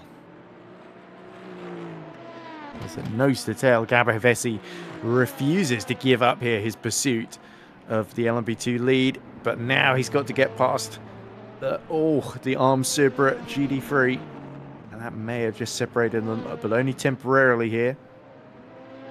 Hevesi knows he may not get a chance better than this to get one over on Hyperion 44, so Thomas Vac then has got to be wary here. Still a bit of lap traffic ahead.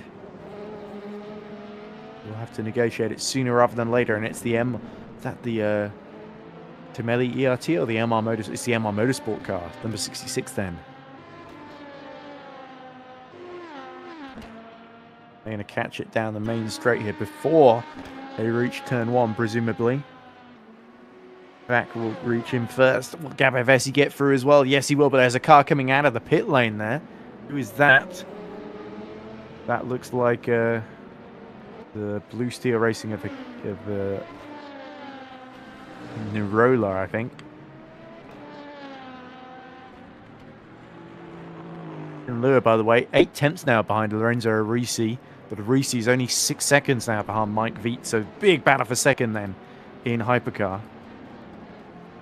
Battle for the lead here in LMP2 Pro still rages on, and Thomas Vac is going to drive the widest Hyperion you've ever seen to keep a relentless Gabor Hevesi at bay, who is late in the race with only 2 hours of the 6 still remaining.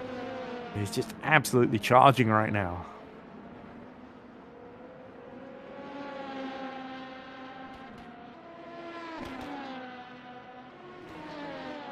Taking another 2 tenths then out of Mark Viet. And Tony Lewis starting to lose a little bit of ground. Still within 9 tenths though. Here comes Hevesi then. Is Gabor going to try again? The Hungarian on the pole. To the final corner they come. Down the iconic Indianapolis banking. And through the start-finish straight. Gabor Hevesi a little bit closer than before, but not close enough to dive into turn 1 then. So it will have to be a setup later in the lap here. Rosvac again gets a very, very poor exit actually, which gives Gare Vessi a little bit of opportunity to configure himself, as we see one of the GD cars. That's the Redemption Racing car just about. And Gare Vessi hits the back and spins. So that's that fight over then as we switch to Ten Lua, who's all over the back of Lorenzo Arisi. But there we go, that's Gare Vessi getting himself back up again. And again, a battle with Hyperion does not go Team's way there. And I'm not sure what happened. Did he make contact or did he spin on his own there? I'll have to see on board maybe from the front nose cone of Gare Vessi, as he's right behind the Hyperion there. So Thomas Vac goes around the Redemption Racing car. Here we go. I think he just braked a little bit late, Gare Vessi, and tagged the back of the Hyperion. But he just got completely caught out there. Attention to Turn Lure and Arisi squabbling over 3rd place then, as Kontu comes into the pits then, so he's going to emerge behind Zalagianis for the first time in this race. So Zalagianis has now gained a lap on the leaders there. He's only 2 laps down, where he was 3 laps down earlier.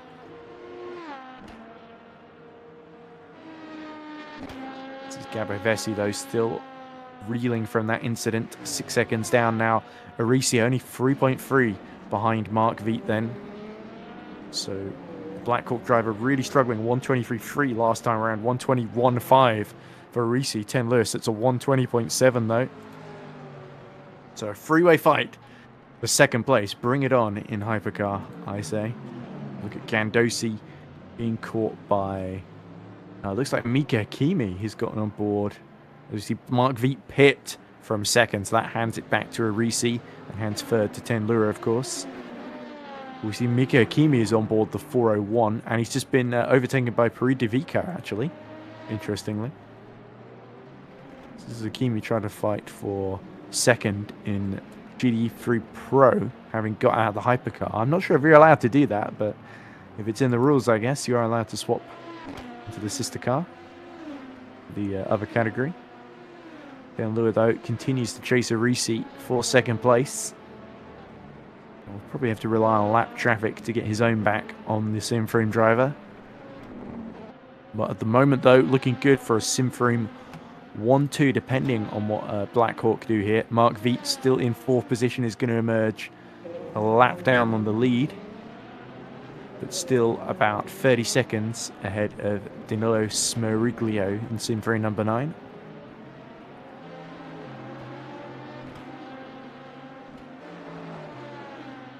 Jean-Paul Van Earl in the pits as well, along with Matthias Prusak in LMP2 Pro-Am. Lua, though, doggedly pressing on to try and put pressure on Arisi, as we see 2 guys getting very close together into turn 1. And actually, Arisi gets slightly held up there. Let's see if Ten Lua can make it through. Round the outside goes Arisi on the blue and yellow LMP2 there. And this has allowed Ten Lua to close right back on the back tail of Arisi. And Lorenzo Arisi will have to be careful here, as bumping in the side goes Ten Lua there. That was number 70 again, wasn't it? The Thomas Sabansky and the GR Wildfire. There's the number 88 Hot Rocket car, driven of course by Anson Young, being lapped now. And it looks like Ten Lua, no more lapped cars, and this is going to allow Arisi to stretch his legs ever so slightly. Cars running in the race, by the way. John Garcia in Redemption number 1112, the last of them. George Zalagianis pits, which hands Conti back his 7th position. We are going to see George Zalagianis maybe make a charge for 5th or 6th position in these later stages of the race, depending on it, if they can keep that pace up. It's just gone 7 o'clock then, so I am probably going to have to jump off fairly soon. I'll see if I can last another 7 minutes before Matteo arrives to relieve me of commentary duties. But anyway, I hope this last hour hasn't been too painful for everyone. Looks like Mr. K says Red Eye Speed Eagles back after disconnection. Okay.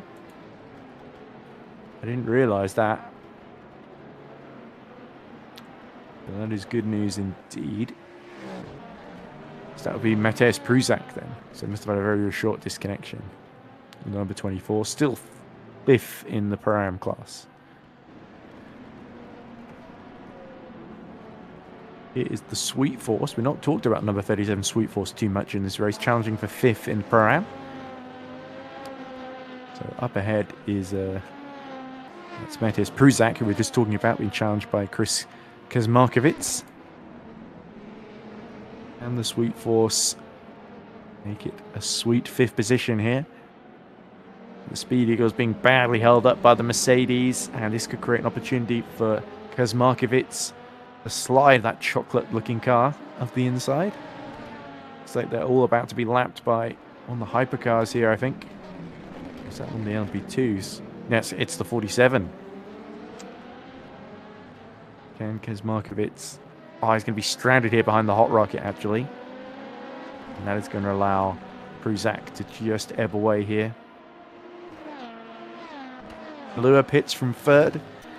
So he's going to end up behind Mario Tump in the Black Hawk number 3 car. Tump only about 4.6 seconds ahead of Smiriglio.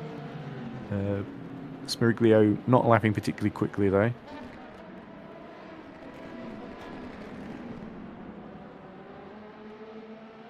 Let's keep our eyes then on Kazmarkovits, who's about to be lapped by number 47 Simframe of Alex Beggy from the Pro class, who will want to immediately follow Alex Beggy through. And Alex Beggy is flashing his lights here to try and get past the Speed Eagles car here of Pruzak.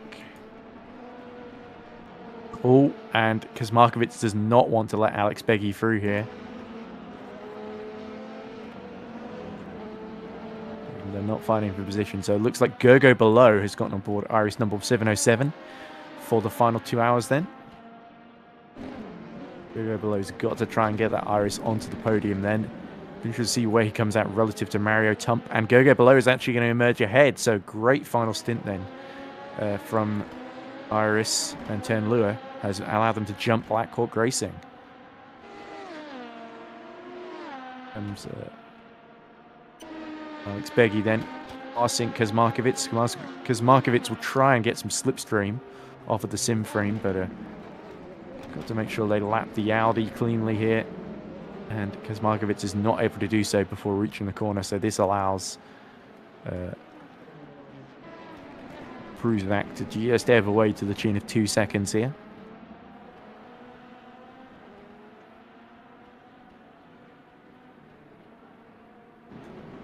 Salvatore Zitello for Arms Super 41 is only about 6 tenths behind Folgatti, who's 2nd in GD3 now. So that's a close fight for position, if not for class position.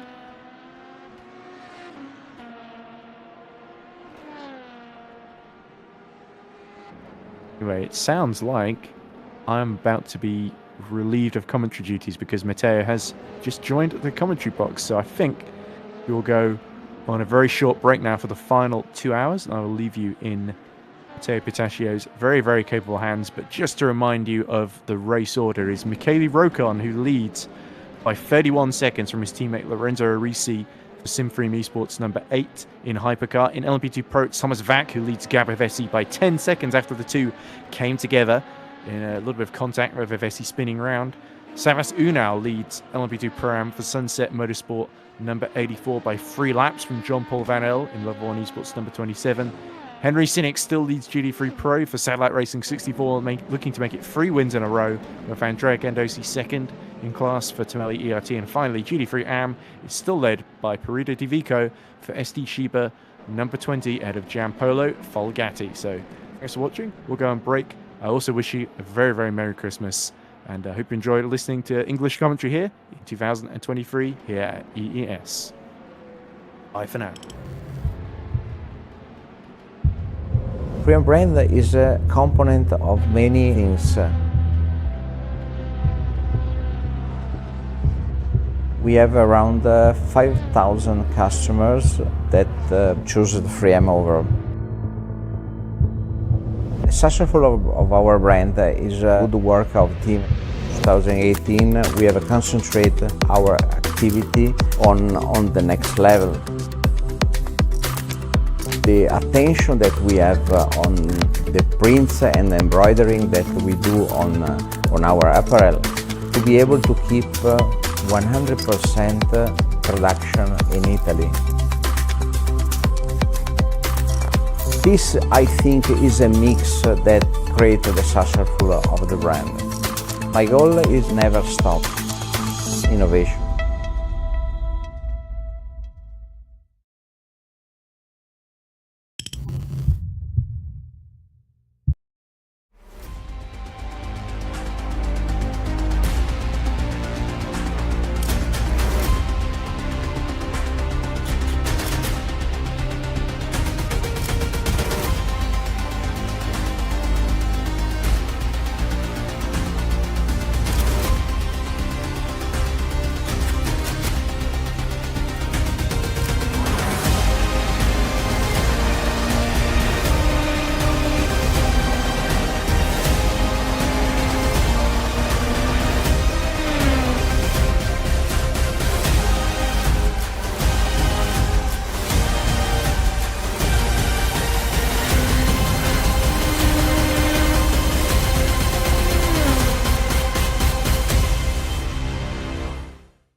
E torniamo di nuovo in pista live da Indianapolis per il terzo appuntamento dell'eSports Endurance Series. Un grazie infinito ai colleghi e agli amici inglesi che vi hanno intrattenuto nelle ore centrali della gara. La notte, come potete vedere, è calata, i fari stanno illuminando il circuito, i 4,2 km del tracciato road di Indianapolis. Ancora una volta un saluto, buonasera, buon sabato sera da Matteo Pittaccio. Io sono in compagnia del mio fido compagno e regista Mariano Calò per queste ultime 2 ore appassionanti di gara. Sarà un finale in cui vedremo in hypercar il confronto probabilmente tra Michele Roccone e Lorenzo Arisi, tra le due Porsche 963 LMDH di Simfree Sports, con il podio completato da Team Iris, podio provvisorio, teniamo a specificarlo.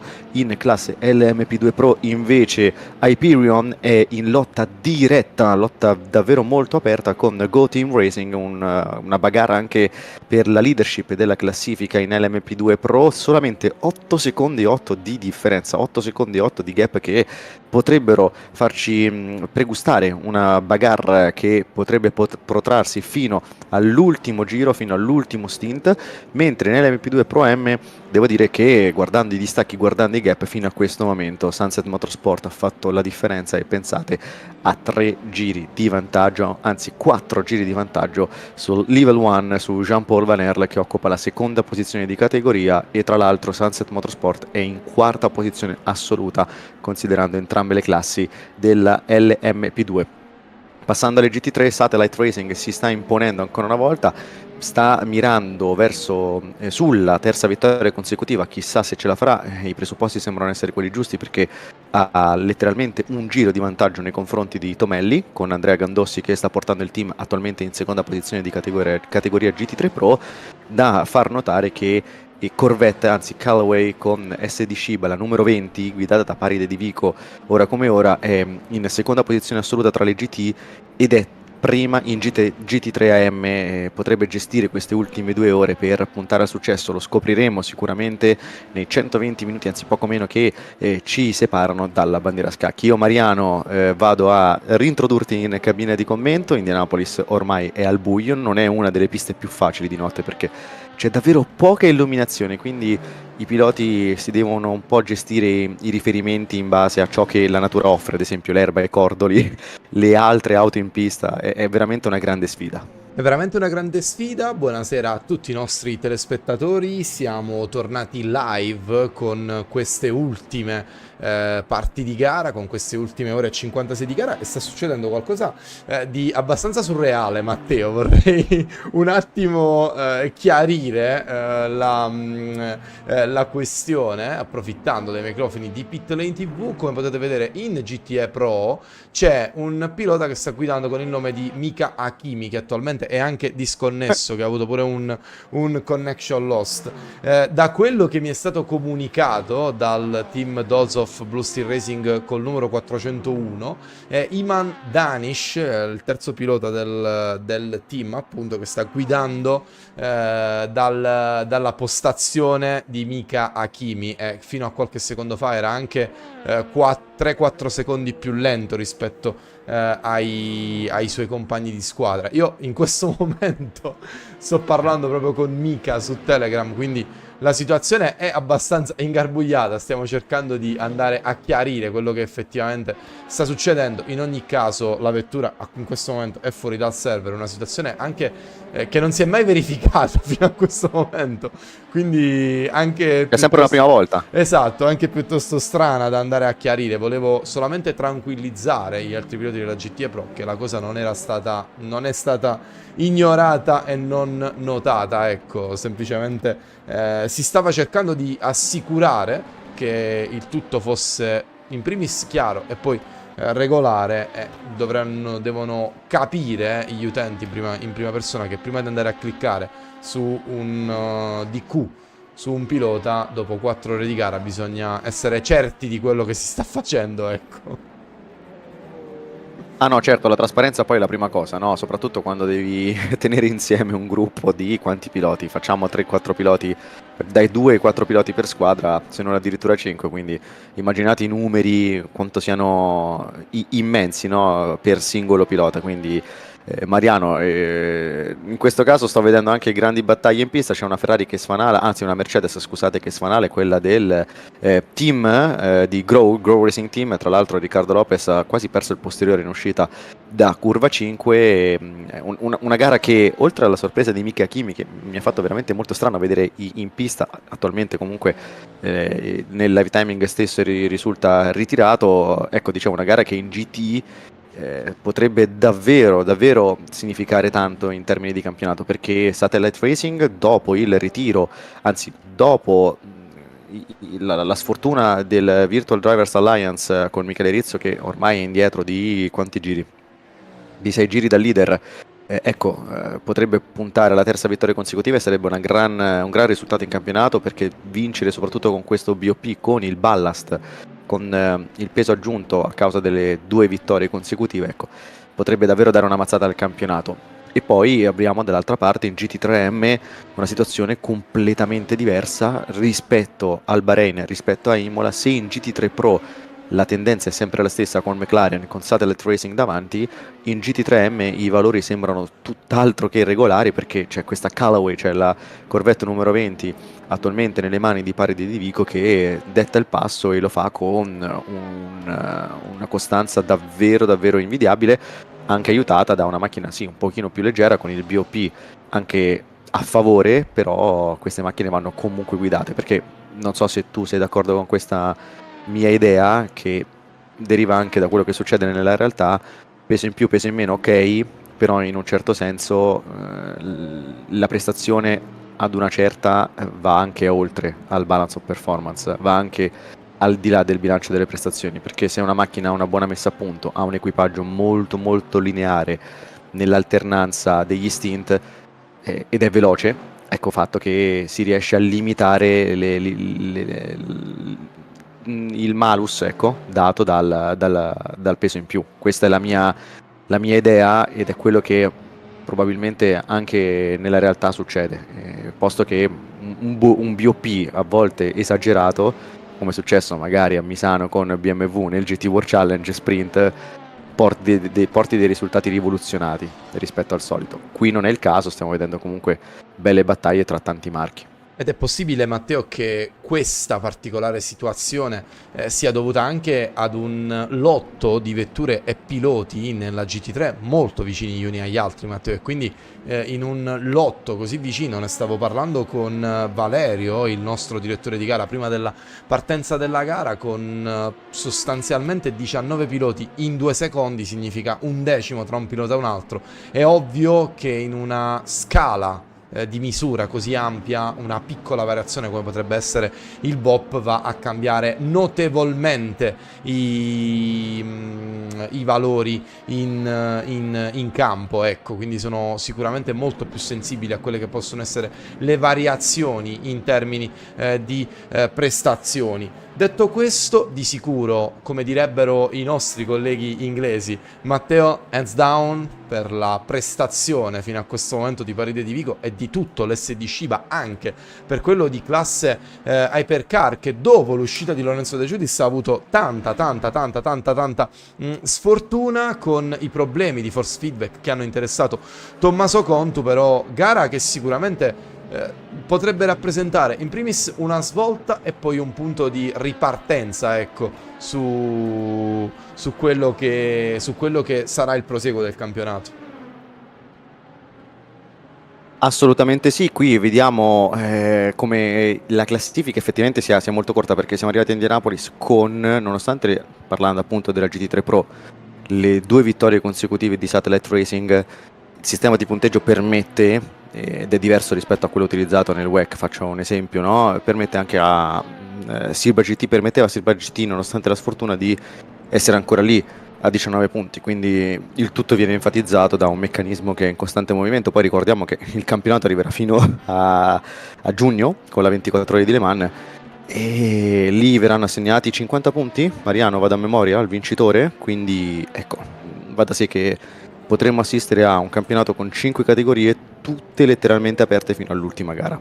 Intanto vedo che Riccardo Fava si sta facendo largo in classe LMP2 Pro con proprio Sirba, abbiamo nominato Sirba GT, qui invece passiamo alla LMP2, vediamo se riesce a spuntarla, in realtà subisce l'incrocio e adesso si sofferma in 6ª posizione ed è in lotta diretta con Michele Molle, quindi grande battaglia tra 2 piloti molto esperti, 2 grandi conosciute figure del mondo di eRacingSeries.com. Non ce la fa in questo momento Riccardo Fava a infilarsi in staccata nella prima frenata, quella di curva 1 e poi successivamente curva 2, e si aggiunge in questo bellissimo duello anche la Porsche di Sinfree Sports, sì, esattamente, dovrebbe essere la numero 9 se non ho visto male dal plate del numero, o la numero 7, in questo caso la numero 7 sarebbe quella di Riccardo Corazzari, che si è fermato in box e adesso non è più a 30 secondi da Michele Roccon dalla numero 8, bensì a 77, quindi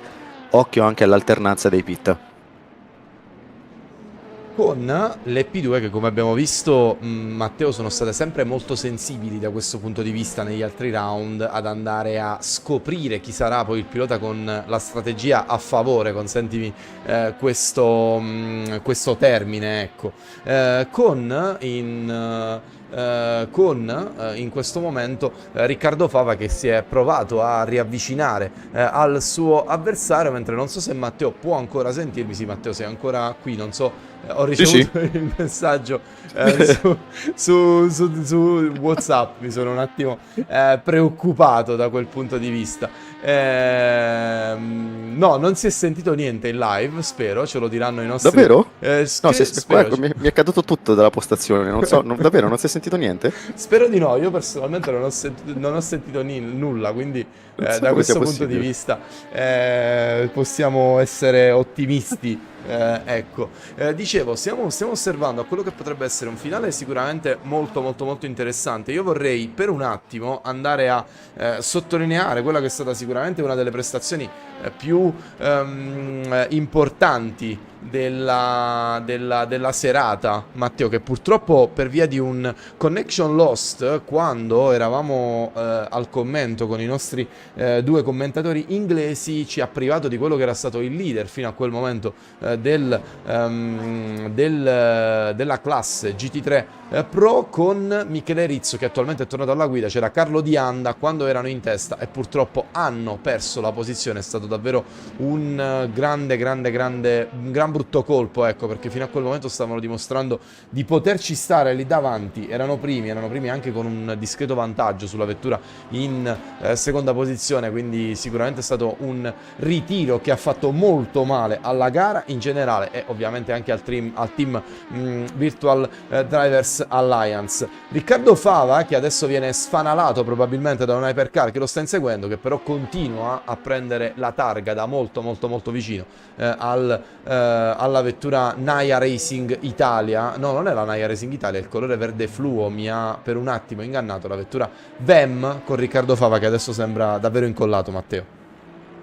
Sì, sembra una grande battaglia, infatti si infila subito all'interno in curva 4 cercando uno spiraglio che non sembra riuscire a creare, almeno prima di arrivare alla staccata successiva, che in realtà non è una frenata così dura. Bisogna far scorrere la macchina vicino al cordolo, rimanere belli vicini allo stesso e poi cambiare direzione verso la curva 6. Sì, Michele Mole si sta difendendo veramente molto bene, tuttavia forse come ritmo Riccardo Fava ne ha qualcosa in più. Questa, come detto, è una battaglia che riguarda la sesta posizione di categoria. Il punto poi è anche gestire bene i doppiaggi, perché vedi, arriva la Porsche LMDH che si mette proprio in mezzo, esattamente in mezzo. Qui Riccardo Fava un po' ne fa le spese perché nel tratto misto ha dovuto alzare il piede, soprattutto nella staccata, quella di curva 7, curva 8 anzi scusate, e Michele Molla invece è stato un pochino più fortunato perché l'ha incontrata nella zona in cui si allunga, nel rettilineo che piega verso destra, dove si utilizza anche una porzione dell'ovale, ma di fatto lì si va in pieno e quindi alla fine Michele Molle ci ha solo che guadagnato in questa fase. Infatti passano entrambi sul traguardo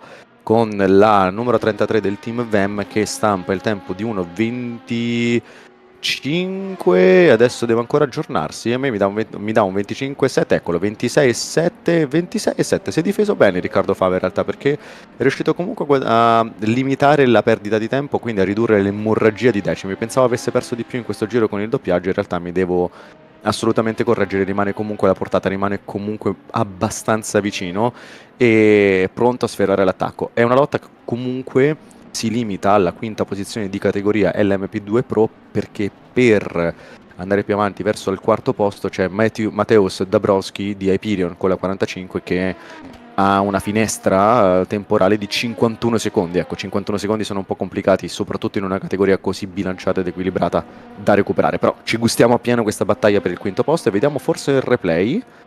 Sì. Un errore di Andrea Gandossi, errore nell'ultimo settore, errore che hanno commesso tantissimi piloti questa sera.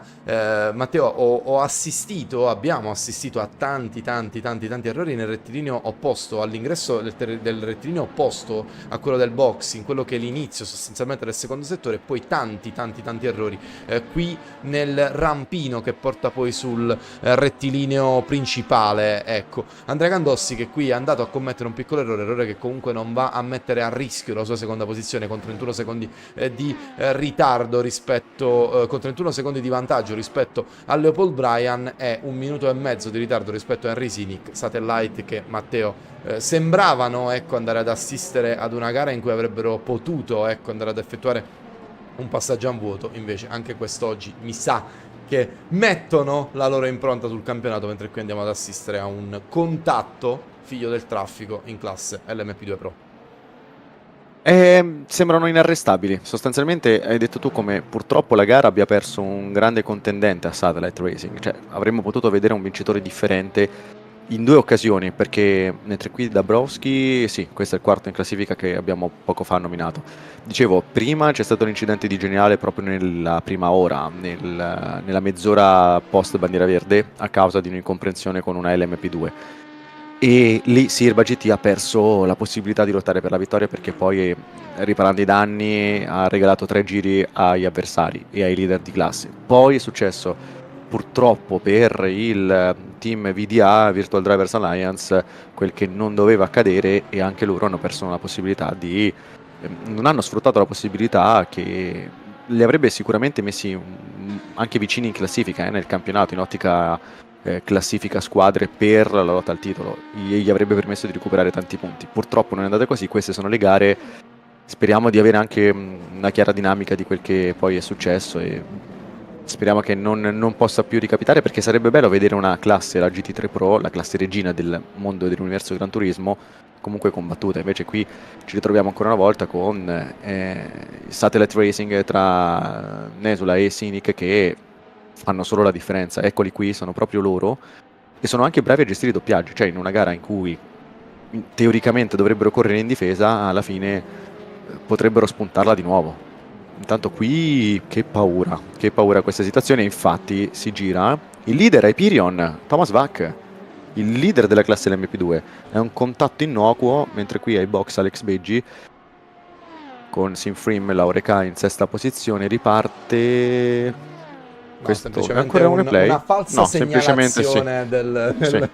del plugin. E, Matteo, una considerazione che mi viene in mente in questo momento da poter fare è che magari poteva essere interessante, e so che è un ragionamento piuttosto contorto, però sono ragionamenti che nell'ambito del World Endurance Championship vengono fatti continuamente. Matteo, tu me lo potrai confermare e smentire abbastanza facilmente. Sarebbe potuto interessare ai satellite avere effettivamente un passaggio a vuoto, non solo per il motivo di andare a scaricare un po' di chili come diciamo funzionamento del BOP che è attivo sul campionato in questa stagione, ma ricordiamolo, nel corso della settimana antecedente alla gara, delle 2 settimane antecedenti alla gara, siamo andati a fare con le nostre pagine social un focus sul funzionamento di quello che è il BOP, e le vetture alle Man riceveranno la media dei BOP che hanno ricevuto nel corso della stagione. E se loro continuano a portare avanti i 30 kg di zavorra, potrebbero effettivamente trovarsi alle Man con una zavorra molto molto molto vicina ai 30 kg, che sai, sono ragionamenti che in campionati di questo tipo si fanno. Proviamo a scaricare un po' di chili. Ma certamente, più che altro, sai, quando ora come ora ti potrei dire che loro potrebbero pensare di spingere, siccome poi il calendario è lungo, più lungo anche del WEC, del mondiale Endurance, ecco, potrebbero ancora giocarsela così. Intanto disconnection per connection lost per GoTeam, che iniziava questa gara come leader del campionato LMP2 Pro a pari punti con Hyperion. Potrebbe essere davvero un grande regalo. Vediamo che cosa è successo. No, questo è chiaramente un connection lost. Chiaramente un connection lost, sì. Poco da fare. Speriamo che possano quantomeno rientrare per ripartire, perché intanto qui attenzione, Giampaolo Folegati con MR Motorsport, secondo in classe GT3M, anche lui vittima di uno dei doppiaggi un po' troppo rischiati, un po' troppo rischiosi, e c'è anche un'altra macchina, proprio la LMP2, che l'ha tamponato, che è finita fuori pista, escursione, gita sull'erba, verrebbe da dire, ed ecco, abbiamo avuto 2 momenti importanti per quanto riguarda la zona podio di LMP2 e GT3.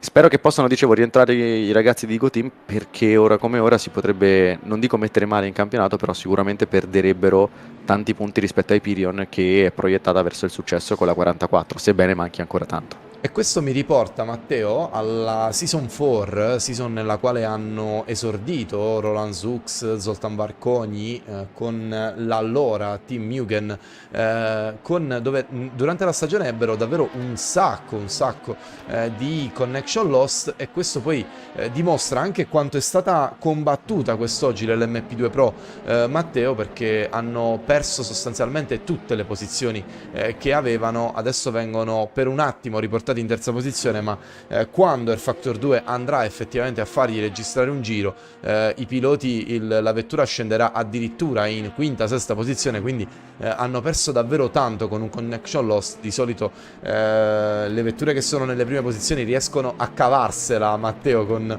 un semplice la perdita ovviamente della posizione, ma poi riescono a restare in lotta con le altre vetture. Io invece temo che adesso la vettura di Kepo Reves andrà a finire addirittura alle spalle di Nick Moura, che è l'ultima vettura nello stesso giro della vettura numero 21, quindi davvero un brutto colpo, anche se c'è da dirlo, per come funziona il sistema di punteggio, tutto resterà sempre in discussione fino alle Man, dove si assegnano davvero tanti punti. Noi parliamo di campionato, però quello che stavo dicendo io è anche in riferimento a Satellite. Siamo alla terza gara, no? Potrebbero benissimo puntare a vincere tutte queste e poi a cercare il risultato comodo per abbassare la media della zavorra e arrivare alle Man messi meglio. Anche perché vincere le Man penso che valga tanto quanto il campionato, diventare campioni, no? E se non di più. Quindi potrebbe essere una strategia realistica, tanto il campionato è lungo, è ben diluito nel corso dei mesi, c'è tempo per studiare la strategia, portandoci avanti potremmo immaginare Satellite Racing all'attacco nelle prime gare e poi dopo prendere con calma per concentrare tutta la preparazione in vista di Le Mans con una macchina un po' più leggera. Vado a immaginare quello che potrebbe accadere. Anche perché non so, Matteo, se oggi stessero effettivamente ragionando sull'opportunità di alzare un po' il piede, perché oggi davvero si vedeva una Virtual Drivers Alliance andare fortissimo, mentre stiamo assistendo a quella che è una interessante battaglia che si sta andando ad aprire tra Alex Beggi e Riccardo Fava. Non so se oggi stessero, come dire, Matteo, rallentando, se stessero gestendo la situazione, però davvero oggi sembrava che il BOP, che per loro ha già raggiunto il massimo, Matteo, fosse davvero un problema. Avevano davvero problemi in termini di prestazioni quest'oggi. Ma si vedeva tantissimo scodare la McLaren, cioè nel momento in cui entrava in curva, nel duello che abbiamo visto all'inizio tra Michele Rizzo e c'era Nisula, se non ne ricordo male, c'era una Ferrari molto puntata, molto bilanciata, equilibrata, ecco, nel comportamento in curva, mentre la McLaren scodava tantissimo. È una scena che non abbiamo mai raccontato nelle prime due gare, sia in Bahrain sia a Imola, dove effettivamente, bisogna dirlo, Satellite Racing ha ricevuto poche inquadrature perché sin dall'inizio delle corse e di entrambi gli eventi ha imposto distacchi significativi. Però ecco, nelle poche immagini che abbiamo potuto vedere e raccontare, vivere insieme, la macchina sembrava messa comunque molto bene. Qui invece a Indy, in quel confronto iniziale con Ferrari, Nisola appariva un po' più in difficoltà nel gestire la 720S. Tutto qui, era questo il segnale, la differenza, e il segnale che ci ha fatto capire che il peso comunque influisce, perché sono 30 kg in più, sono tanti comunque. Loro stanno riuscendo a limitare i danni e complimenti. Vedremo se nell'ora e 34 che rimane la storia rimarrà la stessa o se ci saranno colpi di scena, perché non è detto. Cioè, noi stiamo parlando quasi come se la gara fosse finita, però 90 minuti a Indianapolis multiclass con ancora tanti piloti in pista e con tutto quello che è successo fino adesso, e con tutto quello che è successo è quasi da brividi a pensarci, fa venire i brividi. Ti leggo solamente gli ultimi due messaggi che sono arrivati nella chat. Addirittura qualcuno segnalava qualcuno in contromano e un altro messaggio si segnalava qualcuno sull'ovale, quindi ecco, è una situazione non proprio rosea.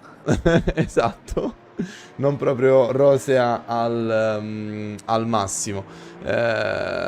Con Leopold Bryan che in terza posizione sta andando a provare ad avvicinarsi al buon Andrea Gandossi, e devo dire che ci sta riuscendo anche abbastanza bene, con l'ultimo giro addirittura 1 secondo e 3 di vantaggio sul passo, 1.36 e 923 da parte di Leopold Bryan, 1.38 296 da parte di Andrea Gandossi. Mentre se avete sentito una terza voce al commento, Matteo, era solo il mio gatto che si è non ho sentito nulla.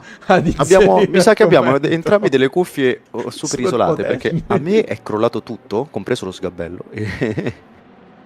Cioè, sono crollato anche io. Io chiederei alla nostra chat, alla quale vorrei segnalare che nonostante le già 4 ore e mezza di diretta, siamo ancora a soli 26 mi piace in questo momento, però vorrei chiedere alla chat se effettivamente si è sentito questo colpo a casa Pittaccio, anzi terremoto. in albergo da Pittaccio. In albergo?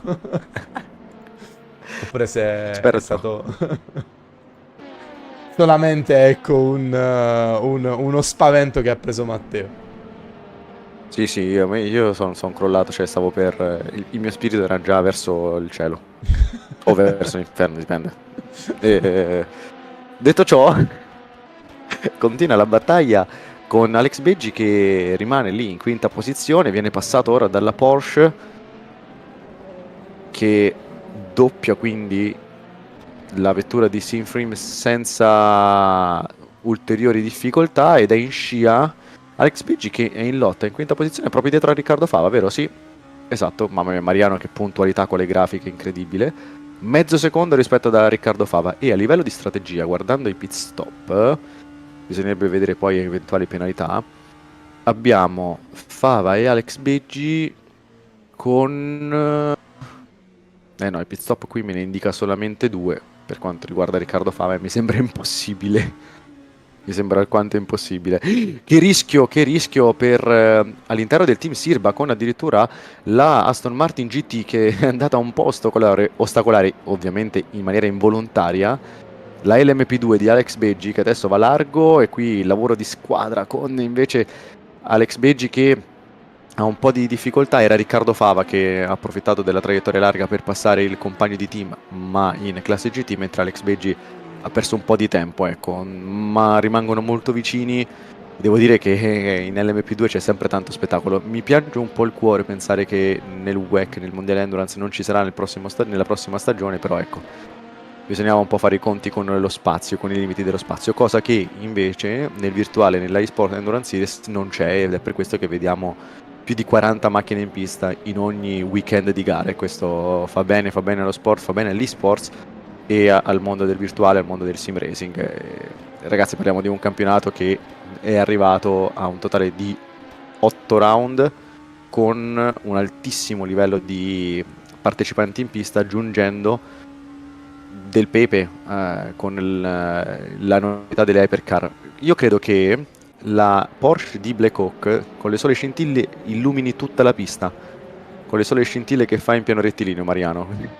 Solo quello serve a dare la strada e a mostrare la luce agli altri piloti. E io spero che tutte le vetture intorno stiano usando il post effect a medium semplicemente per non vederle, anzi gli special effect a medium semplicemente per non vederle quelle scintille che non devono essere proprio, come dire, piacevolissime lì sul rettilineo. Interessante notare, cosa che fino ad ora nessuno è andato a sottolineare, che è stata una gara dalla preponderanza della notte. Siamo già ormai a 3 ore da quando è calata la notte sul circuito di Indianapolis. Stiamo assistendo sempre alla battaglia tra Riccardo Fava e Alex Beggi, che per via, Matteo, del problema tecnico occorso alla Go Team Racing di Gabor Evesi, è diventata una battaglia per la quarta posizione con Gabor Evesi con Gabor Evesi che adesso è addirittura a soli 4 secondi e 8 da Nick Mura. Potrebbe cercare quantomeno di andare a recuperare una settima posizione. Bandiera gialla nel secondo settore. Io cerco di andare a capire che cosa è successo, vediamo se riusciamo ad avere un replay di quanto accaduto. Dovrebbe essere coinvolto Amirazik, la nostra voce del commento in inglese.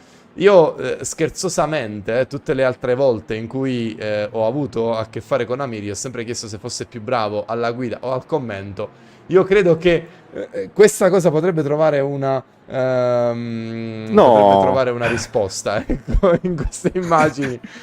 Come sei malvagio. Approfitto che stiamo commentando in italiano, ovviamente Amir, e quindi Amir non potrà capire quello che stiamo dicendo, però ovviamente stiamo scherzando. E chi lo sa?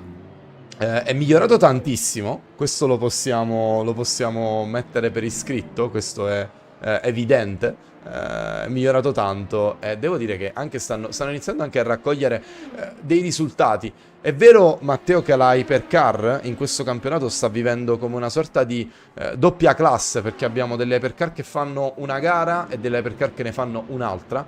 Però ecco, se la gioca abbastanza bene in questo secondo gruppetto la vettura Hot Rocket Sim Racing Team. Ma senza dubbio, più che altro è come se ci fosse una sorta di doppia categoria come in LMP2 tra Pro e Pro Am, no? Questo secondo me va a creare anche una sorta di, non dico mini campionato, però c'è il team che sa quali possibilità ha, che tipo di potenziale l'equipaggio può garantire e a cui può puntare, quindi credo che effettivamente si vada a creare questo doppio livello che non è un male, non per forza è un male, perché alla fine c'è la possibilità comunque per tutti nell'alternanza dei piloti di lottare per dei risultati, no? Certo, è ovvio che la vittoria assoluta faccia gola, è altrettanto ovvio che guardando solamente l'entry list si capisce il perché Sinfrim sia davanti, perché Blue Steel possa puntare alla vittoria, stessa cosa quando riesce, quando ha tipo Sander Callas in pista anche Ground Effect. Sono un po' queste le squadre di punta, no? Quelle che si sono imposte, anche Black Hawk per dire che in campionato è in terza posizione, si sono imposte. Però è anche giusto e anche bello vedere un po' di varietà, piloti un po' più veloci, piloti professionisti, piloti da livello internazionale, piloti che invece progrediscono e progrediranno con una macchina che, lo ricordiamo, è totalmente nuova. Loro stanno facendo test, sicuramente la macchina la stanno imparando a conoscere e a prevedere nei comportamenti, a studiare nella messa a punto, però sostanzialmente questa è una macchina nuova al primo anno in pista che necessita di molta conoscenza e forse i piloti più talentuosi lì fanno la differenza nell'approcciare e nello spingere al limite prima degli altri la macchina e le specifiche della macchina. Chiuderei il discorso così, però è comunque una categoria molto molto spettacolare. Per questo poi dicevo prima che mi dispiaceva un po' vedere Hot Rocket, no scusate, Rookie Monster, la Ferrari Rookie Monster assente. Spero possa tornare anche per dare ancora più equilibrio e aggiungere un po' di pepe alla categoria Hypercar. Vero, anche perché sarebbe stato molto molto molto interessante vedere la Ferrari 499 in pista, cosa che sicuramente avrebbe fatto piacere per quanto riguarda il nostro portale Essere Italiano, il portale che comunque vedeva la sua macchina che quest'anno ha vinto la 24 di Le Mans. Poi purtroppo è stata valutata non come una delle vetture più veloci presenti nelle Hypercar, che poi in realtà abbiamo visto che tra le 4 presenti nel pacchetto ne sono state selezionate solo 2, la Porsche e la Ferrari 499. Purtroppo c'è stata questa scelta unidirezionale in termini di tutti quanti sulla Porsche 963, e questo ci ha dato l'occasione di perdere una vettura così importante, così come, Matteo, stiamo assistendo anche a quella che è una caduta verticale da parte della vettura di Savas Unal, la vettura LMP2 Pro AM, i Sunset Motorsport, che erano addirittura stati per un periodo in battaglia per la prima posizione overall di LMP2 e adesso stanno rapidamente scendendo, anche se hanno 3 giri di vantaggio sulla vettura di Jean-Paul Van Aert della Level 1 Sports. Se non erro, in un'occasione qualche minuto fa proprio Savas Unal si era fermato, comunque era stato coinvolto in, non so se è un incidente o un errore, penso che lì abbia perso del tempo, però lascio il beneficio del dubbio perché non sono sicuro della macchina, dell'equipaggio coinvolto in quell'episodio. E comunque sì, hanno margine, possono stare tranquilli. Tra l'altro adesso i compagni di squadra, no scusate, Level 1 Esports si ferma adesso ed è indietro di 3 passaggi, sono tanti, sono veramente veramente tanti. E ok, Indianapolis non è il circuito, credo che sia addirittura forse il circuito più corto del calendario, guardando i chilometri e andando un po' a memoria, quindi ok, è corto, però è impossibile recuperare 3 giri, se la possono prendere con molta molta calma. Però ecco, passare più di metà gara, quasi 2/3 di gara, vicini alla zona podio assoluta dell'LMP2, può sicuramente galvanizzare e caricare il team per la prospettiva, anche perché per la prospettiva del campionato, anche perché considerando la classifica piloti, diciamo che in Sunset Motorsport possono, non dico tirare un sospiro di sollievo, però hanno iniziato questo round con 55 punti prima di Indianapolis e Red Eye era dietro di 3 lunghezze e Red Eye non sta facendo una gara da podio, almeno per il momento, anzi è a 2 giri con la numero 24 dal terzo posto, quindi possono guadagnare veramente tanto terreno, tanto tempo e tanti punti nei Non l'hai confronti dei nemmeno diretti rivali. nominata, Matteo. Non l'hai nemmeno nominata. Mamma mia, veramente? La Cioè, scusatemi. maledizione di Pitlane TV che continua a colpire clamorosamente. Connection lost per la numero 24, per la vettura di Karol Wozniak, che vedete sparisce di colpo. Anche se quando sono questi, quando la vettura sparisce così di colpo, è più probabile che sia un crash del sistema, con più che un connection lost vero e proprio. Peccato, perché comunque stavano riuscendo a far registrare un posizionamento quasi ai piedi del podio. Questo sarà un brutto colpo, ne approfitteranno probabilmente i Kesatria Sim Racing con Kinan Li Wang, che è molto è a un giro di distacco, quindi probabilmente tra l'uscita e il rientro potrebbe perdere qualcosina, ecco. Stavo guardando esattamente i pit stop, però sì, da decifrare è molto complessa la situazione per tutti gli altri piloti della LMP2 Pro. Cioè non vedo un modo neanche strategico per recuperare su Sunset, quindi forse la LMP2 Pro M è la categoria più chiusa in vista dell'ultimo stint della gara, mentre in Hypercar vedo che in Sinfree eSports Michele Roccon ha 82 secondi di vantaggio. Ecco, l'equipaggio numero 8 si sta dimostrando molto competitivo, tralasciando Imola, che secondo me è un caso a parte. Intanto che spettacolo queste immagini, con proprio le due Sinfree che si seguono, sono vicinissime. Anzi, Sinfree eSports con la 2 di Riccardo Corazzari, settimo, che traverso, qui ha tirato il freno a mano probabilmente per far sterzare la macchina in quel modo, ha bloccato completamente il ponte posteriore, però l'ha tenuta in pista, devo dire, bravissimo Riccardo Corazzari. Poi dietro, se non erro, ho visto la LMP2D Blue Bolt dietro di loro, che ho scambiato per quella di Sinfree. Non vorrei dire una castroneria, aspetto magari un'immagine un pochino più chiara, siccome la pista è veramente buia. E dicevo, in Hypercar la classifica vede Sinfree Sports con la numero 8 fare la differenza. È un equipaggio veramente super competitivo, e con la Defiance di Blue Steel un po' in difficoltà quest'oggi, un bel po' in difficoltà quest'oggi, beh, anche loro potrebbero allungare in classifica.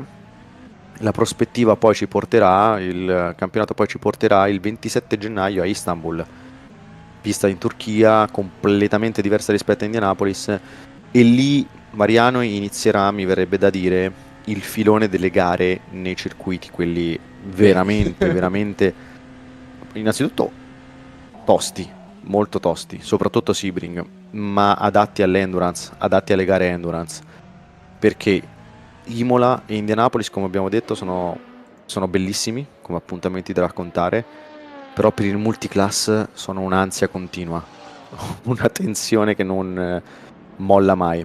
Istanbul dà un po' più di respiro, il Nürburgring sì, anche sebbene la carreggiata sia un pochino più stretta, però il 24 febbraio si correrà nel circuito tedesco, e lo abbiamo visto anche nella realtà per l'endurance, dà comunque ottimi spazi. Sebring, vabbè, Sebring è Sebring, la 1000 miglia è una garanzia, peccato non vederla più nel WEC a partire dal 2024, mentre qui vedo che Mario Temp sia in lotta con Danilo Sbeniglio, che porta larga una LMP2, e allora ne approfitta Black Hawk Racing, che prende la posizione, dovrebbe salire in quarta posizione, sì, esatto, e poi c'è più avanti però in vantaggio di un giro Gergo Balog del team Iris. Qui vediamo il replay, Mariano, con la sportellata.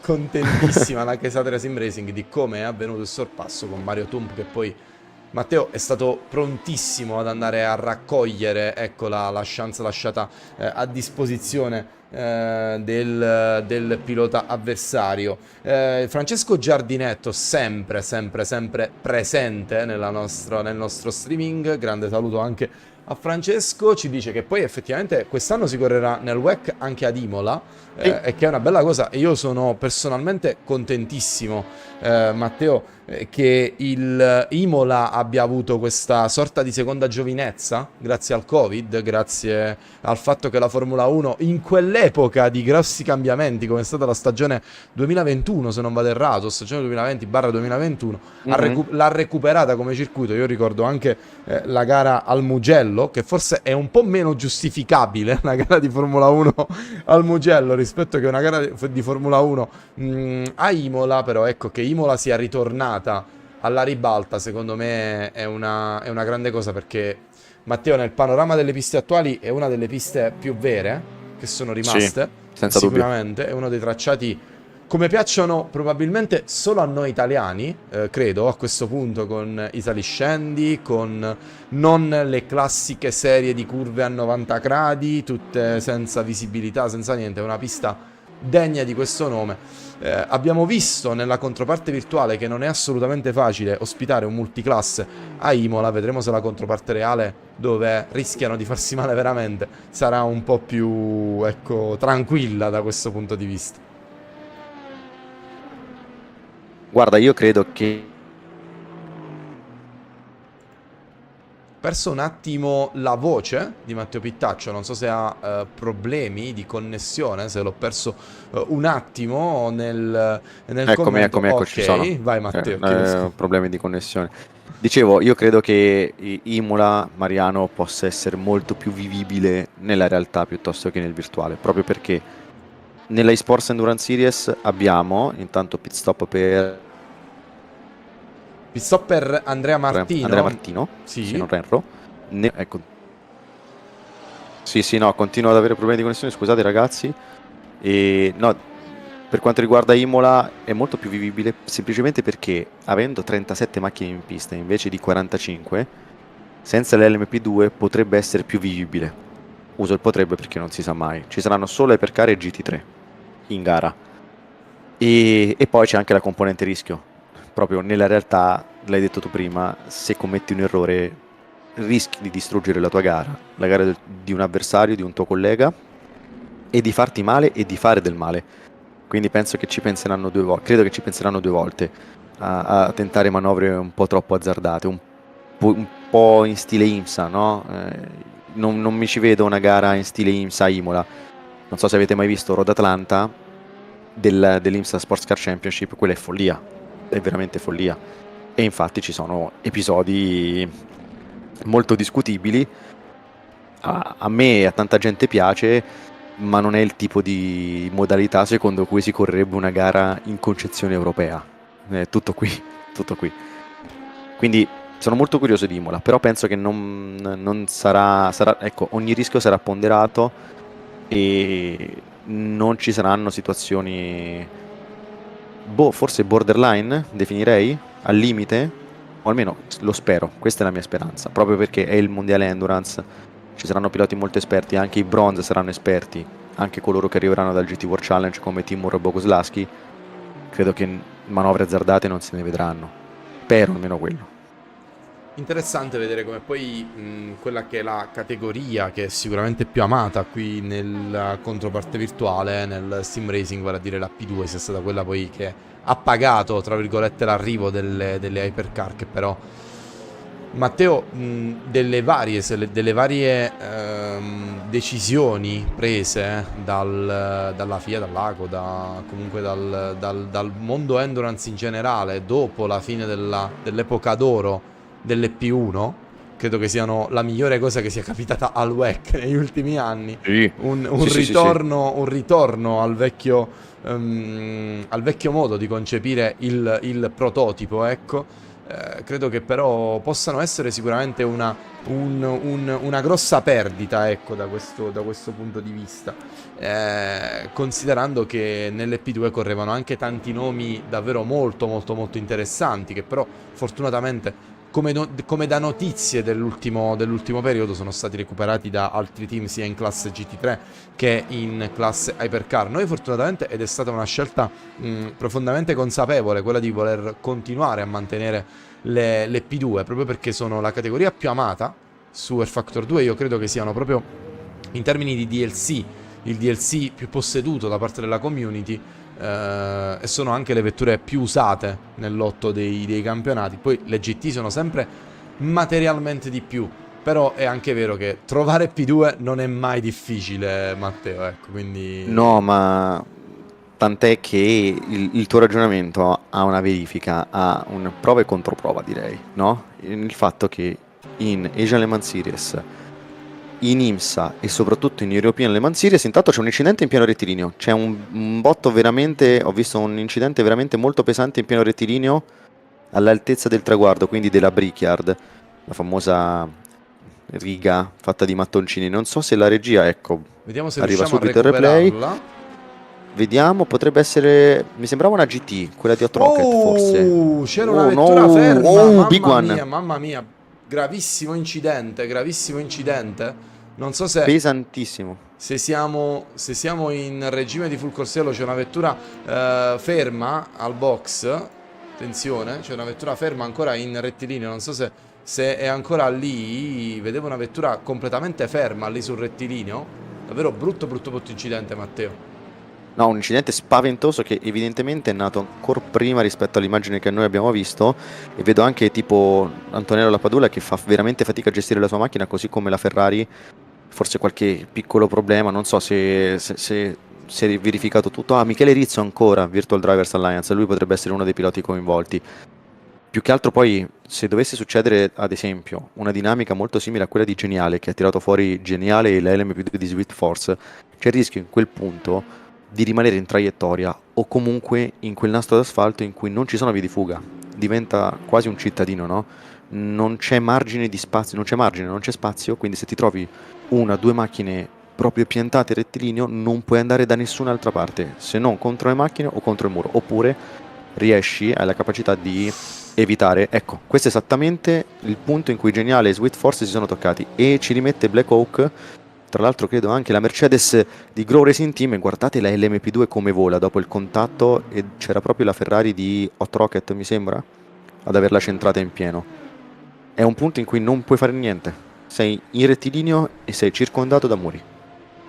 Un punto pericolosissimo, con una catena poi di incidenti che si è andata a creare. Io vedo che c'è ancora una bandiera gialla nel terzo settore. Nel frattempo abbiamo perso, ci sono stati sicuramente due vetture interessate, che sono state quella di Mario Tump, chiaramente ed evidentemente coinvolta. Abbiamo perso sicuramente una vettura che è quella di Michele Rizzo, che poi era una delle vetture che è stata colpita lì. Peccato, perché se non riuscirà a tornare in pista davvero potrebbe andare a perdere anche quei punti che comunque stava riuscendo a portare a casa. Abbiamo visto che si sono praticamente agganciate due vetture, si sono sostanzialmente agganciate due vetture, e poi da lì è stato impossibile per loro cercare di andare a mettere ordine. Non ho visto full corsiello, non so se ce ne sono stati, perché nel frattempo è stato anche un discreto casino. Un discreto casino. Intanto vedete che difficoltà anche per andare ad effettuare il pit stop con le piazzole tutte vicine le une alle altre. Credo che sia probabilmente uno degli incidenti più brutti del campionato, ecco. Per la velocità di impatto sicuramente. Non sono riuscito a capire quale l'MP2 ci abbia rimesso, perché credo che la LMP2 quella di Tiago Lapa.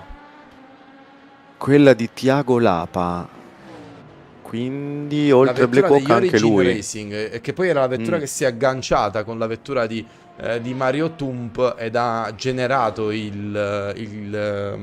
l'incidente. Credo che lì il 3-wide fosse oltremodo ottimistico in quel punto, ecco. Sì. Non so giudicare dalla prospettiva del pilota, perché quando sei in abitacolo vedi lo spazio e cerchi di infilarti, però lì veramente sei in curva, esci da una curva che ti lancia come una rampa, perché effettivamente è una rampa, utilizzi all'esterno anche un po' di banking, è veramente una delle curve peggiori per affrontare un doppiaggio con LMP2 e GT insieme alle hypercar. Veramente pericolosissimo come punto, e infatti è successo, ma era già capitato prima con Geniale e Sweet Force. Era il preludio di quello che verrebbe chiamato in America Big One, a conti fatti, ed è proprio Grow Racing Team con Lopez fermo Curiosamente ancora in box. due vetture portoghesi. Mamma mia. Matteo. Curiosamente. Che sfortuna.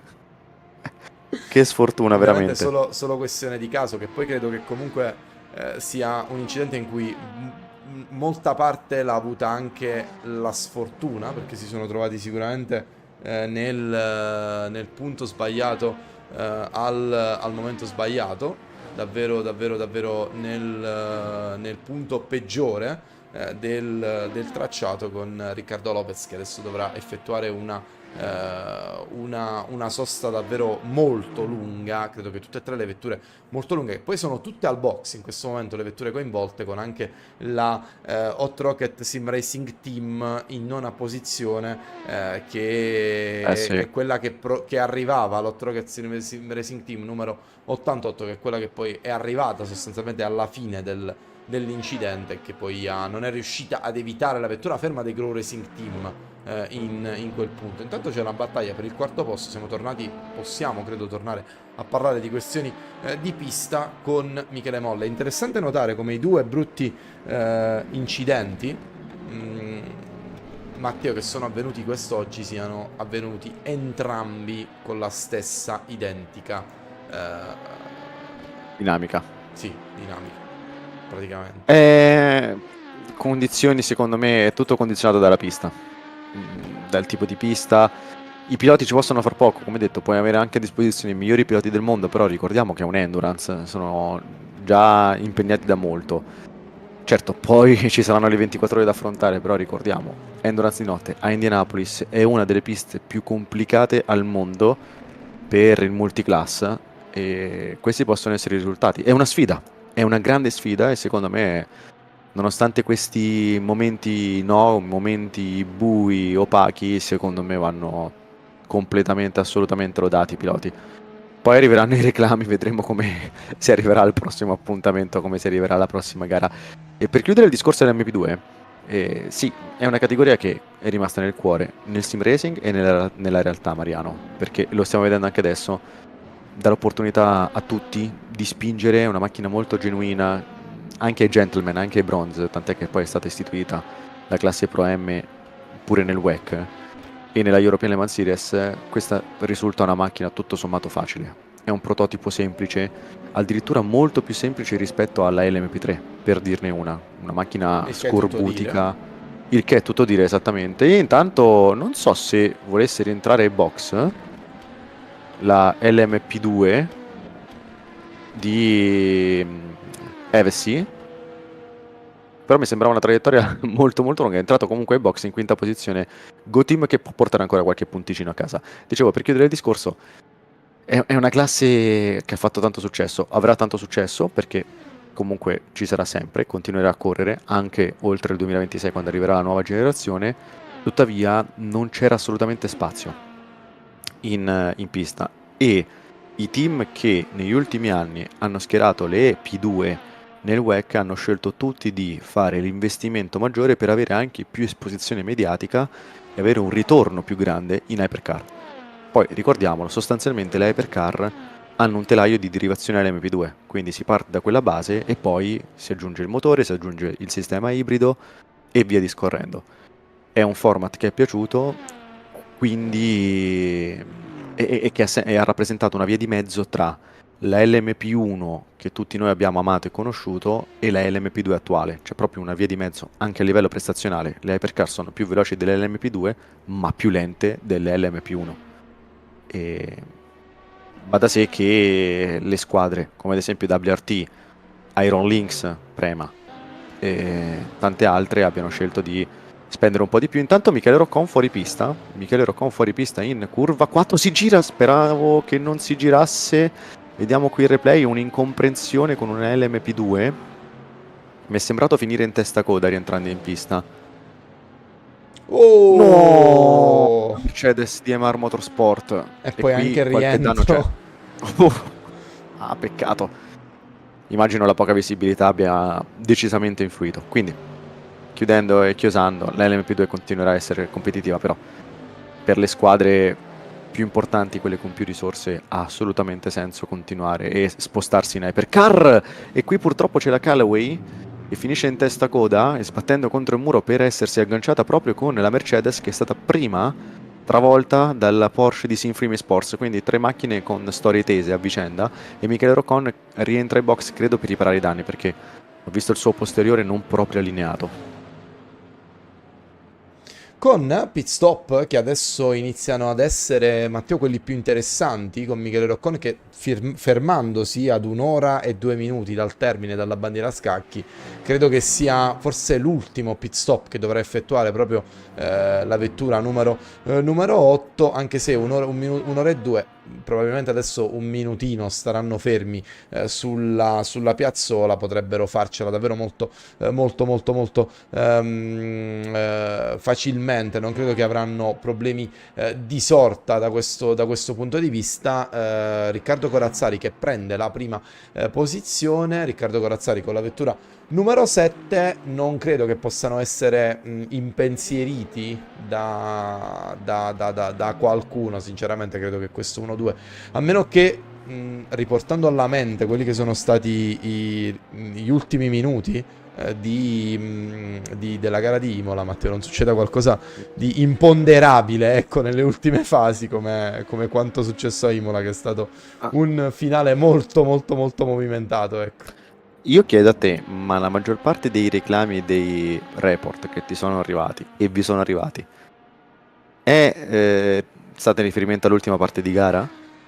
Nemmeno troppo, Matteo, nemmeno troppo. Ok. È stato reportato dalle 2 vetture che hanno ovviamente perso la prima posizione lì, perché ricordiamo in quell'occasione a Imola sono stati i 2 leader della classe Hypercar e della classe LMP2 a perdere a perdere la posizione in ragione di quell'incidente. Quindi ecco abbastanza normale come reclami da quel punto di vista. Sono stati davvero tanti i reclami per via dei doppiaggi, ma credo che con così tante macchine in pista è normale andare a ricevere tanti reclami, perché sono davvero, Matteo, I tuoi sospiri mi fanno vetture. paura. Sono davvero tante vetture in pista.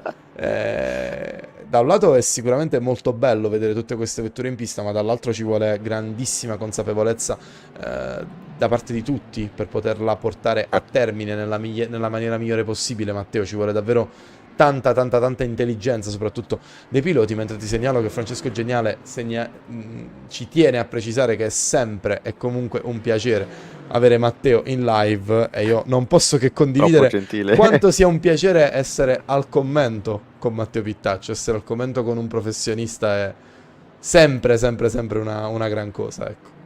Troppo gentili, ragazzi. Io mi faccio odiare e riporto in alto la proposta di maggio. Siamo a Indianapolis. E siamo a Indianapolis. Io mi faccio odiare perché voglio che tu mi odi. Dobbiamo solo spostarci un po' più in là come tracciato, ecco. Esatto. Sì. Togliere qualche cartellone in giro per la pista e siamo belli e che pronti. Sì, e poi girare semplicemente a sinistra. L'importante è quello. Invece di fare il layout, basta cambiare senso di marcia. Potremmo decidere di fare una 500 miglia di Indianapolis girando sempre a destra, magari. Oddio. Cambiando il verso. Potrei impazzire. Della 500 miglia. Ecco, potrebbe essere sicuramente una novità abbastanza interessante, e anche credo problematica, perché credo che non siano minimamente pensate a livello di setup per girare a destra in quella configurazione ovale.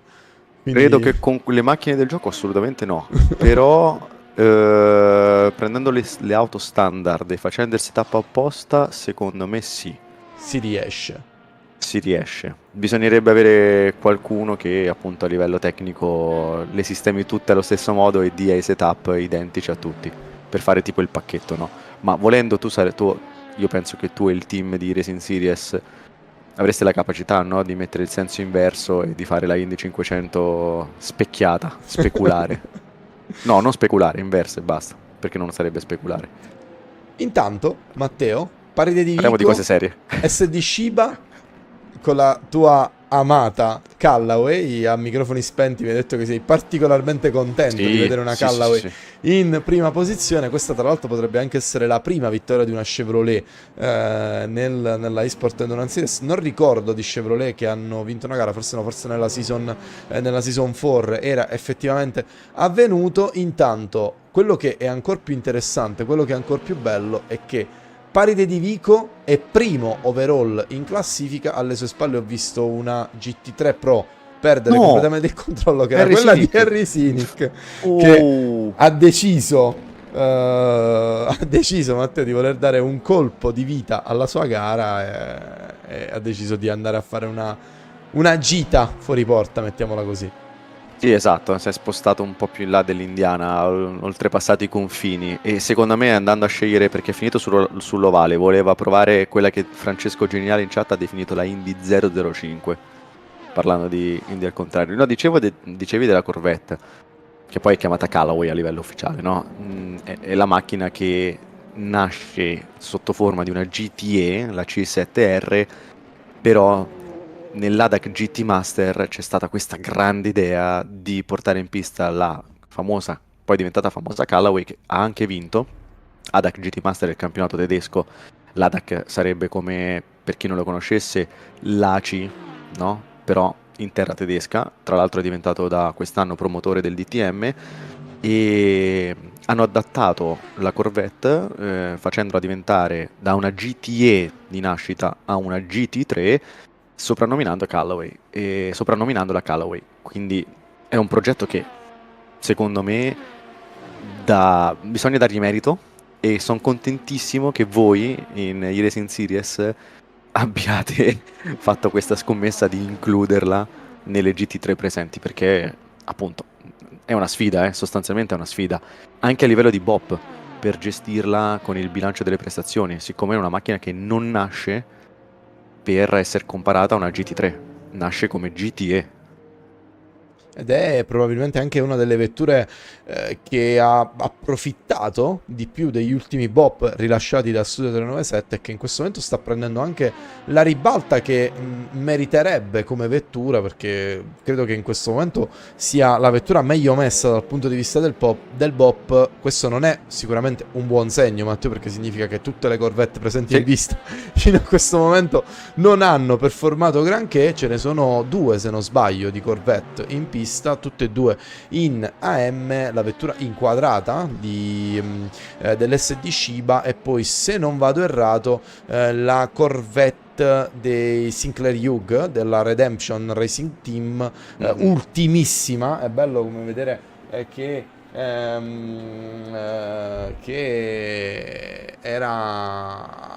è una prima e una ultima, davvero molto molto molto interessante. Vedremo dopo questo BOP cosa verrà, perché sicuramente andranno a prendere tantissimo di crew BOP i ragazzi della GT3 AM di casa SD Shiba. Andranno a prendere qualcosina in meno in termini di qualcosina in meno di manufacturer BOP, per via del fatto che fino a questo momento è prima una McLaren, e che quindi come manufacturer la gara verrà vinta appunto da una McLaren. Sarà interessante vedere se torneranno nel gruppone a partire dalla prossima gara, o se si continuerà a vedere questa prestazione da parte dell'SD Shiba, che devo dire è stato anche un team molto sfortunato nei primi due round. In Bahrain avevano avuto problemi tecnici che poi si sono confermati e puntualmente riverificati anche a Imola. Io credo che abbiano due zeri fino a questo momento, o se non hanno preso 0 a Imola sono arrivati con tantissimi giri di ritardo. Manca ancora tanto, con la fama che abbiamo qui su Pitlane TV, io non voglio assolutamente andarmi a anche perché io non so come, ma Francesco Geniale, per quello che è successo oggi, dovrebbe essere davanti alla porta della mia camera a chiedere la mia testa, cioè per come è andata oggi. Quindi andiamoci piano. E poi quello che è successo anche oddio, che era l'ultimo team successo poco fa, non Go Team, ma i Red Eye. Sì, Red Eye. che non appena li hai nominati sono Cioè, spariti nel No, nel non, nulla. non posso farcela veramente. Stavo notando che Michele Roccon nell'ultimo giro ha stampato un 33,4 e adesso Riccardo Corazzari con l'auto gemella, l'altra Porsche di Sinfree Sports, è a 13 secondi e 9. Quindi attenzione perché la gara teoricamente si dovrebbe riaprire. Ora come ora. Non so se qualcuno del team Sinfree sulla numero 8 ci può fornire delle indicazioni, intanto è stata esposta la bandiera gialla nel secondo settore, per capire come è messa la macchina di Michele Roccon. Però ecco, sarebbe interessante capire come potrebbe svolgersi la gara, anche perché la numero 7, l'equipaggio numero 7 in campionato ha bisogno di punti, siccome è quarto con 13 lunghezze di ritardo dalla numero 8, quindi che è leader, almeno prima della gara di Indianapolis. Pertanto potrebbe aprirsi una bella battaglia. Qui vedo proprio la Porsche di Sinfree che alle spalle di Amir Asic si ferma ai box, ed è quella di Riccardo Corazzari. Che quindi è ampiamente dentro come carburante. Teoricamente per andare a sì. finire la gara, sì. Però il monitor mi dà Michele Roccon primo. Forse dovrei aggiornare. No, ti confermo che la vettura in prima posizione è quella di Riccardo Corazzari, la vettura di Michele Roccon è in quarta posizione con un giro ecco. di vantaggio sulla vettura di Tommaso Contu, che adesso sta Sì. battagliando con la vettura di Amir Azic, che potrebbe andarmi a smentire di quello che ho detto poco tempo fa, andandosi a prendere una bella top 5. Ecco, adesso ha l'opportunità di smentirmi e dimostrare che è almeno tanto bravo quanto pilota che come commentatore. Qui sono intelligenti entrambi ad andare a prendere l'esterno, Matteo, considerando che c'è davvero tanto posto, e Amir Azic che effettivamente la posizione se l'è presa, e se l'è presa anche molto, molto bene e molto intelligentemente. Vediamo qui il replay, una manovra molto, direi, sapiente. Guarda come va all'esterno, perché vede che l'auto di SD Shiba è completamente interna e bloccata. Cerca la strada libera andando all'esterno e ce la fa. Molto molto brava Mirasic, che sta ponendo rimedio alle disavventure della parte centrale dello stint precedente. Quindi Michele Roccon, per riparare i danni dovuti all'incidente di prima, ha perso quasi 2 giri. Ha perso veramente tantissimo. Non pensavo, invece in questo momento si ribalta completamente la gara. Il mio monitor, il mio Livetiming si era bloccato e dava ancora Roccon davanti, ma in realtà Corazzari era ampiamente passato e dietro c'è il Team Iris che potrebbe togliersi una grande soddisfazione con Danilo Smeriglio, che invece chiuderebbe il podio, e Smeriglio stesso, stando sempre al monitor, chiedo però conferma a te Mariano a questo punto, ha un margine di 52 secondi su Roccon. Su Michele Roccon, sì. Considerando che ci hanno appena comunicato che appunto Lorenzo Risi ci commenta, che ci comunica che effettivamente è stato l'ultimo pit per la vettura numero 7, credo che sia stato anche l'ultimo pit per la vettura numero 8. Andremo a vedere come si evolverà invece la situazione per le altre vetture. Peccato davvero per quanto accaduto alla Black Hawk Racing numero 3, la vettura di Mario Tump, che è stata quella, come dire, non so sinceramente, perché poi vedendola dopo una sola immagine, Matteo, è davvero difficile andare a dare un'opinione, anche perché lì c'erano la contemporanea presenza di 3 vetture, quindi bisogna andare a valutare singolarmente ogni vettura coinvolta in quell'incidente per andare a capire chi ha sbagliato cosa. Però peccato, perché stavano riuscendo finalmente ad arrivare a podio, la Black Hawk Racing, podio che adesso credo che abbiano lasciato abbastanza tranquillamente, e ovviamente a scanso di eventuali incidenti, eventuali improponibili, come dire, sommovimenti degli ultimi minuti, lasciata nelle mani della Iris, che pure ha fatto una signora gara, una gara pulita, una gara senza errori, una gara senza eventi di sorta, che li mantiene in seconda posizione.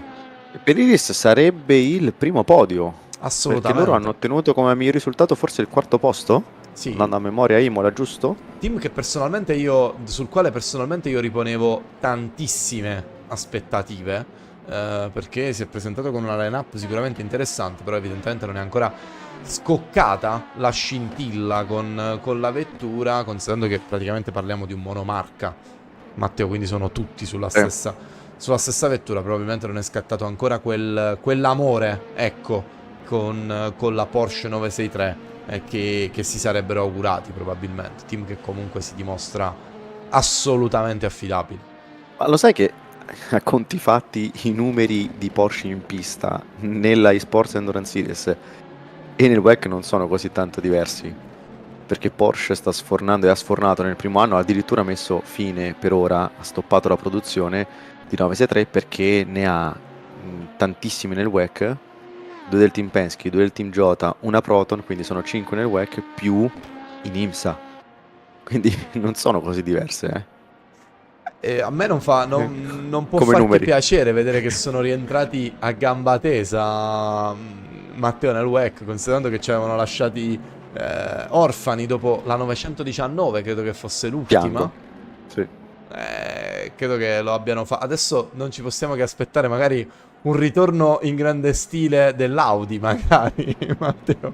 E siamo tornati ai tempi d'oro. Peugeot c'è, anche se non con le modalità, ecco, alle quali eravamo abituati, specialmente tu sicuramente da grande fan di Gran Turismo quale sei, le modalità della 905, non lo so, quelle vetture che hanno fatto la storia Mi fai anche piangere.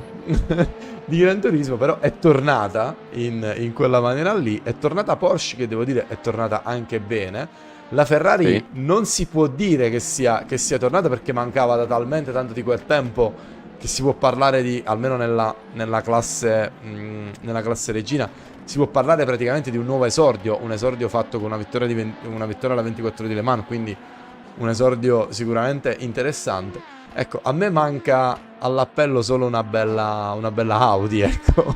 Il problema di Audi si chiama Formula 1, sostanzialmente, perché la macchina ce l'avevano pronta. Era già bella che pronta e con la decisione di entrare in Formula 1 hanno deciso di chiudere tutto il progetto e di dedicarsi alla stessa Formula 1. Il problema adesso è che non pare... riusciranno probabilmente manco ad entrare in Formula 1. Esattamente, pare che non riusciranno ad entrare neanche in Formula 1 perché per i conflitti all'interno del gruppo Volkswagen, forse Volkswagen preferirebbe entrare con Porsche. Però vai a capire un po' gli equilibri all'interno del marchio VAG.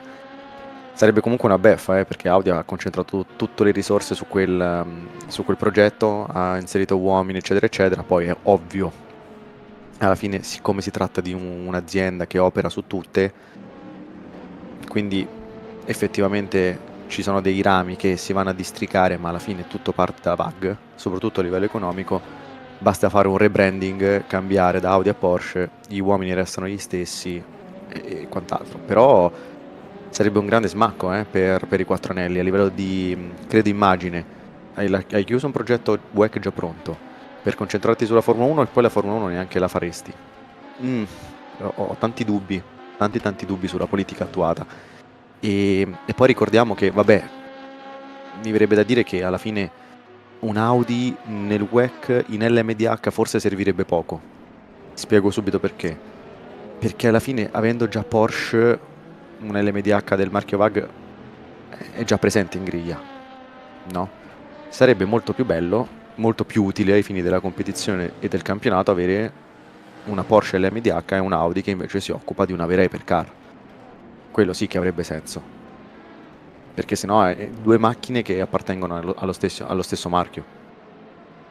Cioè, non lo so, a meno che non avessero scelto un altro telaista, per dire, Porsche con Multimatic, Audi con, dimmi il nome di un telaio, Ligier, Oreca, per dirne una, Dallara, ecco, lì allora ci sarebbe stata differenza. Ma se entrambi avessero scelto Multimatic, alla fine la sostanza sarebbe stata quella. Erano due macchine sostanzialmente identiche, magari cambiava il termico e il motore termico, però di base erano quelle, se non per l'estetica.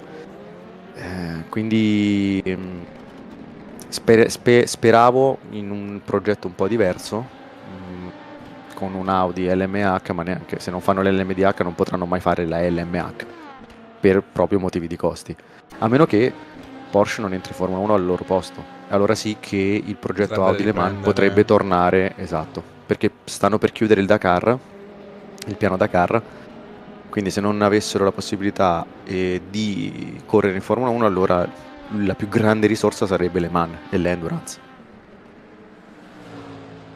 Poi hanno chiuso il reparto GT, Quindi è finito. Il reparto GT è finito. Tutto per la Formula 1. Quindi Le Mans via, Endurance via, GT con la R8 ciao. Se non entri così in Formula 1 e ti fai fregare in questo modo, allora vuol dire che c'è qualcosa che non va. c'è qualcosa Questo è il che mio pensiero, non si vuole che accada probabilmente da quel punto di sì. vista. E poi per fare appunto una chiusura, io ricordo che nel 99, è una storia che ho letto qualche anno fa, nel 99 ci fu l'idea di Porsche di continuare nel WEC dopo i successi della TVR, no? Che vinse nel 96 e nel 97 anche con Michele Alboreto. La TVR era la Porsche con il supporto di Tom Walkinshaw Racing, che schierò all'epoca anche le Jaguar. Porsche aveva già pronta una macchina, no? Per sfidare Audi, però c'era già l'Audi con la R8R che poi sarebbe diventata la R8. Si cercò di fare un accordo secondo il quale Porsche poi sarebbe stata lontana per forza di cose dai prototipi, quindi dalla top class delle corse di durata, quindi dalle Man, per circa 10 anni, lasciando campo libero ad Audi. Il patto permetteva però a Porsche di sfruttare tutte le tecnologie di Audi per sviluppare la Porsche Cayenne. Quindi Porsche sarebbe stata lontana dalle corse, dalle competizioni, per poi ricevere supporto sulla produzione di serie della Porsche Cayenne. E alla fine è stato così, sostanzialmente. C'è una macchina Porsche, un prototipo Porsche che non ha mai corso. Era pronto, hanno fatto i test, ha fatto uno shakedown anzi, ma non ha mai corso. Questo per riprendere un po' la storia della Matteo, collaborazione. io stavo pensando di allungare la gara di ulteriori 6 ore per sentirti parlare. No, Anche perché l'azione in pista è oggettivamente scemata in questo momento e non so se esserne contento o meno, Matteo, da questo punto di vista, perché sì, mi farebbe piacere vedere qualche altra battaglia, però memore di quel Big One che abbiamo assistito a cui abbiamo assistito qualche minuto fa, e alla fine della gara di Imola io mi sarei anche accontentato di sentirti parlare, non lo so, dell'esperienza della Toyota GT1 alla 24 ore di Le Mans. Mi sarei anche accontentato di questo. Comunque, vabbè, Toyota GT1 io penso che sia forse, parlando con tanti appassionati, non so te Mariano, per quello che ho sentito è stata la GT più amata, la GT1 più amata. Assolutamente, Cioè confermo. di fine anni 90. La GT1 e la GT1 LMP sono state le macchine più amate. E per tornare alla Porsche, la nuova R3, andate a cercare le foto perché era una macchina pazzesca, soprattutto con quella livrea Total Black, era bellissima. La storia che ho raccontato, molti l'hanno riportata, molte testate l'hanno riportata, molte fonti autorevoli hanno e continuano a raccontare di questa storia. Non si è mai espressa giustamente Porsche, però sembra che sia andata così. Poi ricordiamo che alla fine Porsche, andando a memoria, nel 2011 è entrata ufficialmente nel pacchetto azionario di Volkswagen. Già prima però c'erano dei coinvolgimenti da parte di entrambe le parti. Credo che per chi seguì la vicenda all'epoca fu un grande dispiacere. Però Audi alla fine riuscì a dominare Le Mans, non ebbe mai una vera competizione fino all'arrivo di Peugeot, quindi gli andò molto bene ad Audi. E Porsche fece soldi con il Cayenne. Però pensare a Porsche che non corre a Le Mans per sviluppare il Cayenne mi prende un coccolone. Volendo andare a solleticare ancora più la nostalgia di tutti coloro che sono connessi in live, io non posso che andare a nominare forse l'unica macchina che nella memoria di chi come noi giocava a Gran Turismo, giocava a Gran Turismo da bambino, da ragazzino, la Mazda 787B, che credo sia rimasta nel cuore di tutti come una delle macchine più assurde della storia, una delle poche che ho avuto anche la fortuna di vedere dal vivo insieme alla GT1, che la vidi esposta alla concessionaria Toyota a Parigi, la GT1, e io davvero sono rimasto... non Davvero? ho molta esperienza nel vedere, diciamo, le gare vere dal vivo, perché ho assistito, e non ho vergogna di dirlo, ad una sola gara dal vivo, una gara del Black Pain ad Imola. Io sono rimasto impressionato di quanto fosse bassa la Toyota GT1, mentre qui c'è un incidente Scusami, che coinvolge... si inframe, però non riesco a capire il numero della macchina. La 9, mi è sembrato di dire. No, Riccardo No, la Corazzari. 7 è Corazzari. È Corazzari che ha 48 secondi di vantaggio su Balog. Ero Vai. davvero impressionato di quanto fosse bassa la GT1, credo che mi arrivasse poco più nemmeno lo sterno, davvero bassissima, un go-kart praticamente, e trasudava ignoranza da ogni bullone quella macchina, e credo che appartengano all'epoca d'oro dell'endurance, quell'epoca degli anni 90, dove purtroppo, o per fortuna, non so, credo più che altro purtroppo, si badava più alla sostanza che alla forma. Però è pur vero che è pur sempre, credo, Matteo, gli anni 90 credo che siano anche gli anni che hanno purtroppo portato più morti nell'ambito del motorsport. Anni 80 e anni 90 credo che siano quelli che vedono più croci sul calendario, e questo è ovviamente un motivo che non posso mai, non si può dimenticare, ad esempio, come Mark Webber che decolla sul rettilineo. Non so se fossero già anni 2000, Quello era 99. tardi anni 90, quindi 90, è chiaro Le Mans che 99, ma non fu l'unico, perché in quel weekend furono 3 alle Mans, 3 Mercedes a decollare. E poi diciamo, Mercedes si ritirò dalla gara. la sicurezza non era il main focus, diciamo, No. in quel periodo, ecco. No, certo, poi l'Endurance usciva da una fase bruttissima, davvero pessima. Le Mans è sempre stata molto seguita, però l'Endurance aveva voglia di rivalsa, l'Aco soprattutto. Don Panoz che cercava di creare le serie americane, infatti nel 98 nacque la Petit Le Mans, eccetera, eccetera. Dopo i fatti che misero al centro Eccleston, che a inizio anni 90 decise di convincere la FIA nel campionato mondiale Endurance, nel campionato Sport Prototipi, a utilizzare dei motori da Formula 1 alzando i costi. Lì poi allora a un certo punto i marchi decisero di passare proprio alla Formula 1, perché tanto se i costi erano gli stessi, tanto voleva buttarsi su una serie più seguita a livello mediatico, e lì poi il campionato Endurance morì. Ci fu comunque la Le Mans del 99 con tantissimi costruttori presenti, BMW, Toyota, Porsche, intanto un momento un po' da brividi nella parte iniziale del circuito, e ce n'erano tanti. Audi stessa, che aveva il primo prototipo della R8, che poi dominò Le Mans negli anni successivi, tantissimi marchi. Però non era l'endurance seguito di inizio anni 90, no? Il classico gruppo C.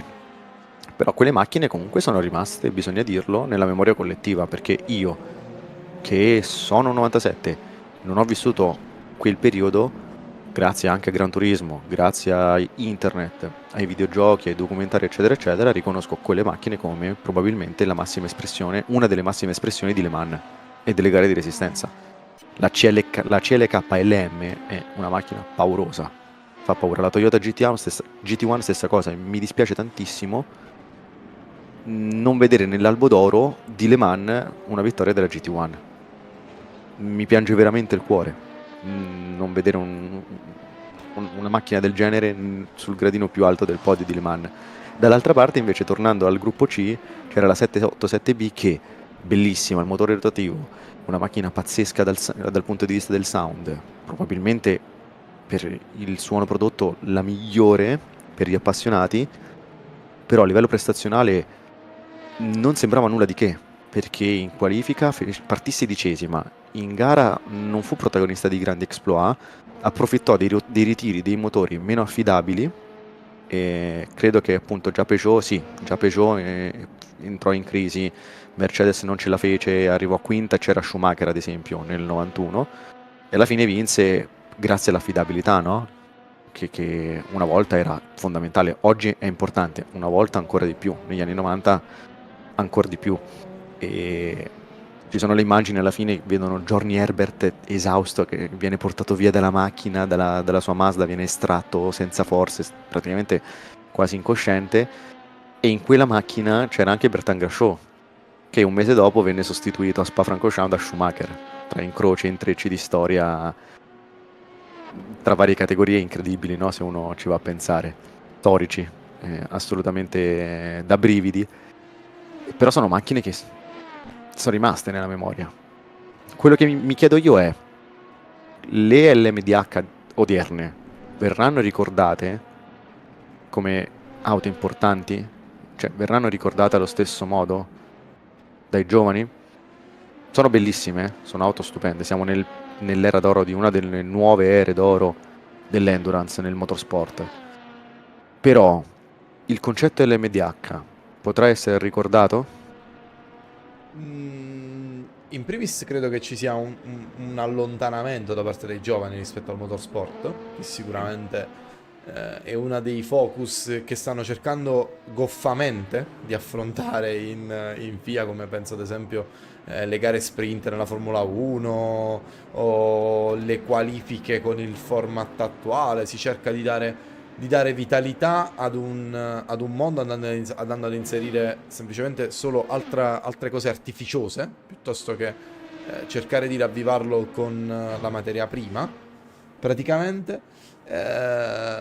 Io, come diceva Francesco con l'ultimo messaggio in chat, sicuramente la Ferrari 499P sarà una delle vetture ricordate nella storia, quella- solo perché credo che sia bellissima da un certo punto di vista. E quando le vetture sono belle, Matteo, vengono ricordate a prescindere. Poi, ovviamente, per aver riportato la 24 di Le Mans a Maranello, Ah saranno... no, certo. Però quella è una LMH, quella Sì. è una hypercar vera e Sì, propria, sì, no? Io parlo di appunto il progetto che nasce dalla convergenza con l'IMSA. Sarà mai all'altezza di... Secondo me non lo so. da compromesso rimarranno compromesso. Nascono come compromesso e finiranno come compromesso. I compromessi non hanno mai portato tanto lontano, ecco. È quello di cui ho paura. Cioè, da una parte mi piace tantissimo come formula, perché alla fine nasce da una DPI con i muscoli, una DPI pompata, con l'utilizzo dell'ibrido, però non penso che potrà mai essere all'altezza, per dire, non sarà mai, anzi, levo il penso, non sarà mai all'altezza di una Mercedes CLK GTR o di una Mercedes CLR, la famosa Mercedes che volò per 3 volte durante il weekend di Le Mans nel 99, anche a Road Atlanta, se non sbaglio, forse ci fu un decollo di una GT1, forse non mi ricordo se la Porsche, aiutatemi ragazzi dalla chat, però ecco, erano le macchine talmente tanto belle, talmente tante potenti, talmente tanto aerodinamiche che volavano, per dire. Sono macchine che comunque sono rimaste nel cuore degli appassionati, mentre le LMDH di adesso, bellissime, sì, sono molto belle nelle forme, però rappresentano quello che dici tu, il compromesso, e non so se il compromesso alla lunga potrà dare i frutti e creare l'effetto nostalgia, posto che ce le godiamo adesso perché siamo nel pieno di una nuova era e quindi è giusto godercele e non farci incastrare da questi pensieri. Però è un dubbio che mi è venuto parlando del passato e riesumando le vecchie macchine, no? Perché noi tutte li ricordiamo come macchine strepitose, anche la BMW, il V12, la LMR, che macchina era? Qualcosa di... cioè, senza parole. Matteo, abbiamo fatto un po' di chiacchiere in questi ultimi 10 minuti, chiacchiere che spero siano state non troppo fastidiose per i nostri telespettatori, che comunque continuano a seguirci davvero molto numerosi. Ho visto una GT andare per Prati in curva 1, siamo giunti nell'ultima mezz'ora di gara, nell'ultimo 12° di gara, se preferite le fazioni, mentre qui Gabor Reves si va a toccare il posteriore della vettura della Sunset Motorsport, la vettura di Savas Unal, andando a prendere anche di Setsmet Osturk, cioè lui alla guida in questo momento. Erano in battaglia per la posizione overall con Sermet Ozturk che era davanti alla vettura di Gebor Evesi, con Gebor Evesi che adesso è a 4 secondi e 3 da Andrea Martino. È una delle poche battaglie alle quali potremmo assistere nell'ultima fase di gara, perché abbiamo Danilo Smeriglio che intanto si è portato a 10 secondi e 3 dalla vettura di Michele Roccon, che quindi tornata a podio ma che ha un giro di ritardo dalla vettura di Gergo Balog, con Michele Roccon che si sta portando adesso al box per l'ultimo pit stop di questa 6 ore di Indianapolis, che è stata tutto tranne che una gara tranquilla, Matteo. Due grossi incidenti che andremo a ricordare, due incidenti molto importanti, incidenti che poi hanno interessato anche macchine molto pesanti dal punto di vista della classifica, con Mario Tumpi. Intanto credo che siamo in regime di code 80 di full corsiello, se non vado errati. Vedo che le vetture stanno procedendo molto lentamente, forse questo garantirà un po' di riposo ai piloti. Siamo assolutamente in regime di code 80 di full corsiello, quindi potrebbe essere questa una parte molto importante della serata, mentre puntuale, Matteo, come ogni gara, mi cresce rFactor 2 negli ultimi 30 minuti di gara. Puntuale. Perché a questo punto mancare anche l'appuntamento con la terza gara, no? Facciamolo, effettivamente. siamo coerenti. Allora, c'è da dire che devo prendere l'abitudine, giunti più o meno a metà gara, non lo so, magari qualcosa giù di lì, di andare a riavviare il Factor 2, perché davvero non riesci a tenere una sessione intera da spettatore. Però è singolare come matematicamente riesca sempre a crescere nello stesso momento, Matteo, è assurdo. Secondo me perché l'hai insultato prima della gara e anche le altre volte succede così. Anche questo è vero, anche se l'altra Potrebbe volta poi essere. ho insultato di più il mio computer. È vero, il PC, più che rFactor il PC. Vero. Non lo so. Comunque stavo leggendo anche in chat, vedevo un po' di commenti e c'è Garden, la 499P in un certo senso lo sarà già, sì, effettivamente per brand e per storia l'hypercar Ferrari, proprio perché è una macchina, sì, prodotta con il supporto di Dallara, c'è anche Oreca dietro, però è una macchina che nasce a Maranello e viene assemblata anche con il supporto di AF Corse. Ho visto il reparto di Piacenza e fa paura, hanno allestito un intero reparto solo per la 499P ed è qualcosa di unico e ha dato i suoi frutti sin dall'inizio.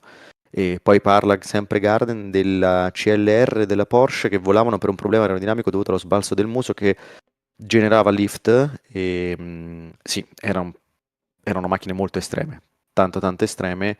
Poi chi è esperto di tecnica sicuramente potrà approfondire la tematica. Fatto sta che appunto a Le Mans nel 1999 quel missile terraria che era la Mercedes CLR alla fine costrinse Mercedes a ritirarsi dalla competizione per una pericolosità che venne fuori e venne a galla in quel fine settimana, in quei giorni. Anche Porsche, credo a Road Atlanta nel 98 con Yannick Dalmat, ma chi ha vissuto quell'epoca sicuramente se lo ricorderà. E anche in quel momento io penso il pubblico, il pilota e il team si spaventò, perché poi Road Atlanta nel rettilineo che porta all'ultimo settore con la salita all'inizio sei già intorno ai 200, credo 50, 240, 250, ecco, decollare a Road Atlanta in una pista del genere, macchina poi distrutta. Anche in questi giorni ho visto le foto della macchina distrutta di Dalmae, sicuramente metteva tanto paura. Ed è anche per questo che Mariano, intanto siamo tornati di nuovo in diretta da Indianapolis e Francesco ci teneva a sottolineare che sul missile dell'aria, che era la Mercedes CLL, era un missile più aria che terra, e credo che non gli si possa dare tutti i torti. No, ci sta, è vero, letterale, è fattuale come cosa. Però sì, erano macchine molto evolute, però rispetto a quelle odierne, si sa, la sicurezza ha fatto dei passi in avanti e ci sta come compromesso, secondo me, quello di adesso.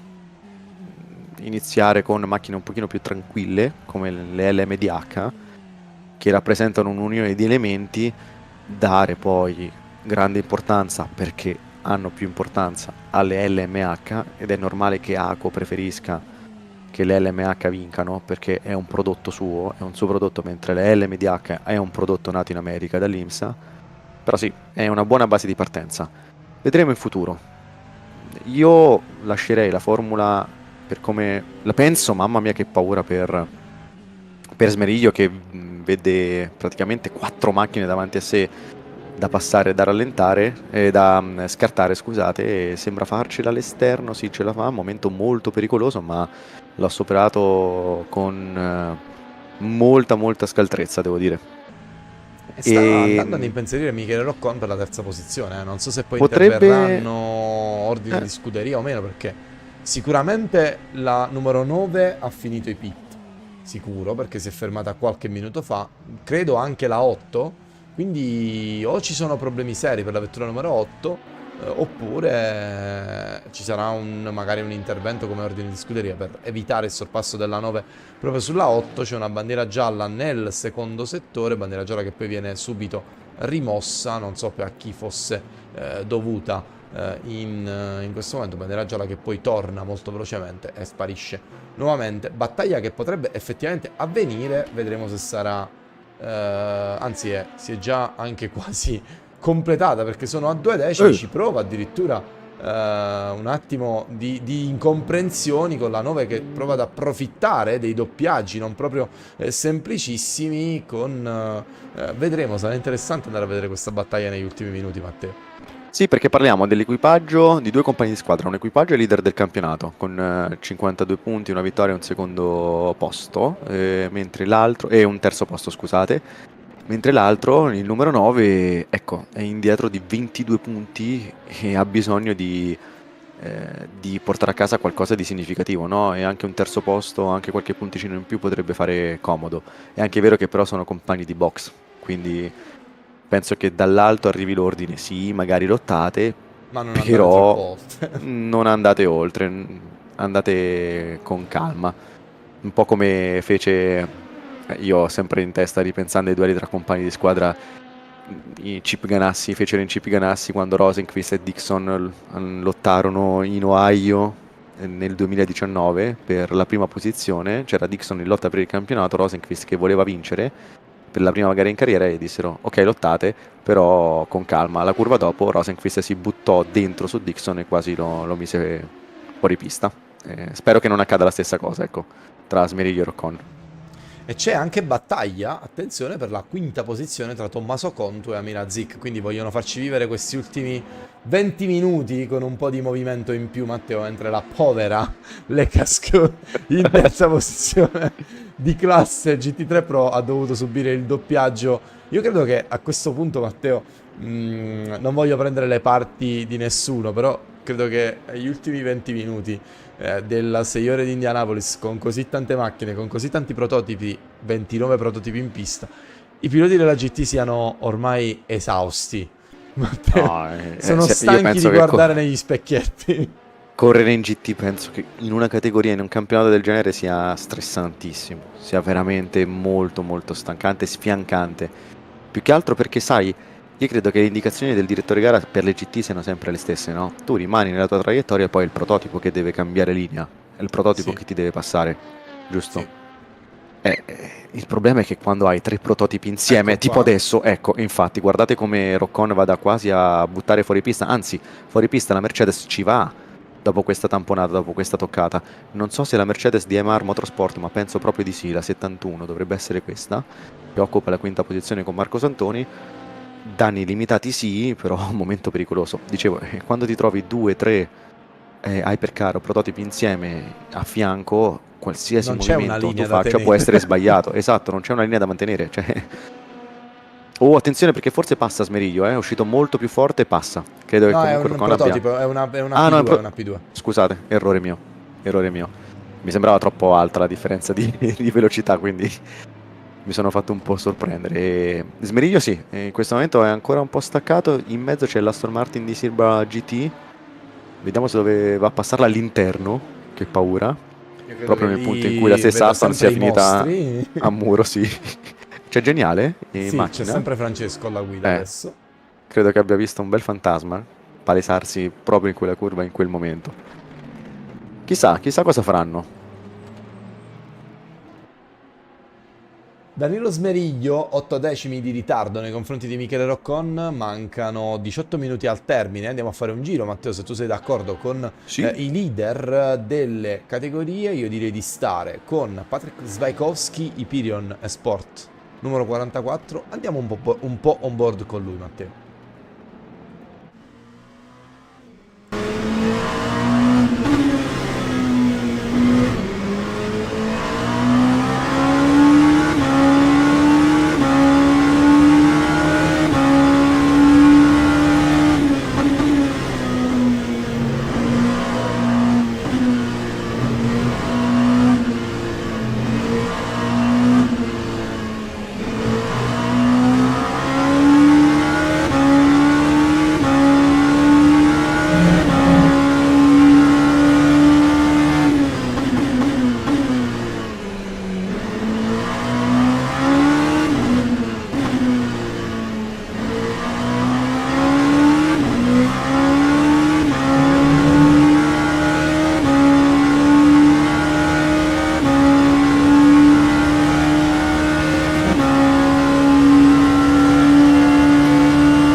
Ed eccoci tornati a Indianapolis dopo poco più di un giro on board con Hyperion, che si sta avviando verso un altro successo per estendere la leadership in classifica. Ovviamente il punto focale in questi ultimi 16 minuti, quindi poco più di un quarto d'ora dallo scadere del tempo, resta la battaglia interna quasi fratricida tra Team Freem, perché Danilo Smeriglio è incollato a Michele Roccon, che non vuole assolutamente mollare quel terzo posto, che ovvio non sarà la posizione, non consegnerà la vittoria che sembrava la portata, però prima dell'incidente, prima del testacode e del fuoripista, però potrebbe comunque significare rappresentare un buon bottino di punti per l'equipaggio e il team che è arrivato a Indianapolis da leader del campionato. Intanto c'è una bandiera gialla nel primo settore, mentre le due Team Freem di classe Hypercar procedono con i doppiaggi. Vediamo ancora situazioni di pericolo, quindi commissari impegnati a sventolare la gialla nella prima porzione del circuito, che è quella che ha creato più situazioni pericolose. Qui siamo con Maximilian Pinter alle spalle dell'Audi di Carloni, la passa adesso, passa ora la R8, un'altra macchina che ha fatto la storia della GT3 vincendo tantissime categorie, però non vedremo in pista tantissime R8 nel reale in futuro. Il bello del virtuale invece è che mentre c'è una macchina fuori pista tra la 2 e la 3, no, Zurk. no, attenzione, Sunset Motorsport, leader della LMP2 Pro Am, non ci posso credere. Aveva quanti giri di vantaggio? 2? Stranissimo pure l'incidente, adesso è finito ad un No. giro di vantaggio nei confronti. C'è anche un connection loss per Samuel Korthoff, vettura Sì. ferma a bordo pista. E questa è quella che ho visto io nel primo settore, che dava la bandiera gialla. Però Vediamo questo se- veramente potrebbe cambiare le sorti della corsa in LMP2 Pro M, con Level 1 eSports che invece avrebbe la possibilità di raccogliere questa prima posizione regalata sul piatto d'argento da Sunset Motorsport.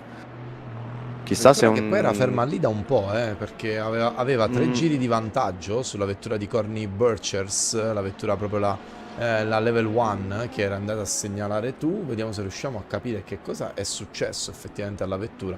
Sto cercando di andare un po' indietro con, Sì. con le immagini per cercare di vedere se riusciamo a capire. Probabilmente un problema tecnico, non so se è un incidente. O la non so. periferica, cioè volante, pedaliera. Vediamo intanto se il motore era acceso, grazie ai dati della vettura. Vediamo se riusciamo ad appararlo. La vettura era accesa, perché vedo che qua c'è sicuramente un problema tecnico, di sicuro, vedendo le immagini. Vediamo che cosa è successo alla... Qua sembrava tutto regolare. Terza, quarta, quinta.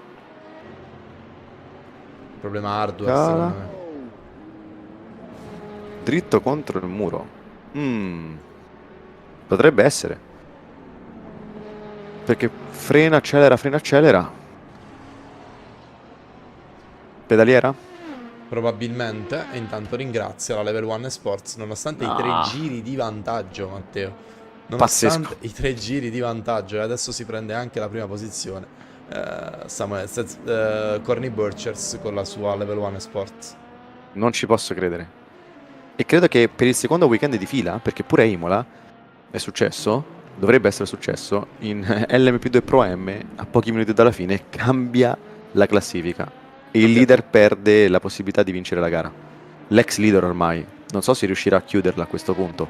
Penso che con questi problemi sia ormai vicino al ritiro, prossimo al ritiro. Veramente davvero un incredibile. brutto colpo, sarebbe davvero un brutto colpo, anche perché rischierebbe, non portandolo a termine, poi di perdere comunque tanti punti, perché la sorpasserebbero in ogni caso anche le vetture di, ad esempio, Simone Melilli, la vettura della Carloni Racing Prototype, che attualmente viene registrata in terza posizione, ma che tra un po' salirà in seconda, anche se ha ancora un giro. Quindi il salvabile c'è ancora, dovrebbe riuscire a tornare al box, vettura che torna al box in questo momento, la vettura di Sezmet Ozturk, che torna, sta per rientrare sul server in questo momento, viene riportata effettivamente al box, potrebbe quantomeno salvare il podio, Matteo. Ecco, questa potrebbe essere una buona notizia da questo punto di vista, vettura che sta tornando in pista, come vedete adesso. La particolarità di Indianapolis è poi che ti devi fare tutto il paddock, sì, il retro box, e passare per la gasoline alley e rientrare in pit road, quindi perdi ancora più tempo, non riparti dalla piazzola, cioè non riparti dal garage che ti porta sulla fast lane, quindi perdi davvero tanto tempo in più. Ora è ancora segnata in seconda posizione, però come dicevi prima Mariano deve passare sul traguardo per aggiornarsi ufficialmente, giusto, dopo un connection. Sì, dopo perché uscita dal server. sostanzialmente la meccanica di come funzionano i connection lost di rFactor 2 è che, come se in questo momento la vettura dei Sunset Motorsport avesse iniziato nuovamente il giro nel quale si è disconnessa. Pertanto questo tratto di pista che sta percorrendo la P2 numero 83 e la numero 84 è come se fosse un tratto di pista che ha già effettivamente percorso, quindi sostanzialmente perde un giro che poi gli viene cioè finirà il suo 100, non so in quale giro si trova la vettura numero 84, lo finirà solo quando passerà sul traguardo adesso, perdendo di fatto due giri. Il simulatore non ti conta il giro che non hai portato a termine. Dovrebbe comunque, secondo me, mantenere almeno la seconda posizione, quantomeno dovrebbe finire nello stesso giro di Simone Melilli, che anche fisicamente dovrebbe essere dietro di loro, se non mi sbaglio, la vedo qualche metro più avanti, la vettura di Sunset Ozturk, sì. Qualche curva, sì, Mariano. Quindi non dico che la seconda posizione sia alla portata, perché bisognerebbe vedere un po' come sono messi a passo in CR. E rientra in box, rientra in box adesso Ozturk, rientra adesso in pit lane. Potrebbe essere un altro segnale d'allarme. Sì, problemi tecnici forse, oppure se avevano magari bisogno, Matteo, di fare un pit stop, probabilmente. Potrebbe essere. Vediamo. Mi sembra La velocità sicuramente è normale, La posizione 80 su Simone km/h. Melilli l'hanno persa. Sì, quindi sono ormai andati, però possono comunque chiudere al terzo posto, perché ad ora avrebbero 2 giri di vantaggio su Kazmarkiewicz di Sweet Force, che tra l'altro credo che sia proprio la macchina con cui Geniale si è preso all'inizio della gara. Ci dice Andrea Bettini, cambio pilota per non rischiare probabilmente quello Ah, giusto, grande. che avviene nell'ultimo secondo. Vediamo se sarà effettivamente un cambio pilota, anche perché sì, hanno più di un giro di vantaggio sulla vettura degli Sweet Force, quindi potrebbe essere visto che ormai la seconda posizione l'abbiamo comunque persa, Matteo, tanto vale metterci sul sicuro e mantenere la terza quantomeno, ecco. Vabbè, quella è strategia, penso che loro sappiano effettivamente come muoversi. Volevo salutare Andrea, che ho avuto modo di conoscere di persona nella presentazione del Team Simframe. Un grandissimo saluto ad Andrea, che mi ha portato anche un bel pensiero e niente, Un un caro abbraccione. amico, Andrea, un caro Sì, amico sì. che abbracciamo tutti. Mentre, Matteo, Andrea a sottolineare anche la fantastica rimonta della Ground Effect Sim Racing Team, che partiva falcidiata da 5 penalità, 4 stop and go e un DT, e che comunque riesce a risalire in top 5 se dovesse riuscire a sorpassare la vettura di Amirazik. Ci sta provando adesso all'esterno addirittura e ci riesce Bello. senza colpo ferire, Matteo. Che sorpasso che ha tirato, una staccata veramente, veramente profonda all'esterno, utilizzando il corridoio che poi si è trasformato quello interno, in quello a favore, nella controcurva a sinistra. È riuscito a tenerla proprio al limite dentro, andando È stato sul anche aiutato, cordolo. Matteo, da Sì, quello slargo che ha curva 1, che è l'ha dato fatto, l'ha fatto bene. dal layout del tracciato di Formula 1, il layout vecchio di Indianapolis, che contiene quella prima curva fatta in quella maniera lì, e l'è riuscita a sfruttare bene. Mentre, Matteo, segnalo che il ritiro invece della Fuel 7 Motorsport è dovuto ad un motore morto per loro, quindi nessuna possibilità di poter continuare la gara per loro. Aia. Fa male, eh? Fa male. Soprattutto perché, sai, comunque cerchi di chiuderla innanzitutto una endurance. L'obiettivo è quella di finirla, perché i punti li porti a casa, la soddisfazione credo sia appunto immensa, anche nel finire le 6 ore, per chi è abituato a correrne tante, comunque ha la consapevolezza di aver fatto qualcosa di significativo. L'affidabilità però ci sta, fa parte del motorsport, ed è anche bello vederla nel virtuale. Spesso si va a interpretare il connection lost, no? come problema di affidabilità, però sono presenti anche gli stessi problemi tecnici, come al motore e quant'altro.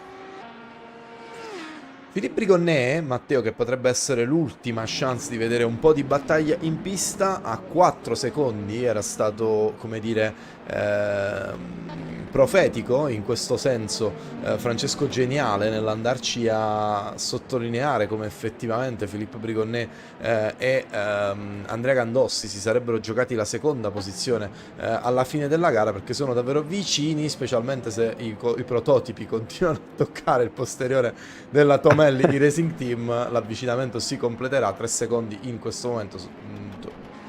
Dovrebbe essere un contatto avvenuto con la vettura numero 28, se non sbaglio, la vettura di probabilmente la Level 1 eSports di David Ulfim, se non vado errato. Si dovrebbe essere quella ad aver avuto il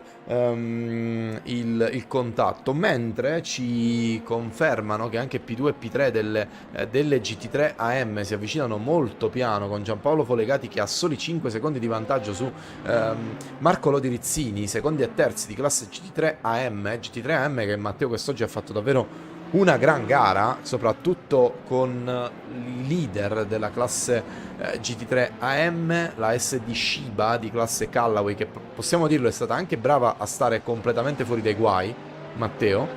Sì. Io ora non vorrei, ecco, essere fautore di sventura con 4 minuti. con soli 4 minuti al termine, però credo che siano stati davvero bravissimi a rimanere fuori dai guai quest'oggi, e hanno un giro Sì. di vantaggio sulla vettura in seconda posizione, quindi davvero una grande prestazione da loro, ma grande prestazione anche da parte di Giampaolo Folegati, perché Matteo una vettura che finisce seconda in overall comunque ti farebbe pensare di aver distrutto completamente la sua categoria, ma invece ha solo un giro di vantaggio sulla vettura di Giampaolo Folegati, che un giro sicuramente è tanto, ma per le gare endurance non è tantissimo. Soprattutto in Indianapolis, soprattutto in un circuito da 4 km e mezzo e in una gara da 6 ore. Un giro è tantissimo in una gara di Formula 1, per dire, no? Da 1 ora e 40. Quando però la dimensione si triplica, la distanza va a triplicarsi, ecco, non è nulla, anche perché nell'endurance fai te un pit stop dura nella media 1 minuto, no? 1 minuto, se fai il pit stop completo vai anche oltre, quindi significa perdere un giro a sosta, bene o male. Si fa veramente presto a perderlo, è un margine di sicurezza quando manca così poco, però bisogna preservarlo, non bisogna anzi rilassarsi, lasciarsi andare, bisogna rimanere concentrati, perché un giro non basta mai, soprattutto in una pista del genere. Un conto è avere un giro di vantaggio al Nürburgring Nordschleife, un conto a Indianapolis. Anche perché poi l'abbiamo visto, Matteo, con questo tipo di problemi tecnici il giro non ti mette mai al riparo praticamente da quello che potrebbe succedere con un connection lost o qualsiasi altro tipo di accadimento. Danilo Smeriglio, che è tornato ad impensierire la vettura numero 8 di Michele Roccon, vettura numero 9 contro vettura numero 8, quest'oggi anche la matematica o la cronologia è salva, Matteo, perché la 7 si è messa davanti alla 8 che è davanti alla 9, quindi possiamo dire che in Simfrim sono sicuramente contenti di averle messe in ordine di numero le vetture. Fatto sta che un giro di vantaggio, te lo dicevo prima a microfoni spenti, Matteo, non riuscivo a capire come fosse vicina, così tanto vicina la Iris numero 707, se era semplicemente una questione di pit stop. La vettura numero 7 ha messo un giro sulla seconda in classifica, invece in classe P2 Pro c'è Patrick Svajkovski che con la Ispiron Sport numero 44, complice anche il connection lost della Go Team Racing, che quest'oggi è sembrata meno granitica del solito, ha fatto davvero una gara molto importante, mentre Matteo sono vicini l'Audi R8 GT3 Pro di Philippe Brigonnet della Lescas Sim Racing, io non riuscirò mai a pronunciarlo questo nome, è incollato alla vettura di Andrea Gandossi. C'è anche la lotta per il secondo posto di GT3M tra Folegati e Rizzini, manca poco tempo, ci sono però solo 3 secondi e mezzo, anche lì potrebbe accadere di tutto e ci godiamo questo effettivamente ultimo giro. Per loro potrebbe essere il penultimo giro della 6 ore di Indianapolis, on board con la vettura dei 4 anelli, il V10 aspirato che canta nel lungo rettilineo di Indianapolis prendendo la scia. Vediamo in staccata chi riesce a recuperare di più. Credo che lì davanti Gandossi sia anche un pochino rallentato, forse è la Mercedes di Carloni, correggimi se sbaglio. Mariano che è proprio davanti a loro. No, dovrebbe essere la Tomelli di Andrea Gandossi probabilmente, quella più avanti, la rossa, la GT, o la Grow Team con quei colori, oppure la Wildfire, probabilmente la Wildfire numero 7. Credo la Wildfire, sì, con Gandossi che passa adesso e poi subito dopo lo segue Philippe Brigonnet. Perde il posteriore, non so se si sono toccati, non so se Brigonnet si è toccato con l'altra Mercedes, quella rossa. Vedo i fari che si avvicinano, oltre all'LMP2 che passa adesso. Credo che Brigonnet sia stato tratto in inganno proprio dalla Mercedes, che era all'interno. Momento molto molto ansioso e sicuramente ci ha perso tanto Brigonnet, anche perché ora le possibilità, le occasioni di sorpasso si riducono e Gandossi dall'altra parte può iniziare a respirare. Siamo nell'ultimo giro. Siamo entrati nell'ultimo giro, anzi no, siamo sul traguardo se non sbaglio. Ha vinto Riccardo Corazzari con Simfrim eSports, che raggiunge il successo, prende la bandiera a scacchi e quindi vince la 6 ore di Indianapolis. Successo ancora una volta per Simfrim eSports, è il secondo stagionale su 3 gare corse, quindi questa volta la vittoria va alla 7 che va a vincere nel circuito dell'Indiana. E adesso attendiamo l'arrivo delle altre categorie, tra cui l'MP2 Pro, LMP2 Pro Am, GT3 Pro e GT3 Pro Am, con questa battaglia per la seconda posizione che abbiamo già raccontato in GT3 Pro. Tuttavia Gandossi rimane con un margine di 6 decimi su Philippe Brigonnet. Noi con le immagini andiamo giustamente sulla seconda categoria per rilevanza in prestazionale in pista, la LMP2 Pro, che vede il successo di Hyperion eSports, che con la 44 guidata sul traguardo da Patrick Ziaskowski riesce a vincere a Indianapolis, sfanalando, utilizza i fari per festeggiare e lampeggia passando sulla linea del traguardo sulla Brickyard, vincendo il terzo appuntamento dell'eSports Endurance Series.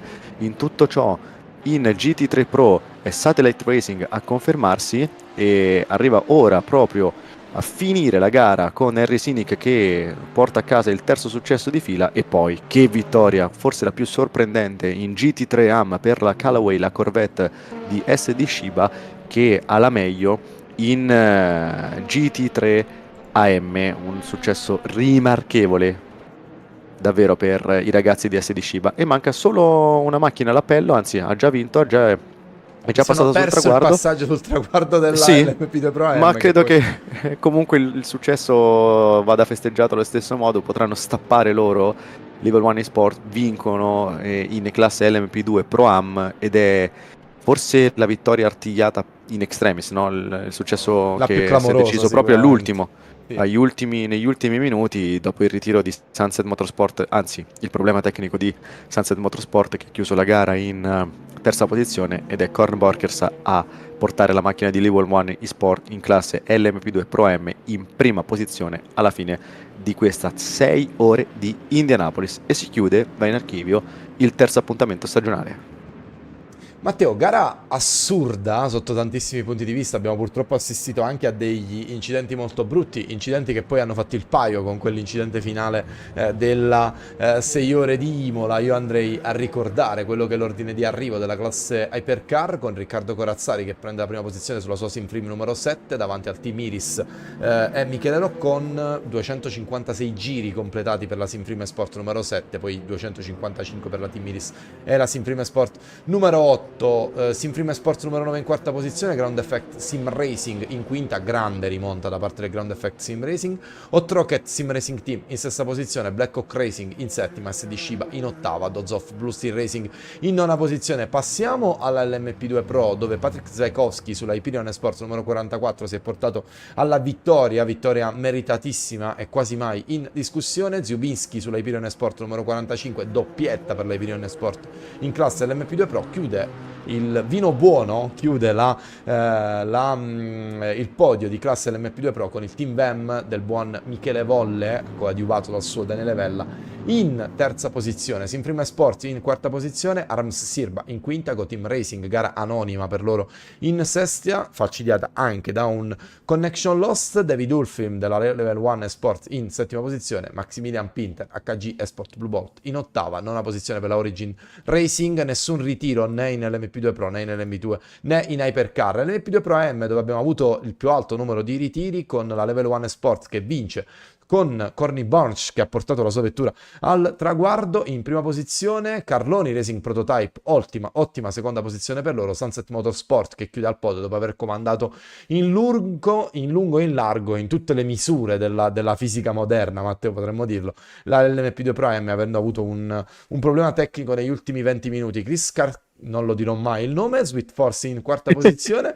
Red Speed Eagles in quinta, Kesate Sim Racing in sesta, Fuel Saving Motorsport in settima, HG Esport Blue Bolt di classe Pro AM ritirata praticamente nelle primissime posizioni. Ultima posizione per la Naya Racing Italia, squalificata nel corso della sessione. GT3 Pro che vede Harry Sinek che porta al traguardo la sua McLaren 720S sulla Satellite Racing, Tomelli e-Racing Team in seconda posizione, Lescascu in terza posizione, Arm Sirba in quarta posizione, MR Motorsport in quinta, Virtual Divers Alliance, grandi delusi di questa giornata, in sesta posizione, Dozov Blue Steel Racing in settima. GT3 AM con Simone De Santis in prima posizione, SD Shiba memorabile e poetico quest'oggi, MR Motorsport in seconda posizione, Carloni Racing Black in terza, Carloni Racing Red in quarta, quindi buona doppietta a podio e ai piedi del podio per la Carloni Racing, Flying Goat in quinta, VSL in sesta, Grow Racing Team in settima, GR Wildfire in ottava, Hot Rocket Sim Racing Team in nona, chiude la top 10 la Redemption Racing Team. Ultime due posizioni per Tommy Tisdale del team Rookie Most e poi Michael Araujo della Sinister Race Team. Matteo, non resta che dare un occhio a quello che sarà il prossimo appuntamento per quanto riguarda il nostro e per la nostra eSport Endurance Series, che sarà il 27 gennaio a Istanbul. Sì, 27 gennaio a Istanbul, poi si continuerà con il Nürburgring, Sebring, Spa-Francorchamps che servirà a preparare la gara di Le Mans. Istanbul è un circuito fantastico, uno dei tilcodromi, se non il tilcodromo più apprezzato dai piloti, e non sarà una novità per l'eSport Endurance Series che ci ha già corso, e è un tracciato che rispetto a Imola e a Indianapolis, quindi rispetto agli ultimi due visitati dal campionato, permetterà molto molto più margine per i doppiaggi. Attenzione però perché sarà molto insidioso, immagino per i track limits e penso anche e soprattutto per la gestione dei pneumatici, la gestione proprio della gara. Circuito lungo, difficile, estenuante, fisicamente e mentalmente servirà tanta tanta forza, tanta energia e non vedo l'ora di vedere i piloti e le categorie, le 5 categorie impegnate in pista a Istanbul. Matteo, grazie per essere stato con noi in questo pomeriggio davvero lungo, questo pomeriggio davvero estenuante in quell'Indianapolis. Appuntamento al 27 gennaio, ma ovviamente auguriamo e cogliamo l'occasione per fare i migliori auguri per queste feste natalizie a tutti quelli che sono ancora in ascolto, Matteo. Assolutamente sì, e ragazzi, divertitevi, buon Natale, buon anno e ci ritroviamo in pista poi a fine gennaio per un altro appuntamento, quindi non manca tantissimo, dovete solo aspettare un mesetto. Nel frattempo divertitevi, un salutone, un abbraccione e buone feste.